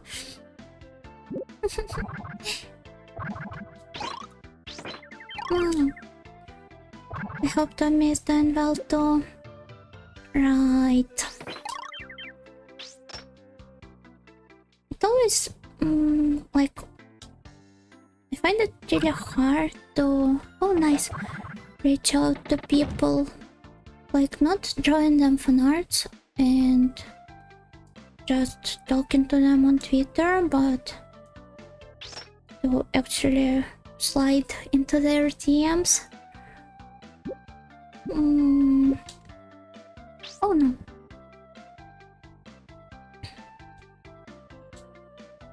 So I do kinda regret not contacting her directly. Oh my.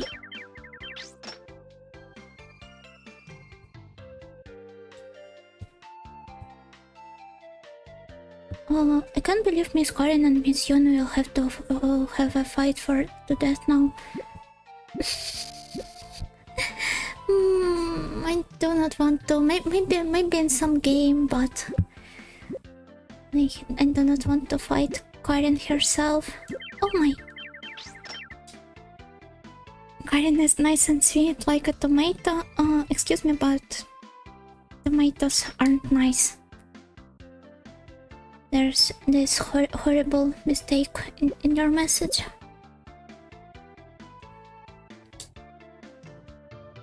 Sliding into DMs, so Yuna is a groomer.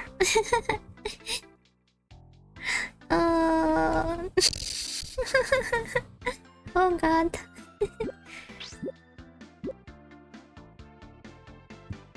I have failed as a groomer because I didn't slide into her DMs. If anything, I don't know, fighting to death is kind of a cute toxic thing. It is, but I don't want to fight you to death.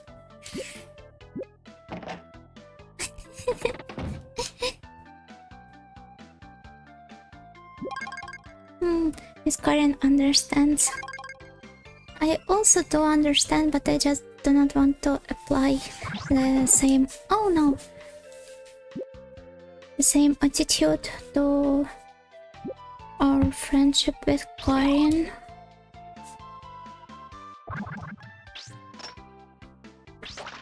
Oh no!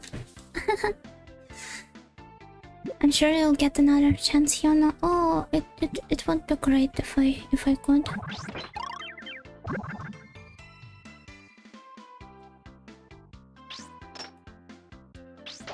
Mom! What if you watched other girls fight to death together? Huh? do you have any recommendations? I think we could. There's a... wait, I think I have talked about it on one of the previous streams. There's a pinko called Beautiful Wrestler Down for a Count. At least it's what its English translation was.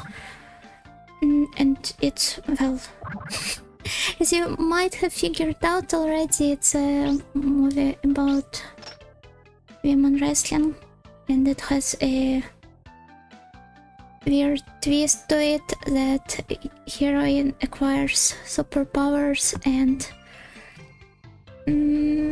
like goes full Super Saiyan mode when she... I do not remember if it was taking the tampon out or inserting it into her, well, Uchi, meow meow, but yeah, she seems to get some sort of superpower from that. Man, Pinko is such a weird genre.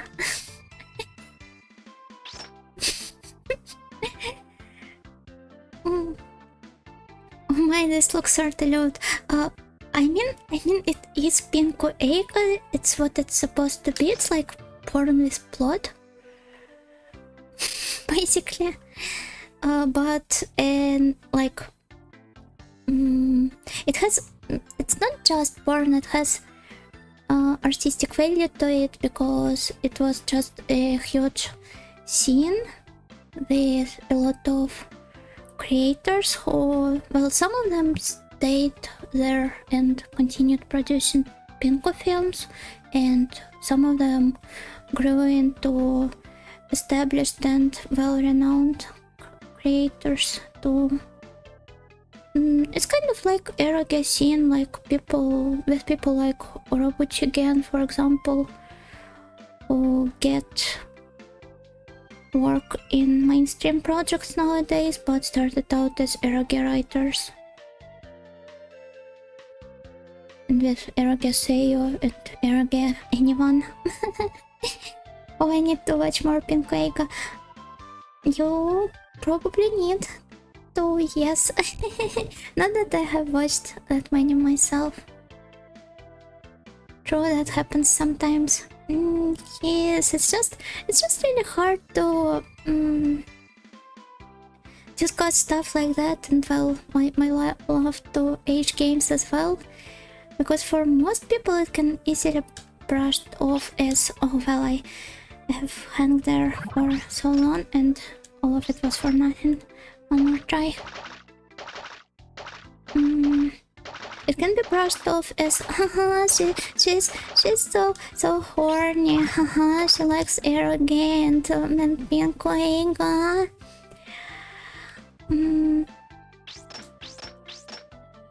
But so I don't know, I prefer to not usually discuss it with other people, but I thought you could understand. Well, at least I know that Karin does understand me. Like other people too.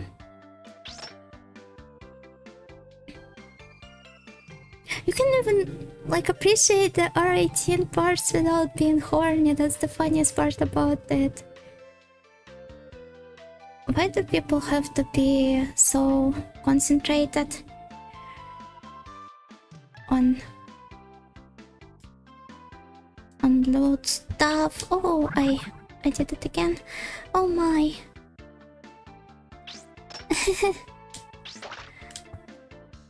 I got unusually heated over such a trivial matter like this.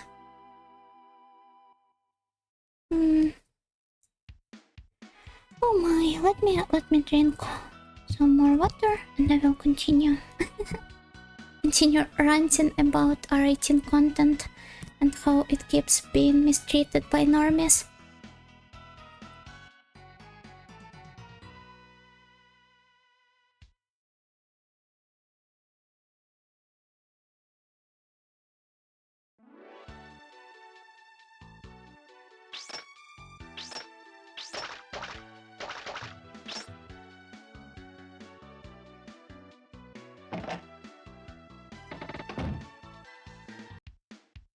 even Kiyohiko Azuma got his start in Ero manga, didn't he? Oh, he did? I didn't know that part. I mean, Yotsuba and Azumanga are so wholesome, you would never think about something like this.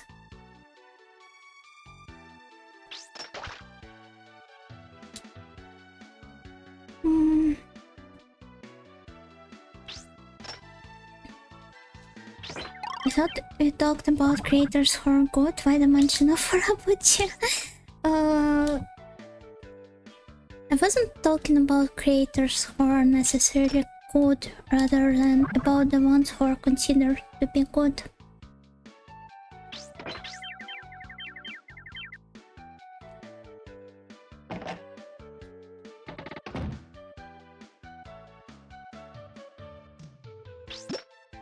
We also have people like Takahiro,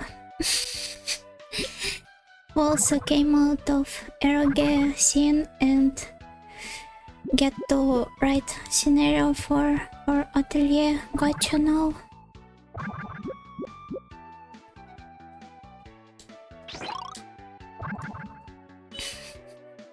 But well, once again, I'm not trying to say he is a good creator.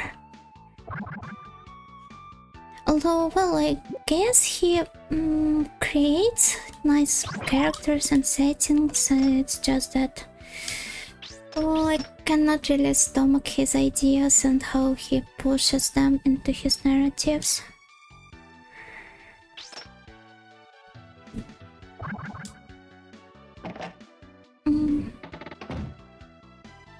Actually, you know what, she's being eager for the plot, so...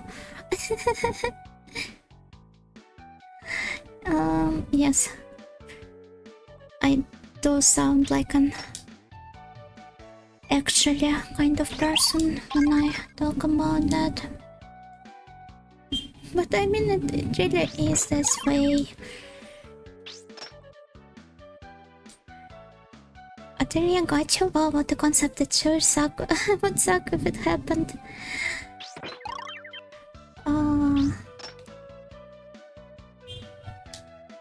Yes, let's just pretend it doesn't exist. Much like Tsukihime anime, right? The hero of Yukio no wa Yoshidaro, yes, this one. I mean, if you haven't noticed, the guy is a huge revanchist and like he's got all of that pro-imperial boner showing up in all of his works. And I mean, the first Yukiyuna, I had quite a lot of discussions about that with my friends, and the original Yukiyuna anime, it can be in good faith treated as a work about how national, not national, but totalitarian systems ruin people's lives. But oh god, in spin-offs, he gets more, let's put it like, creative freedom.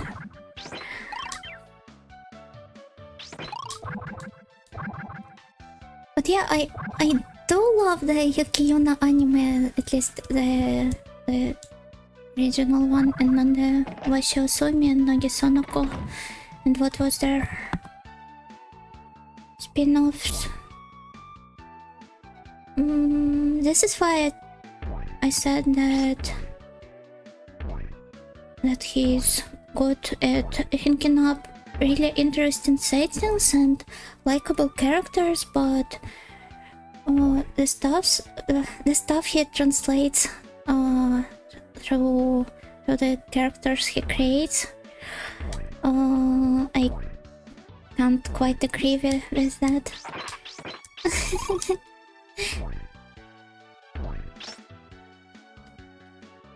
I mean, now that you mention it, yeah.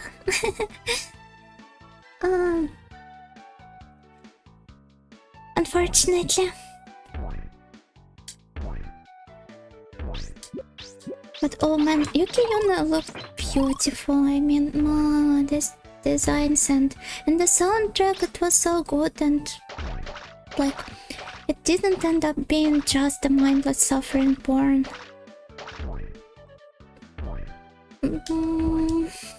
But still, his ideas, unfortunately.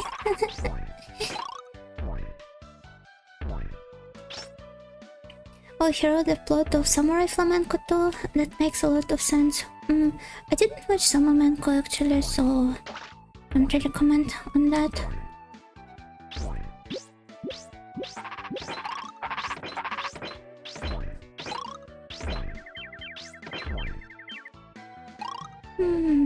He also wrote Magikoi, and I didn't read the VN itself, but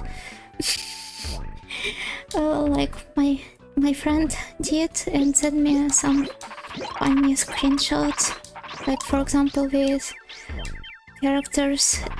Oh my, wait.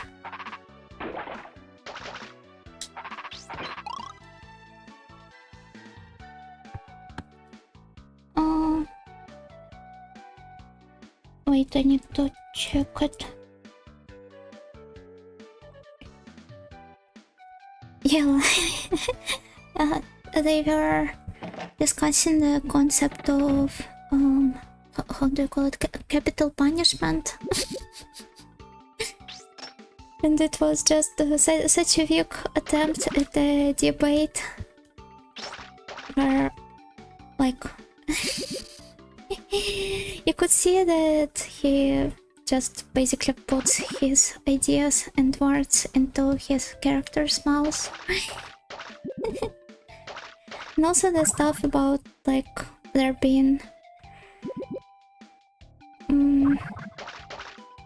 people of the basically first and second sort, which also is apparently present in Magikoi.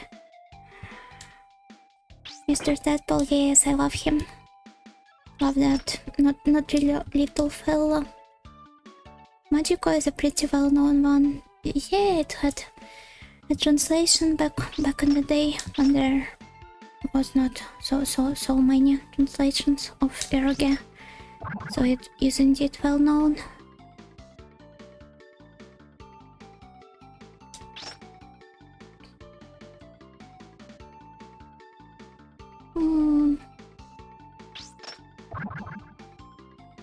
But I think he still is better than... how was the Concolia guide called? I remember he was Tanaka, but Tanaka who? Well, let's just call him Tanaka. The Tanaka Concolia. Because Takahiro can at least create interesting settings, and this guy can only cry about his country losing in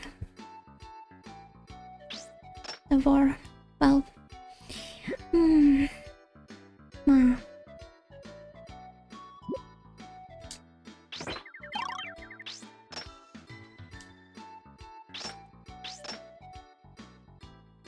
I really did like Concola back in the day. But I tried, like, even the first adaptation wasn't that bad. It was just I don't know, it was just mid. But the most recent one, I think it's aired in the beginning of this year, if I remember correctly. It's just so insufferable. It's like watching, you know, the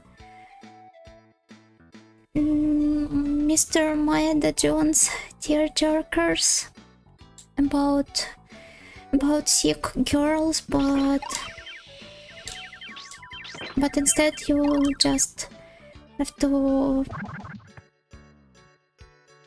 like see an anime about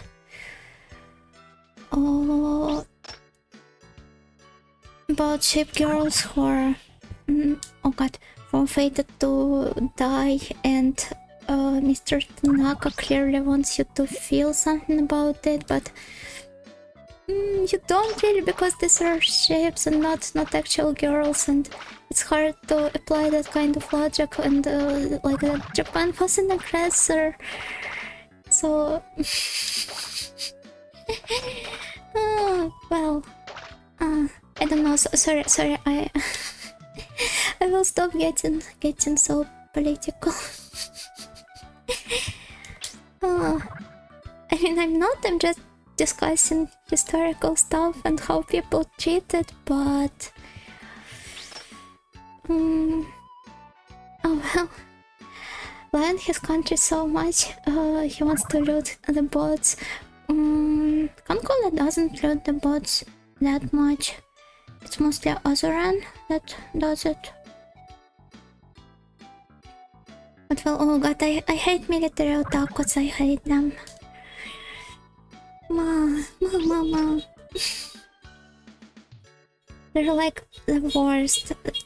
Like every single time you see a military otaku, it's just the most annoying person ever.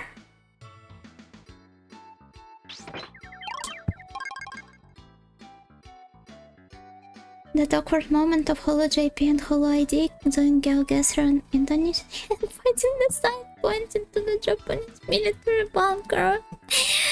I didn't see that one, but oh god, it must have been really awkward.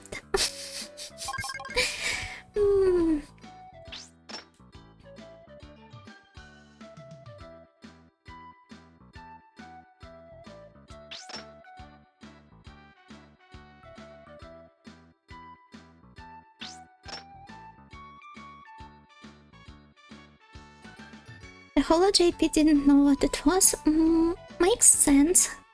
And it's not like I'm like trying to... It's not like I think it's their fault. The Holo girls, I mean. The ID move things along quickly. Quite professional for, well, given that they're corpo Vtubers, and it's probably not in their interest to hit up drama like that. I remember some of the Ninja IDs though openly discussing stuff like occupation and colonization on stream, but it was Lila, I think. She does that. She had that a stream bot.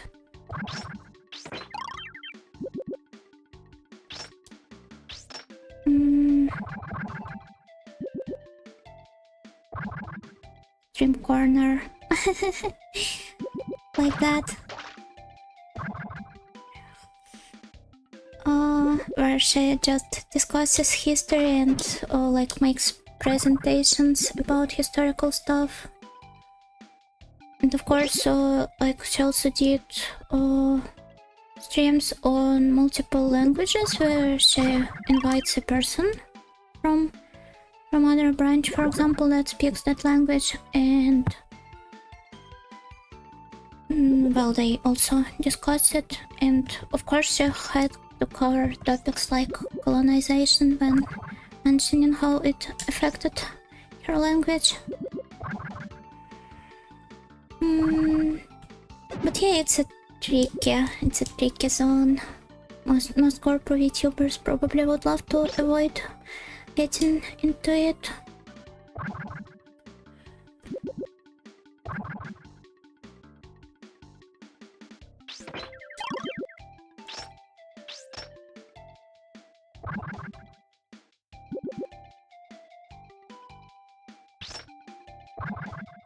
And then, like, once again, back to the Takahiro and Tanaka discussion. I'm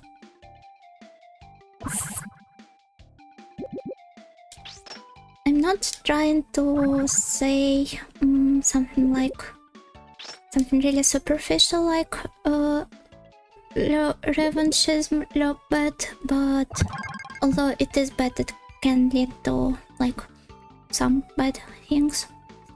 But I don't know, when it's mostly limited to fiction, like in their works, it could be safe, I guess. You can like say that I don't know, it motivates other people to like resonate with their ideas, and it could trigger them to do something actually bad and harmful. But it's just theoretical, pretty much like with Lolly Show stuff. Wow, I wanted to jump over it and couldn't.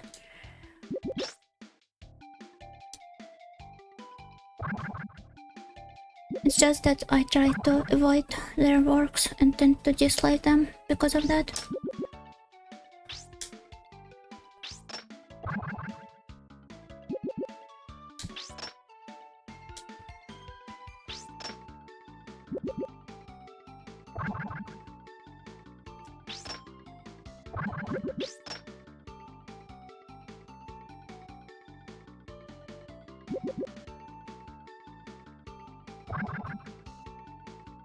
What a love hollow idea. Yes. It was quite professional of them once again. Like you were saying about fictional being different when you were talking about chat earlier. Yes, pretty much like that. Well, it's harder with political stuff because it can be used as means of propaganda, and well, okay, I don't know if it's just dodgy sons sharing their wet fantasies. Then it probably isn't too bad. I don't know. No, it still is bad, sorry. Like, policing other people's content is still wrong, but I have my right to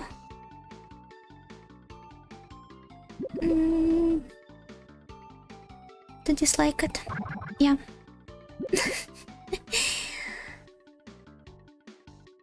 Miss Yuna extremely afraid of having opinions. Is shot a blocked word?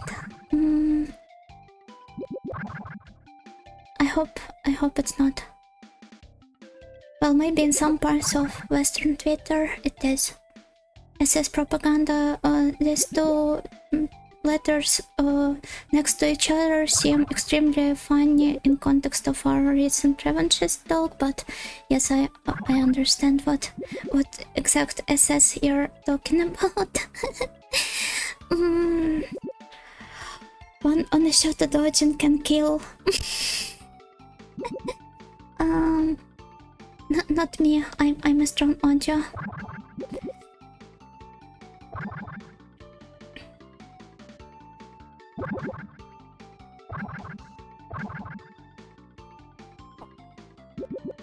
Okay, at least you guys had a good laugh about it.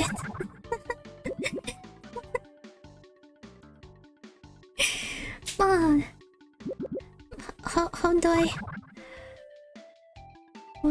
time it?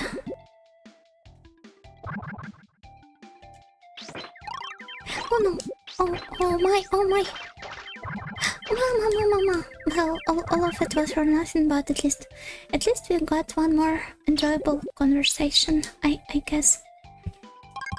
In a similar vein, I've seen Asian people wanting to use the swastika more because it is a good slug symbol for them. Yes, but it's different. It's not about revanchism, it's about reclaiming. It's a good thing, in my opinion.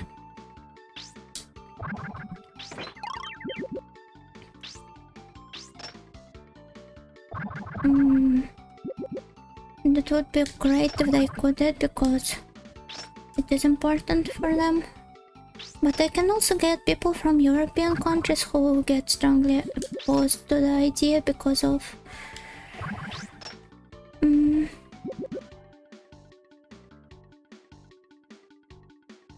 well... I don't know, there was a... like a story in my country. Like about cosplayers at cons, doing cosplay of what is that show called, the really popular one, Jujutsu Kaisen. They have manga on their sleeves there, right? And of course a lot of local people triggered about it, because for them they do not really differentiate between stuff like that, and for them it clearly is a Nazi symbol first and foremost, even though they are different. And I feel like for people who still remember the war, there still are some alive, at least are the ones that were kids back then, it can be triggering, and it's not like I do not understand them.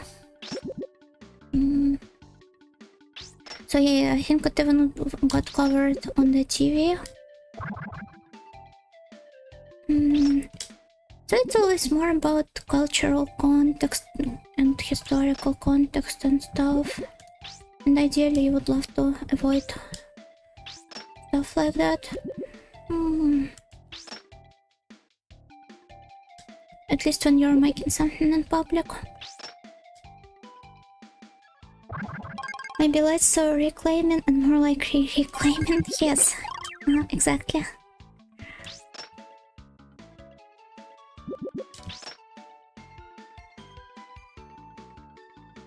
The swastika was a good luck symbol everywhere, I think. That was used by a certain rather unpopular government. Yeah, there's... oh well. It's so sad, honestly.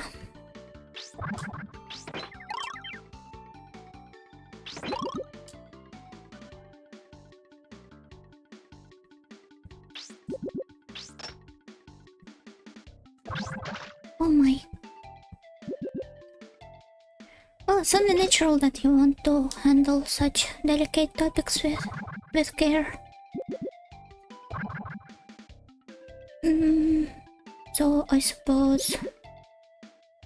I don't know, I forgot what I was going to say, but I read quite a lot about it, so I think my general point here is clear. Okay, Avengers, yeah. This fun.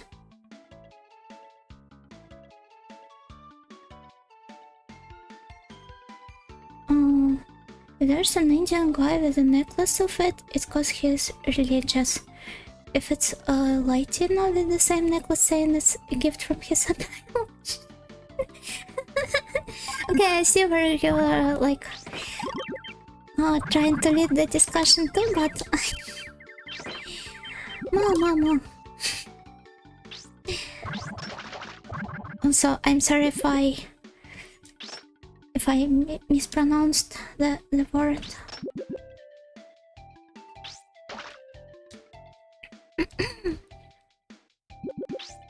Oh my.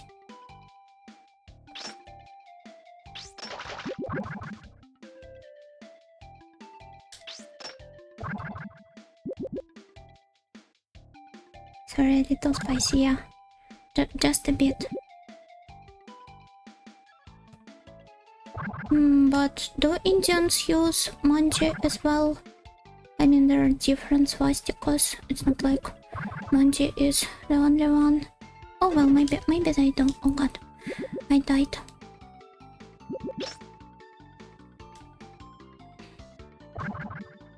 Yep. Oh, I didn't know that. Okay.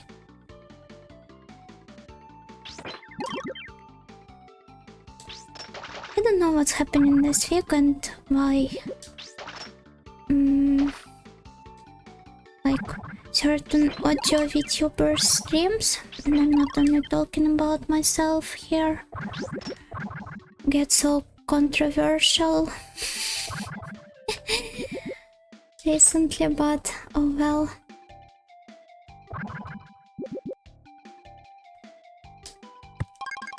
Well, it's called manji in Japanese only, I think. Yeah, of course it is, but it's like it's only name I know, so I prefer using it to differentiate from other swastikas. Or maybe manji in Chinese, I don't know, since I don't speak it. Yeah, I also don't. The Jain are well known for using it, and they're incredibly pacifist. Well, at least they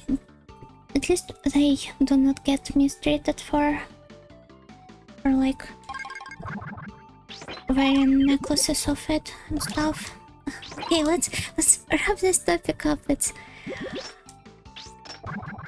I'm not even saying anything bad, and it stays in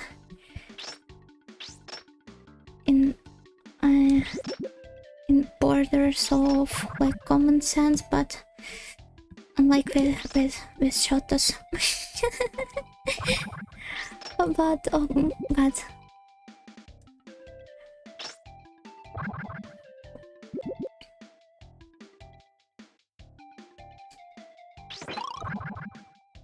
I think most people prefer VTubers to be apolitical, if anything.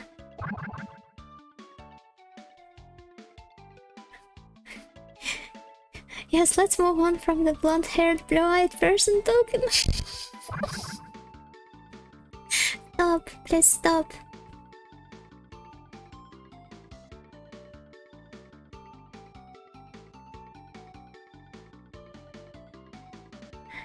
Oh my.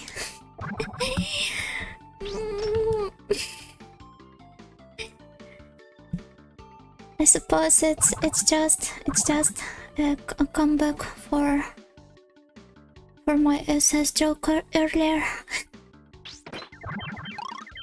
Oh my.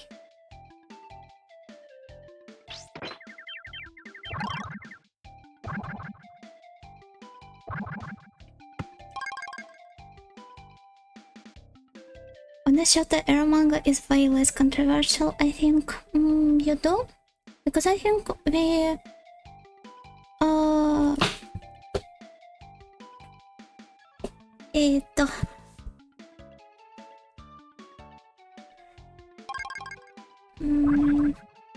I don't know, I'm mostly saying stuff most people would agree with on that topic. And with Oneshota, I clearly don't.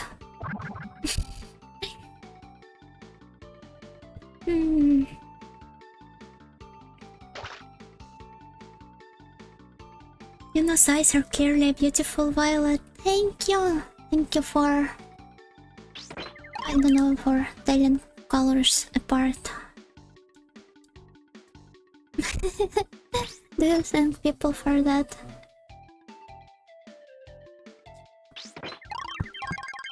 They make her look like she smells like lavender and vanilla? Oh my! Oh my, oh my. So we now have... like... I don't know, the Yuno onigiri theory and Yuno ice cream theory. Or just any dessert. Yeah, I'm a blueberry cheesecake. No, not blueberry, lavender cheesecake, sorry. Oh man, I totally missed that pun, I get it now. Okay. I'm glad you do, I guess. I was referring to a type of perfume? Oh.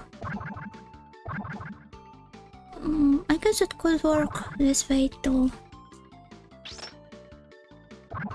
Yeah, of course you said smells and not tastes. Right.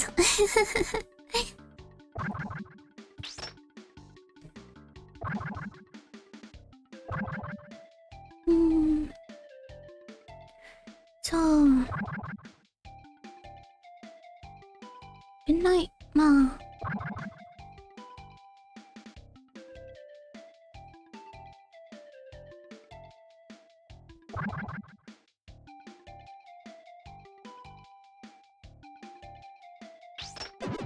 my.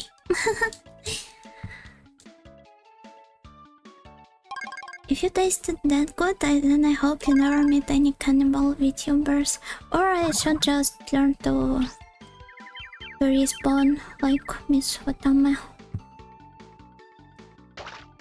Now that I think about it, she also has violet eyes and blonde hair.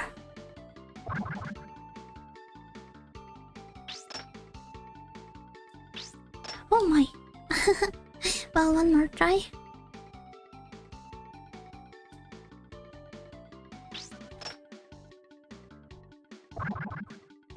Ma. I wonder if there are any cannibal VTubers. If there are Rona VTubers, then there probably are cannibal ones.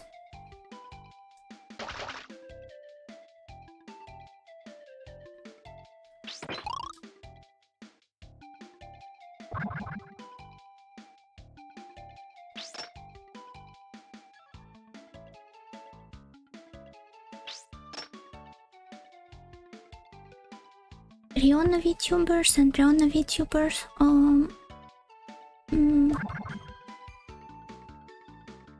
Is that supposed to be a pun? I'm sorry. I have probably missed the joke I was supposed to get.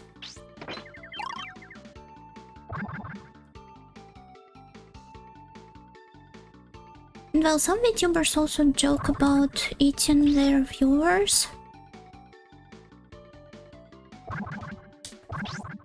Ma.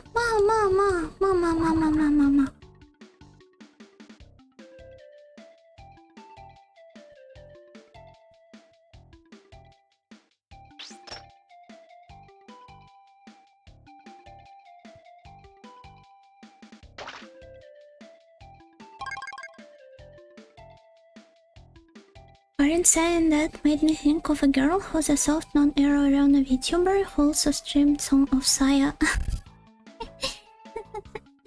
I do not really get the appeal of Riona though, so I wouldn't follow people like that.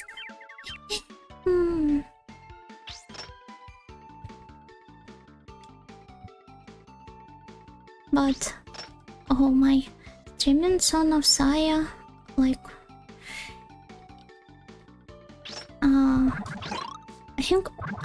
I think you mentioned this girl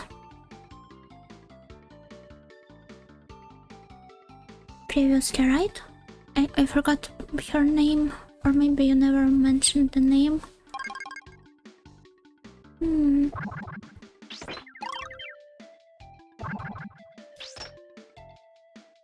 Riona is a VTuber that does a lot of retro games too. She didn't know about Riona until 6 months after she had been using this name. Oh, that's unfortunate. I think there was a girl from... Oh god. Wait. Do I have to redo it now? Yeah, let's go.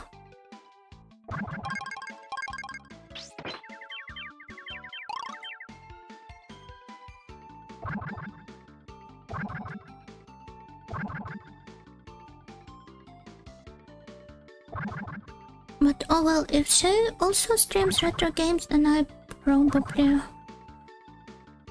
have to check her out, because I don't know, I love VTubers streaming older stuff, and well, I think it's just the usual sentiment of liking VTubers that are into the same stuff you're into.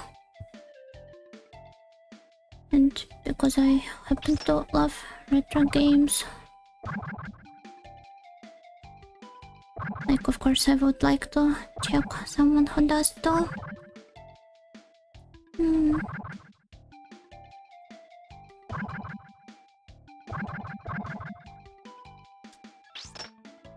Come to think of it, lots of them do more than you'd expect. You mean lots of VTubers doing retro games?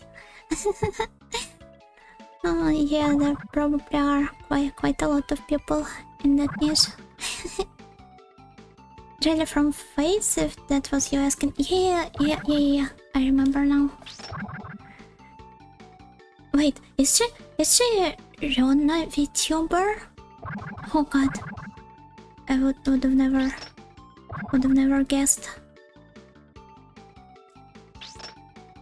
Oh my. Oh. Well, one more retry, but I want to. Okay. Oh wait, it's my final life.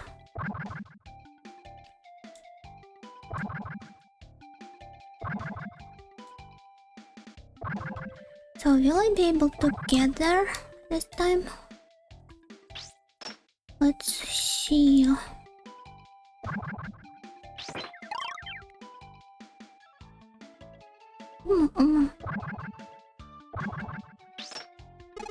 Oh no, the game is screaming at me, making me feel bad. Oh god. No.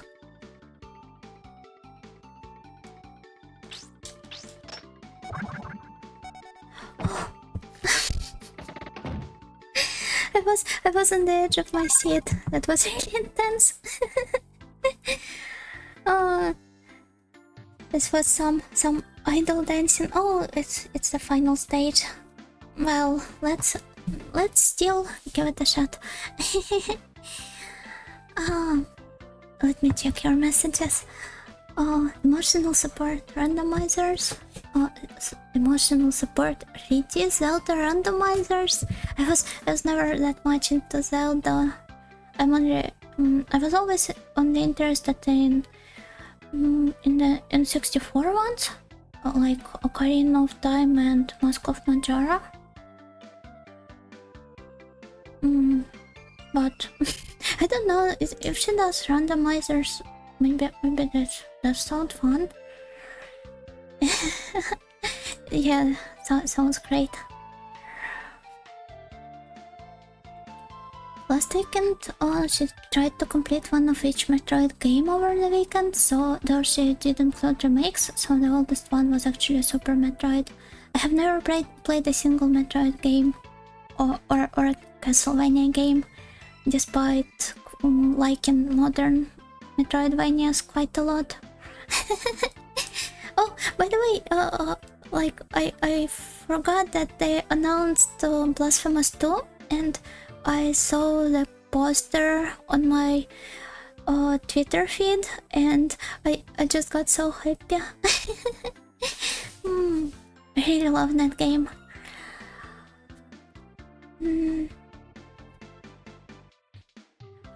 Well, before she was interested in being a punching bag and sold her doll designed for and asked people to record themselves punching and kicking it and stuff. Oh god. Thank god Miss Pecora is not a Rona VTuber, or I can't really imagine things people would do to her Tamagotchi she recently released.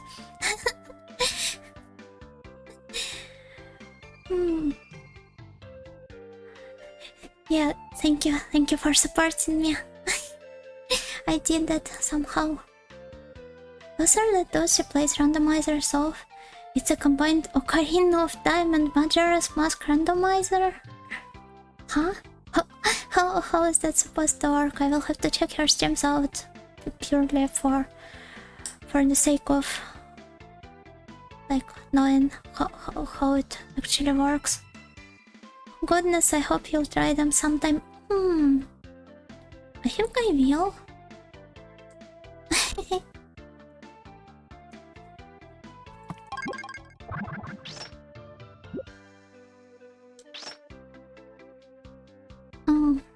Oh my.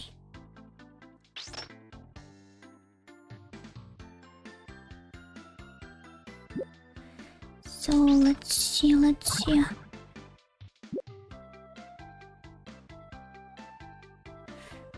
Oh my, mama.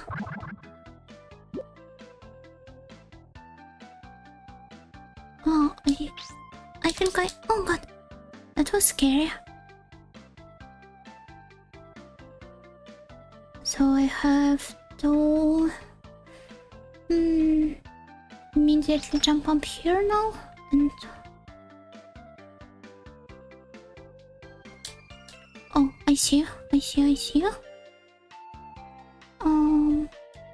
Well, one more try.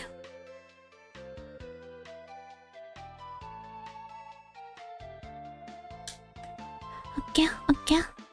What do I have to do now? Oh, I cannot really see stuff. And I do not like that bug in there. Oh my. Well, I think it should go like this. Oh god. Oh, hello there, Mr. Eel. Not nice to meet you. Could you please disappear? Thank you. Mama. Oh no, there's two of them once again now. Oh, there's 3 of you already. I will distance myself a little from that platform. Because they do not feel safe in my presence, I assume. Oh.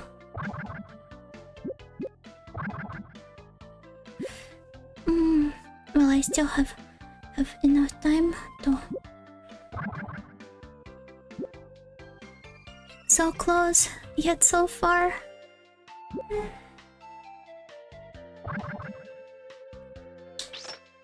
Okay.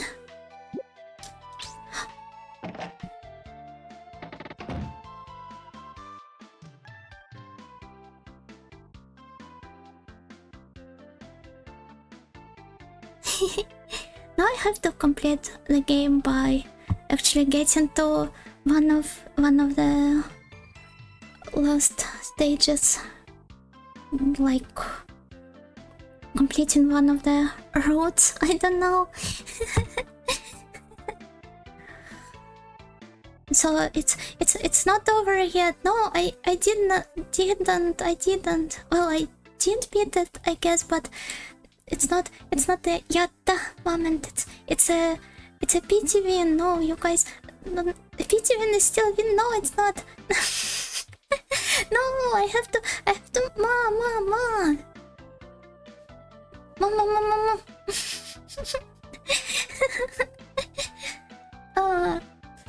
Let me check what you wrote before. The chest or other things are randomized, and you can find. I'm doing this because I cannot read. Like, is this supposed to be Sakai Ko? Maybe. I don't know. No, it's not Ko, it's something else.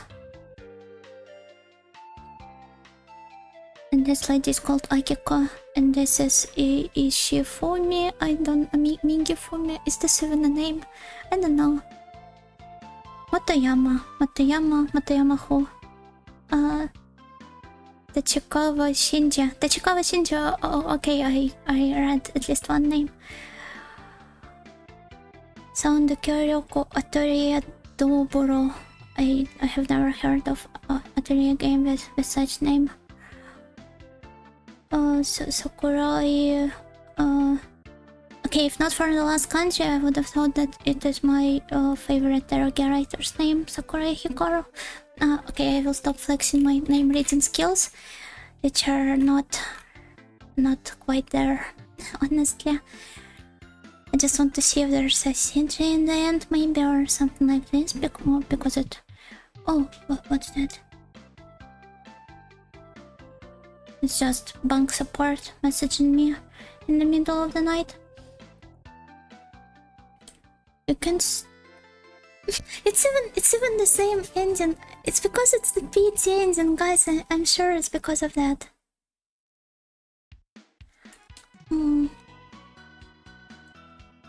Stuff for Ocarina of Time in the Majora's Mask game and vice versa, so you need to back and forth.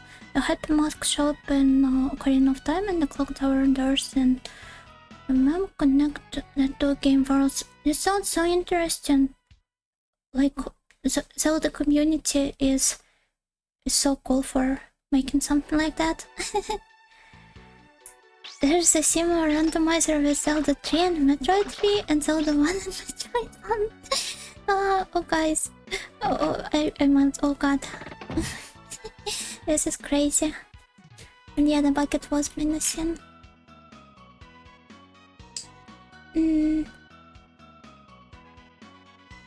Counted, I'm not free yet. Okay, maybe I will try completing it normally off stream. I don't know, because I don't know, like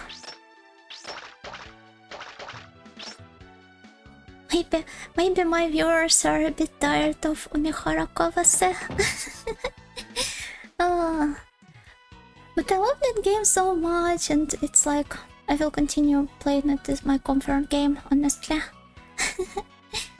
Should finally Umihara the Kawase.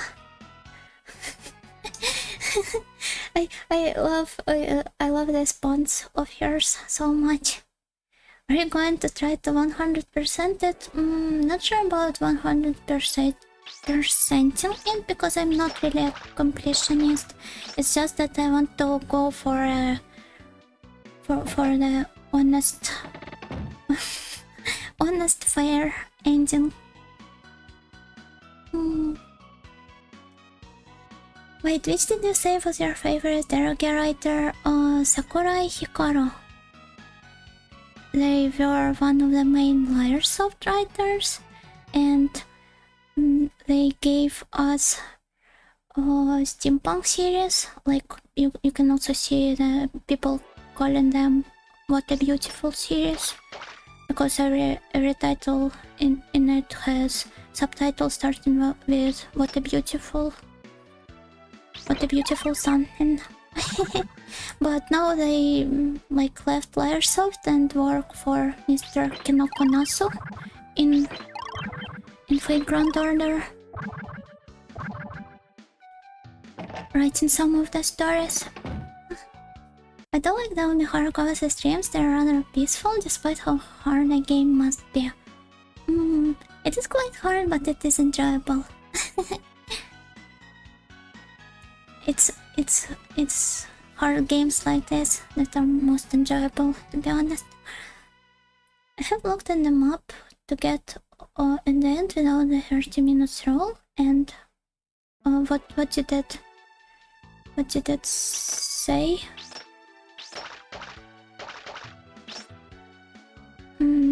I think I will also look up one, since I mostly follow the blind playthrough rule with my first playthrough. I absolutely refuse to use any guides during them, but okay, admittedly I had to look up how Mr. Umihara-san does some of the more tricky jumps.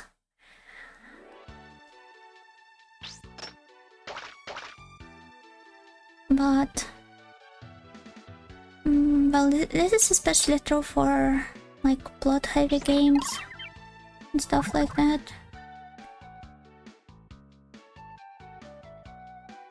Oh, what a beautiful audio-sama! Thank you.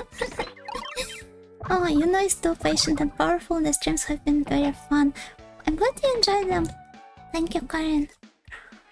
Just like Toho Shoujo Tale of Beautiful Memories. Kind of like, but not quite like, because it still differs. But yes, pretty much like that. Thank you for not mentioning the "What a Beautiful Juvan" name and going for a Toho analogy. I feel a little sad that your work is going into gacha stuff now. Try to think about it like that. At least some gacha gets good writing thanks to it, and she gets to earn money doing this.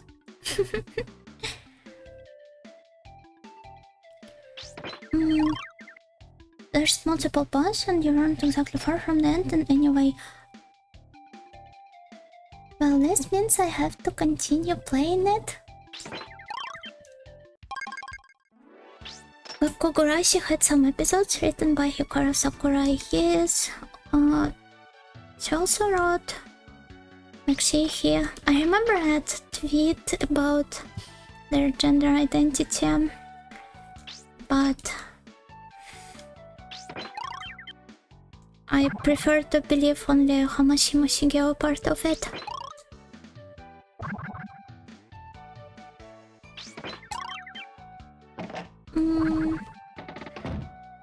Yes, they also wrote scenario for what was that anime's name?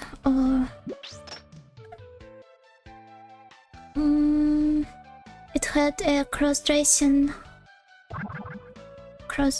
shot in it and some wild direction and opening from Amaterasu.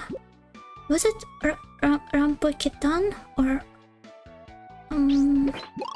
oh that was a nice spin. Yeah, it was loosely based on Edogawa Rampo's works,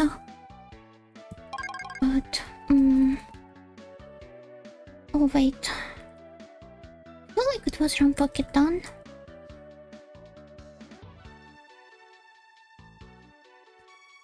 Yeah, Rampo-Kitan Game of Laplace, I remember correctly.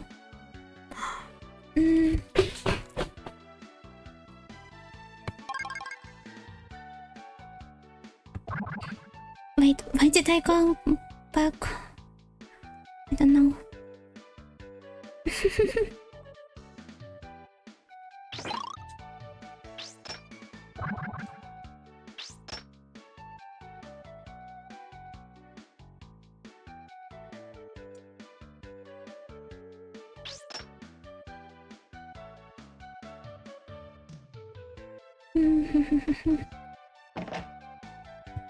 So wait, where did I stop? The Zombie Idol one? No, not that one. Zombie Land Saga is so great though, now that you mentioned it.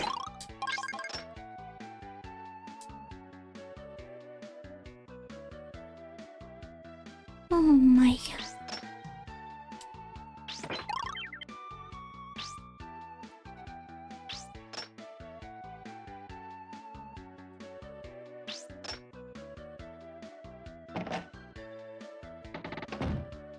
Your power level is way too high.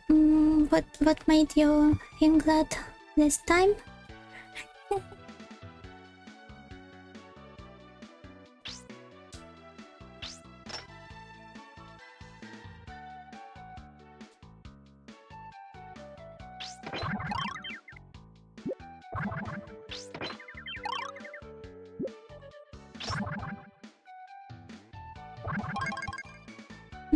Rampo-Kitan was so bad though, the opening was the only good part about it. Was it really? I think it was... yeah, okay, it was bad, but on the... at least it was fun, I don't know. I remember in the closing scene, or maybe not in the closing one, but in the last episode, there was a scene about... not about, but of protagonists talking to each other, like with a panoramic view of the city in the background. They were looking, they were standing in front of the window while they were talking, and suddenly there's just a person falling down from the rooftop outside of the building in the middle of their dialogue, and it was so out of place.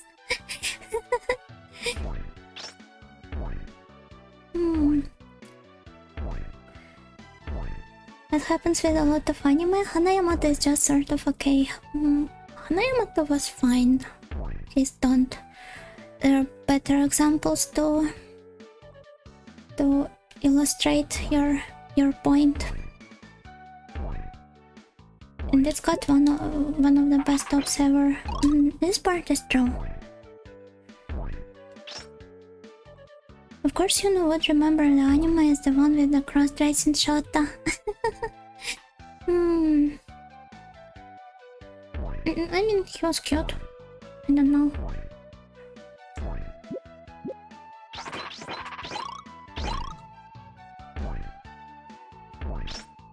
I just do not really remember any other characters in this show. Remember there was some sort of psycho lady. She was imprisoned for something, I believe. Or maybe she wasn't. It's all one big mystery for me now, just like the genre Mr. Endogawa used to work in.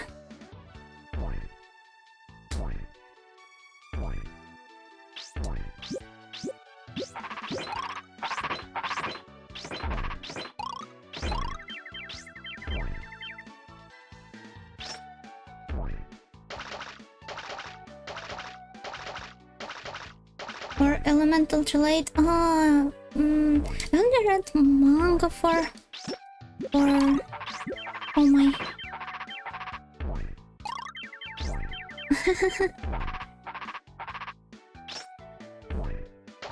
For that one, and I don't know, it was quite enjoyable. It had some nice like world building, I believe. That I think they actually described how spells worked or something, or whatever they were using, and the main girl was really cute.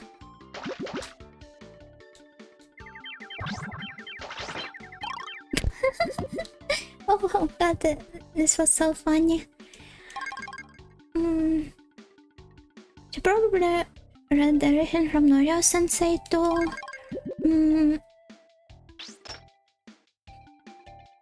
I'm mostly a fan of, well, just Shotos. I remember Himagoto though.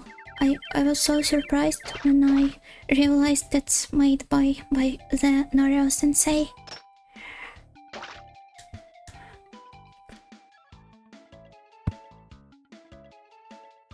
I'm not trashing it. Oh, okay. I just mean that they aren't super beloved popular anime, not that I think they're bad. Oh, okay. I see your point now, more or less. Hanayamato was pretty good, the art direction was nice, plus it's an early example of the interesting Maya shows. You're so real for that, Tara.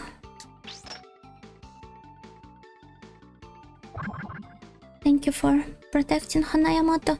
I think people just tend to get angry at this particular show because it dared to have some kind of drama in it. Even their life is a mystery novel, deep. I want to live my life the way, in a way that makes people say, even her life is a retrograde. Deep.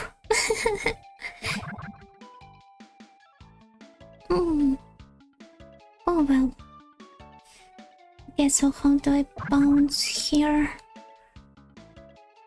I think if there's anything I was supposed to learn from my first playthrough, is that I shouldn't like second guess all of my jumps that much. Just rely on the intuition and feeling of the momentum.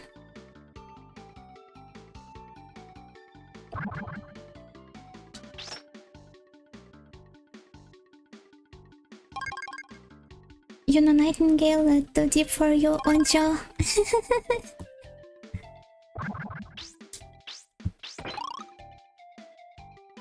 Yes, yes. This is me. Nice to meet you.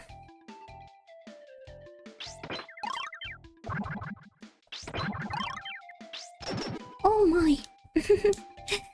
Well, I clearly should have waited here for a moment. Come on.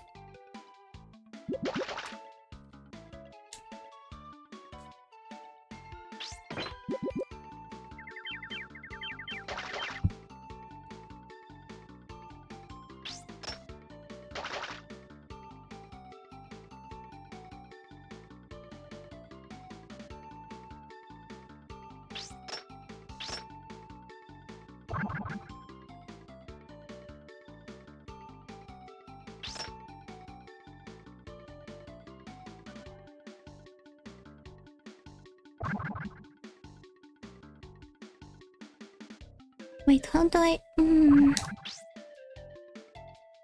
Okay. One more try. Oh, my eyes hurt a little. I think I'll see how far I'm able to go this time, and then I will end the stream. Oh no.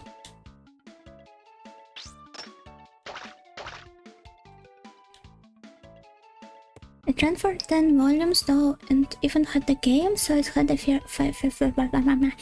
bit of popularity. It only wasn't popular in the West because of the Moebashin of that era.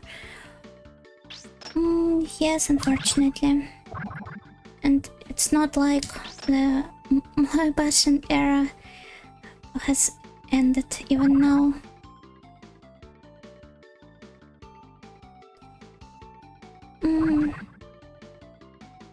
Wait. So... Okay.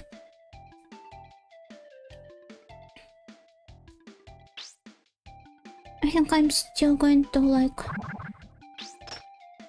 I have to pause when I read your messages so that I do not get closer to the time limit. Oh god.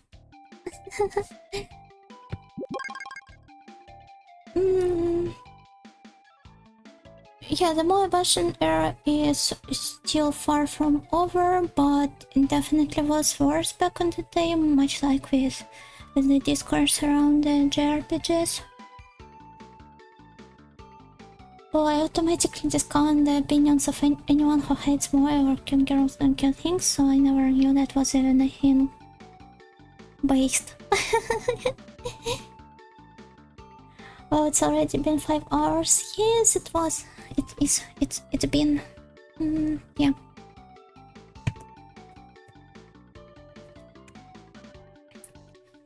I think this is a satisfying stream length, if anything.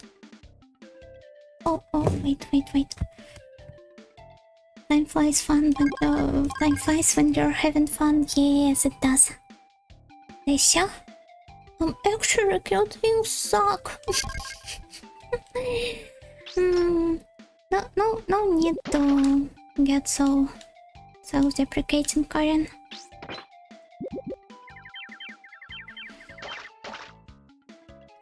Okay, Miss Karen said cute things suck, so they must suck then. You're rather quick to agree with Miss Karen.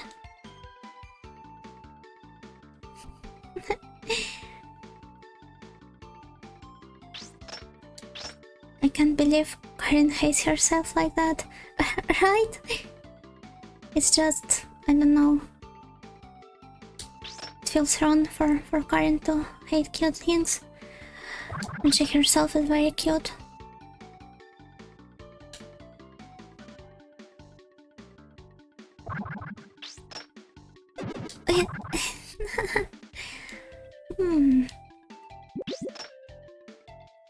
Oh my.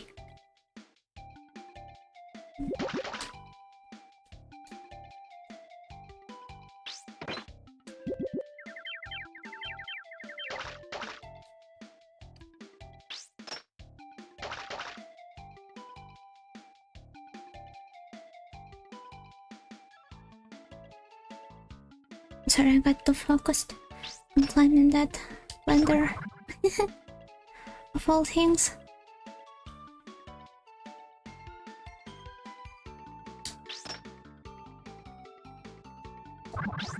Oh my.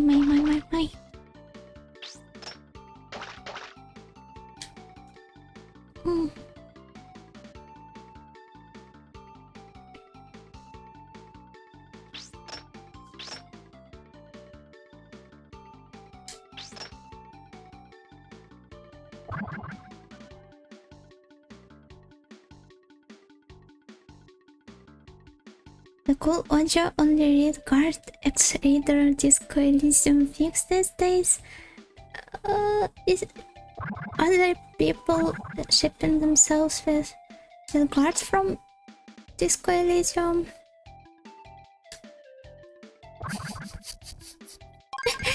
If I was a Yume Joshi and if I was like into reading Disco Elysium Fix, I would have probably read, I don't know, Kim X Reader, but well, Kim is reserved for Mr. Dubois himself, so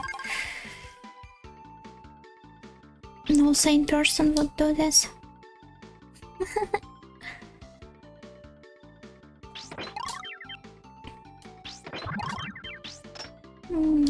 Now that I think about it, I've never gotten much into reading fanfiction.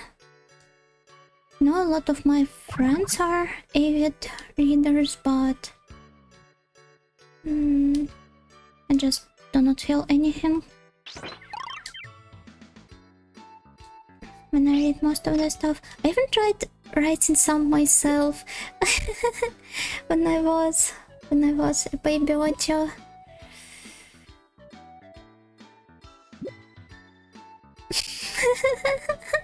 No, I'm going to cringe. Oh, I'm already cringing.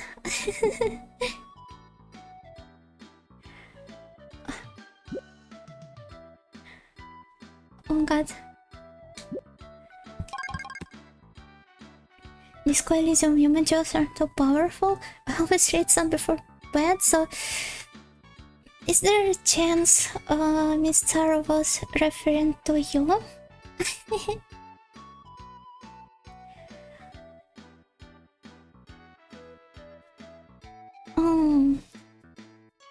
She's dying. Not, no, I'm not. But okay, I think I can confess that when I think I was 12 or so, or maybe 11, I wrote a fanfiction about Madotsuki and Masada from Yumenike. And that started with them when he was still Madotsuki's teacher, and it had an awkward NSFW scene. And then the narration switches to like the scene in dreams of the current Madotsuki, where she is like, you know that like the stage, the room where you meet Masada on that spaceship, and it has a bed there, and like she approaches sleeping Masada holding a knife, determined to kill him in a dream for what he did to her in reality.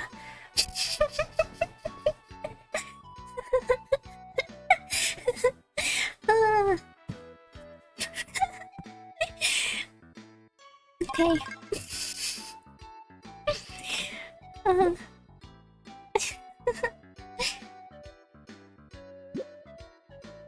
I was so deep, even though I was on the 11 or 12 back then.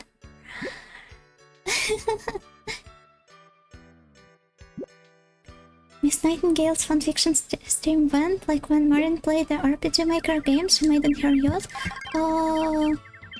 I would have to like translate it as well. I also wrote some Homestuck fanfic. Not, yeah, wrote Homestuck fanfiction too. This is probably the most embarrassing part.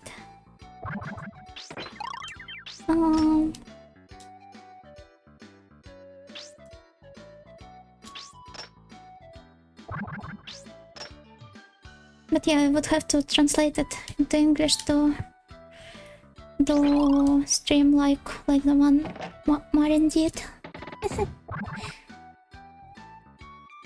Miss Karen is an Ojo of the coolest kind, so oh god. Okay, I won't judge you. I won't judge you then.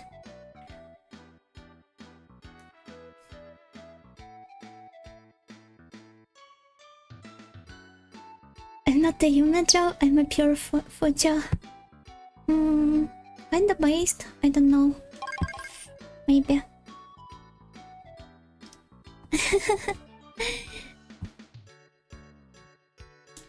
Well, everyone is entitled to their own preferences and opinions, right?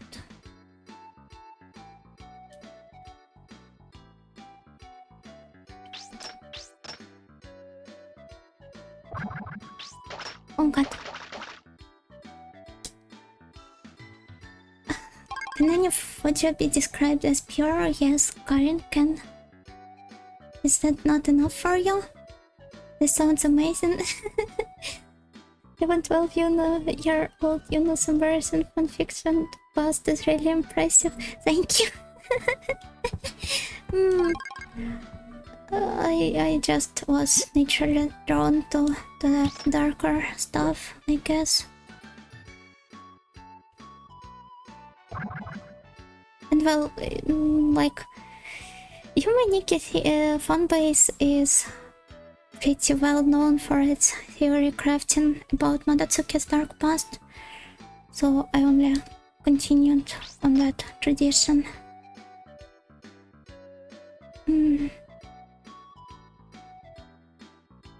I remember like being an avid Ubo-chan user as well.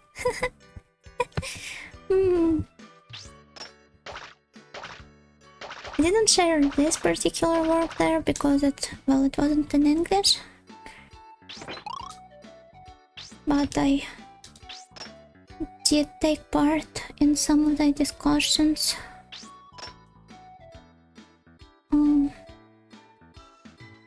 Can't believe Miss Karen lied every time she called herself a human Joshi before. I need to catch up on Karen lore.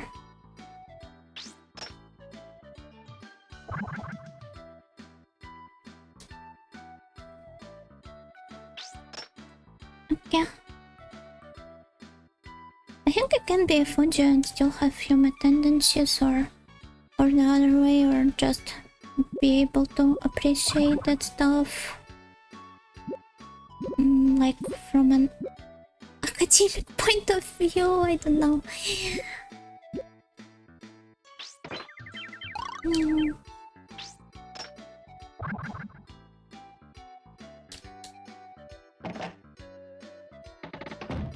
Oh no, not another Homestuck face haver.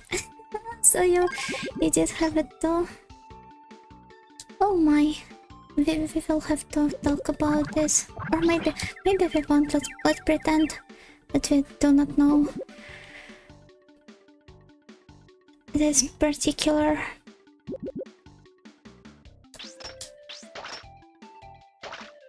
part about our pasts. Oh, hey, you know what did I walk on? Hi Zetar, I'm sorry for taking so much time to with response. But yes, I was just questioning my dark past.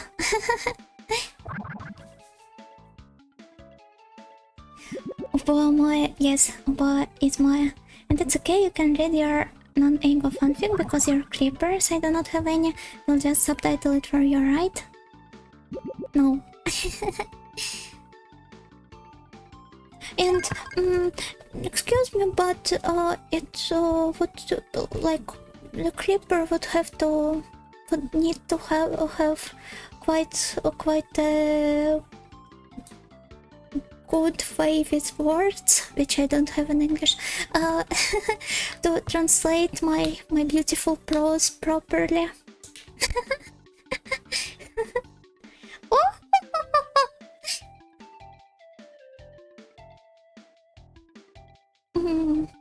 I only had one new major moment in my life and I regret it immensely. I'm really interested, but I won't bug you about that, okay? Now that I think of it, I also had only one new major moment in my life. And it's fun, so I keep telling that story to everyone. I do not really consider it to be my dark past, even though it probably is. Just a VIP child being dumb VIP child. But it was for for accelerator from Raildox First. I even had a notebook where I put the like nicknames of girls who had pics of him as their user pics in socials.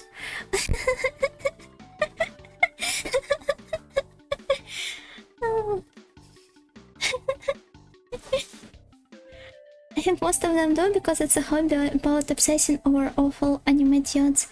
Well, probably, you're right.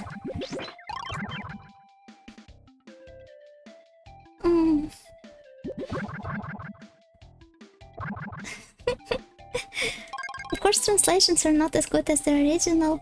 Like, you haven't read Hamlet until you have read it in its native Klingon.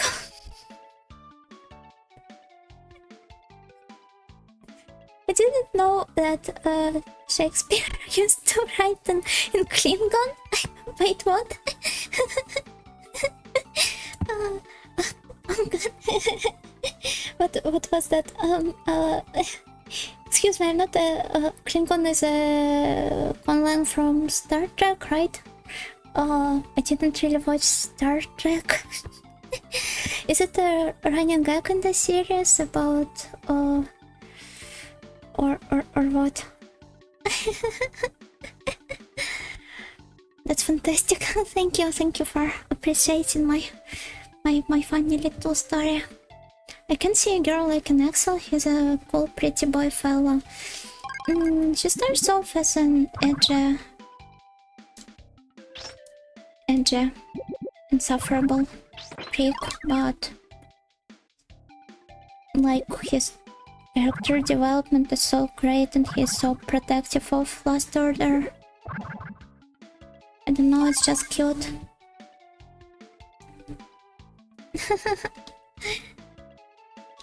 Okay, but he's great though. Yes, he is. My major target was also a silver-haired person, so I guess in a way this is one more thing we have in common. So you just you have gray hair as a way to remind yourself of that sweet time. A memorabilia you always carry with yourself. It's a line in the last TOS Star Trek film. One of the Klingons refers to Shakespeare as if it was native to their society than Earth. Oh, that sounds funny. I guess for humor they refer to high culture Earth stuff like opera and plays as Klingon things, since they're like brutal space pirates. Ah, okay, that makes more sense now. Mom. And this also is an example of Gap Maya.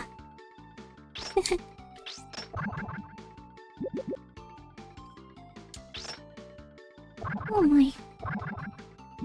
I really want to... Ma.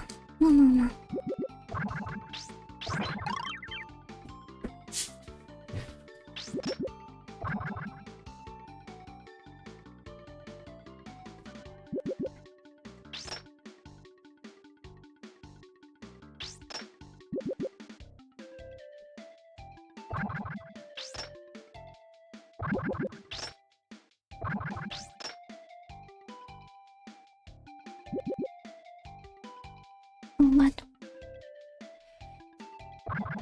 Nice.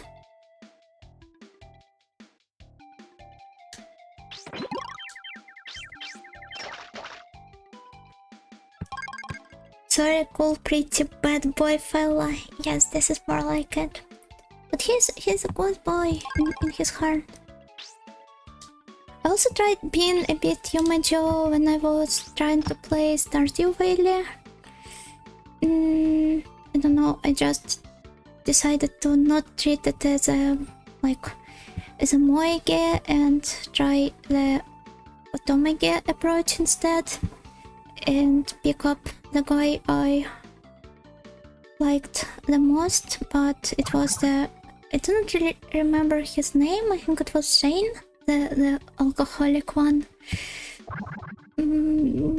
Yeah, I think my I can save him instinct wasn't strong enough to to go for his route in the end.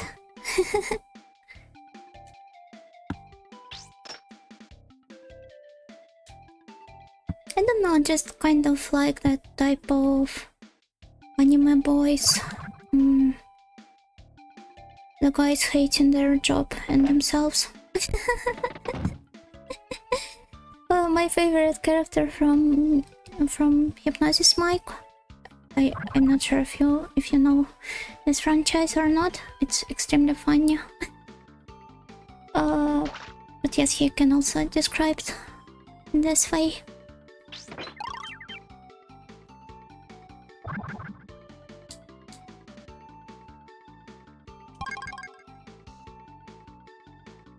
Klingon Gap Moe, you know, really is very high power level. For seeing this as a Gap Moe, I'm not sure. Famous Klingon quotes tend to just be stuff from Shakespeare. Oh god. Okay, this is rather Chunya than Gap Moe, but then again, Chunya can be Gap Moe. You pretty much can't separate one from another. Oh, Otogi are usually too humorous as a man. I will have to tell you a story from the one I'm reading right now. You know the audio that can save us. As long as you're anime boys. Well, maybe. I'm not sure, sorry.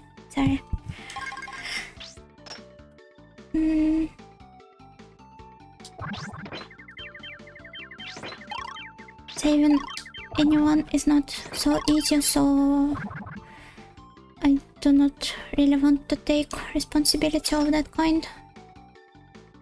I'm sorry. Who's your fave hypnic character? Doppa. He's mama. He's so I don't know. He's great and I love both of his tracks.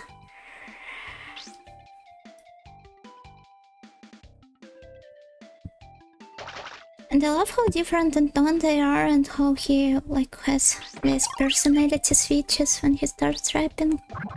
In battles especially.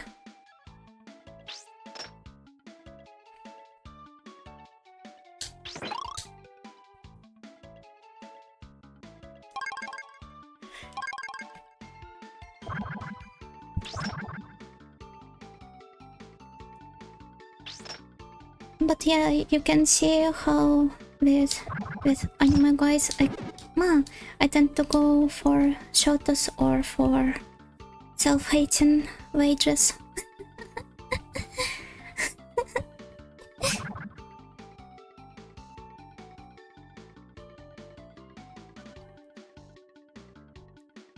My taste in moe girls is way more diverse. For example, I love Confucianescence and insecure crying blobs like Kobenya. Okay, I suppose it's not so different.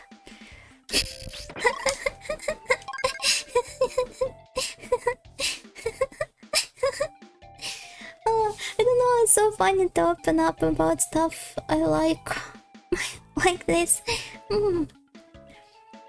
One of my friends wanted to name her cat Daisari Sugawa. Oh no, was the cat eating too much trash or what? Why would she do this to cat? I like Jota because he's annoying and has glasses, but Doppa is super cute. Jota is indeed annoying, but I love his first solo. He's a lonely rabbit. Oh my. Oh well. But I'm not a big fan of how he almost always screams instead of properly rapping. Although I can see how that could be a part of his appeal instead.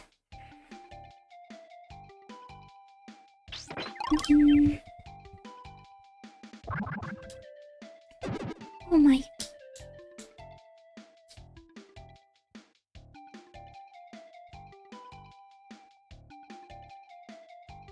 Oh, and Sasara is also nice. And I love his solo too. And the tuning guy, what was his name? Juicy, right. I'm not a big fan of like visual kei aesthetic, but I just keep dying in the dumbest place to die, honestly. But he's really more, I don't know.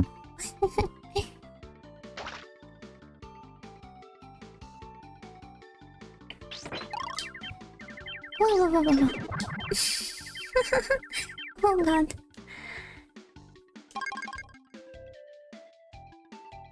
It was cause he was straight. Ah, okay, makes sense.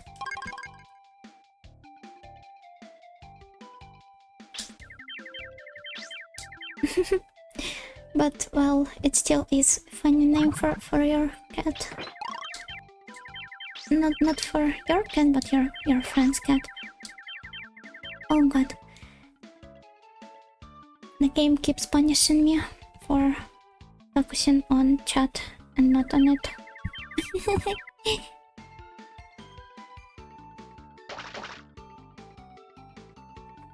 I seriously think his main appeal is being annoying. All of his fans want to beat him up violently. Oh, so Miss Karin is a Doya Sukara. I see. Ma! Mama.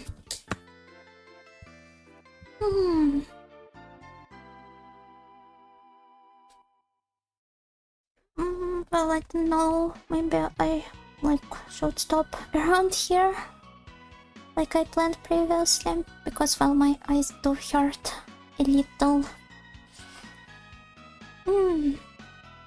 I think we still achieved some progress. We have like beat the game, not really beat it, but okay, we did beat it. I did beat it, but I'm still not quite satisfied.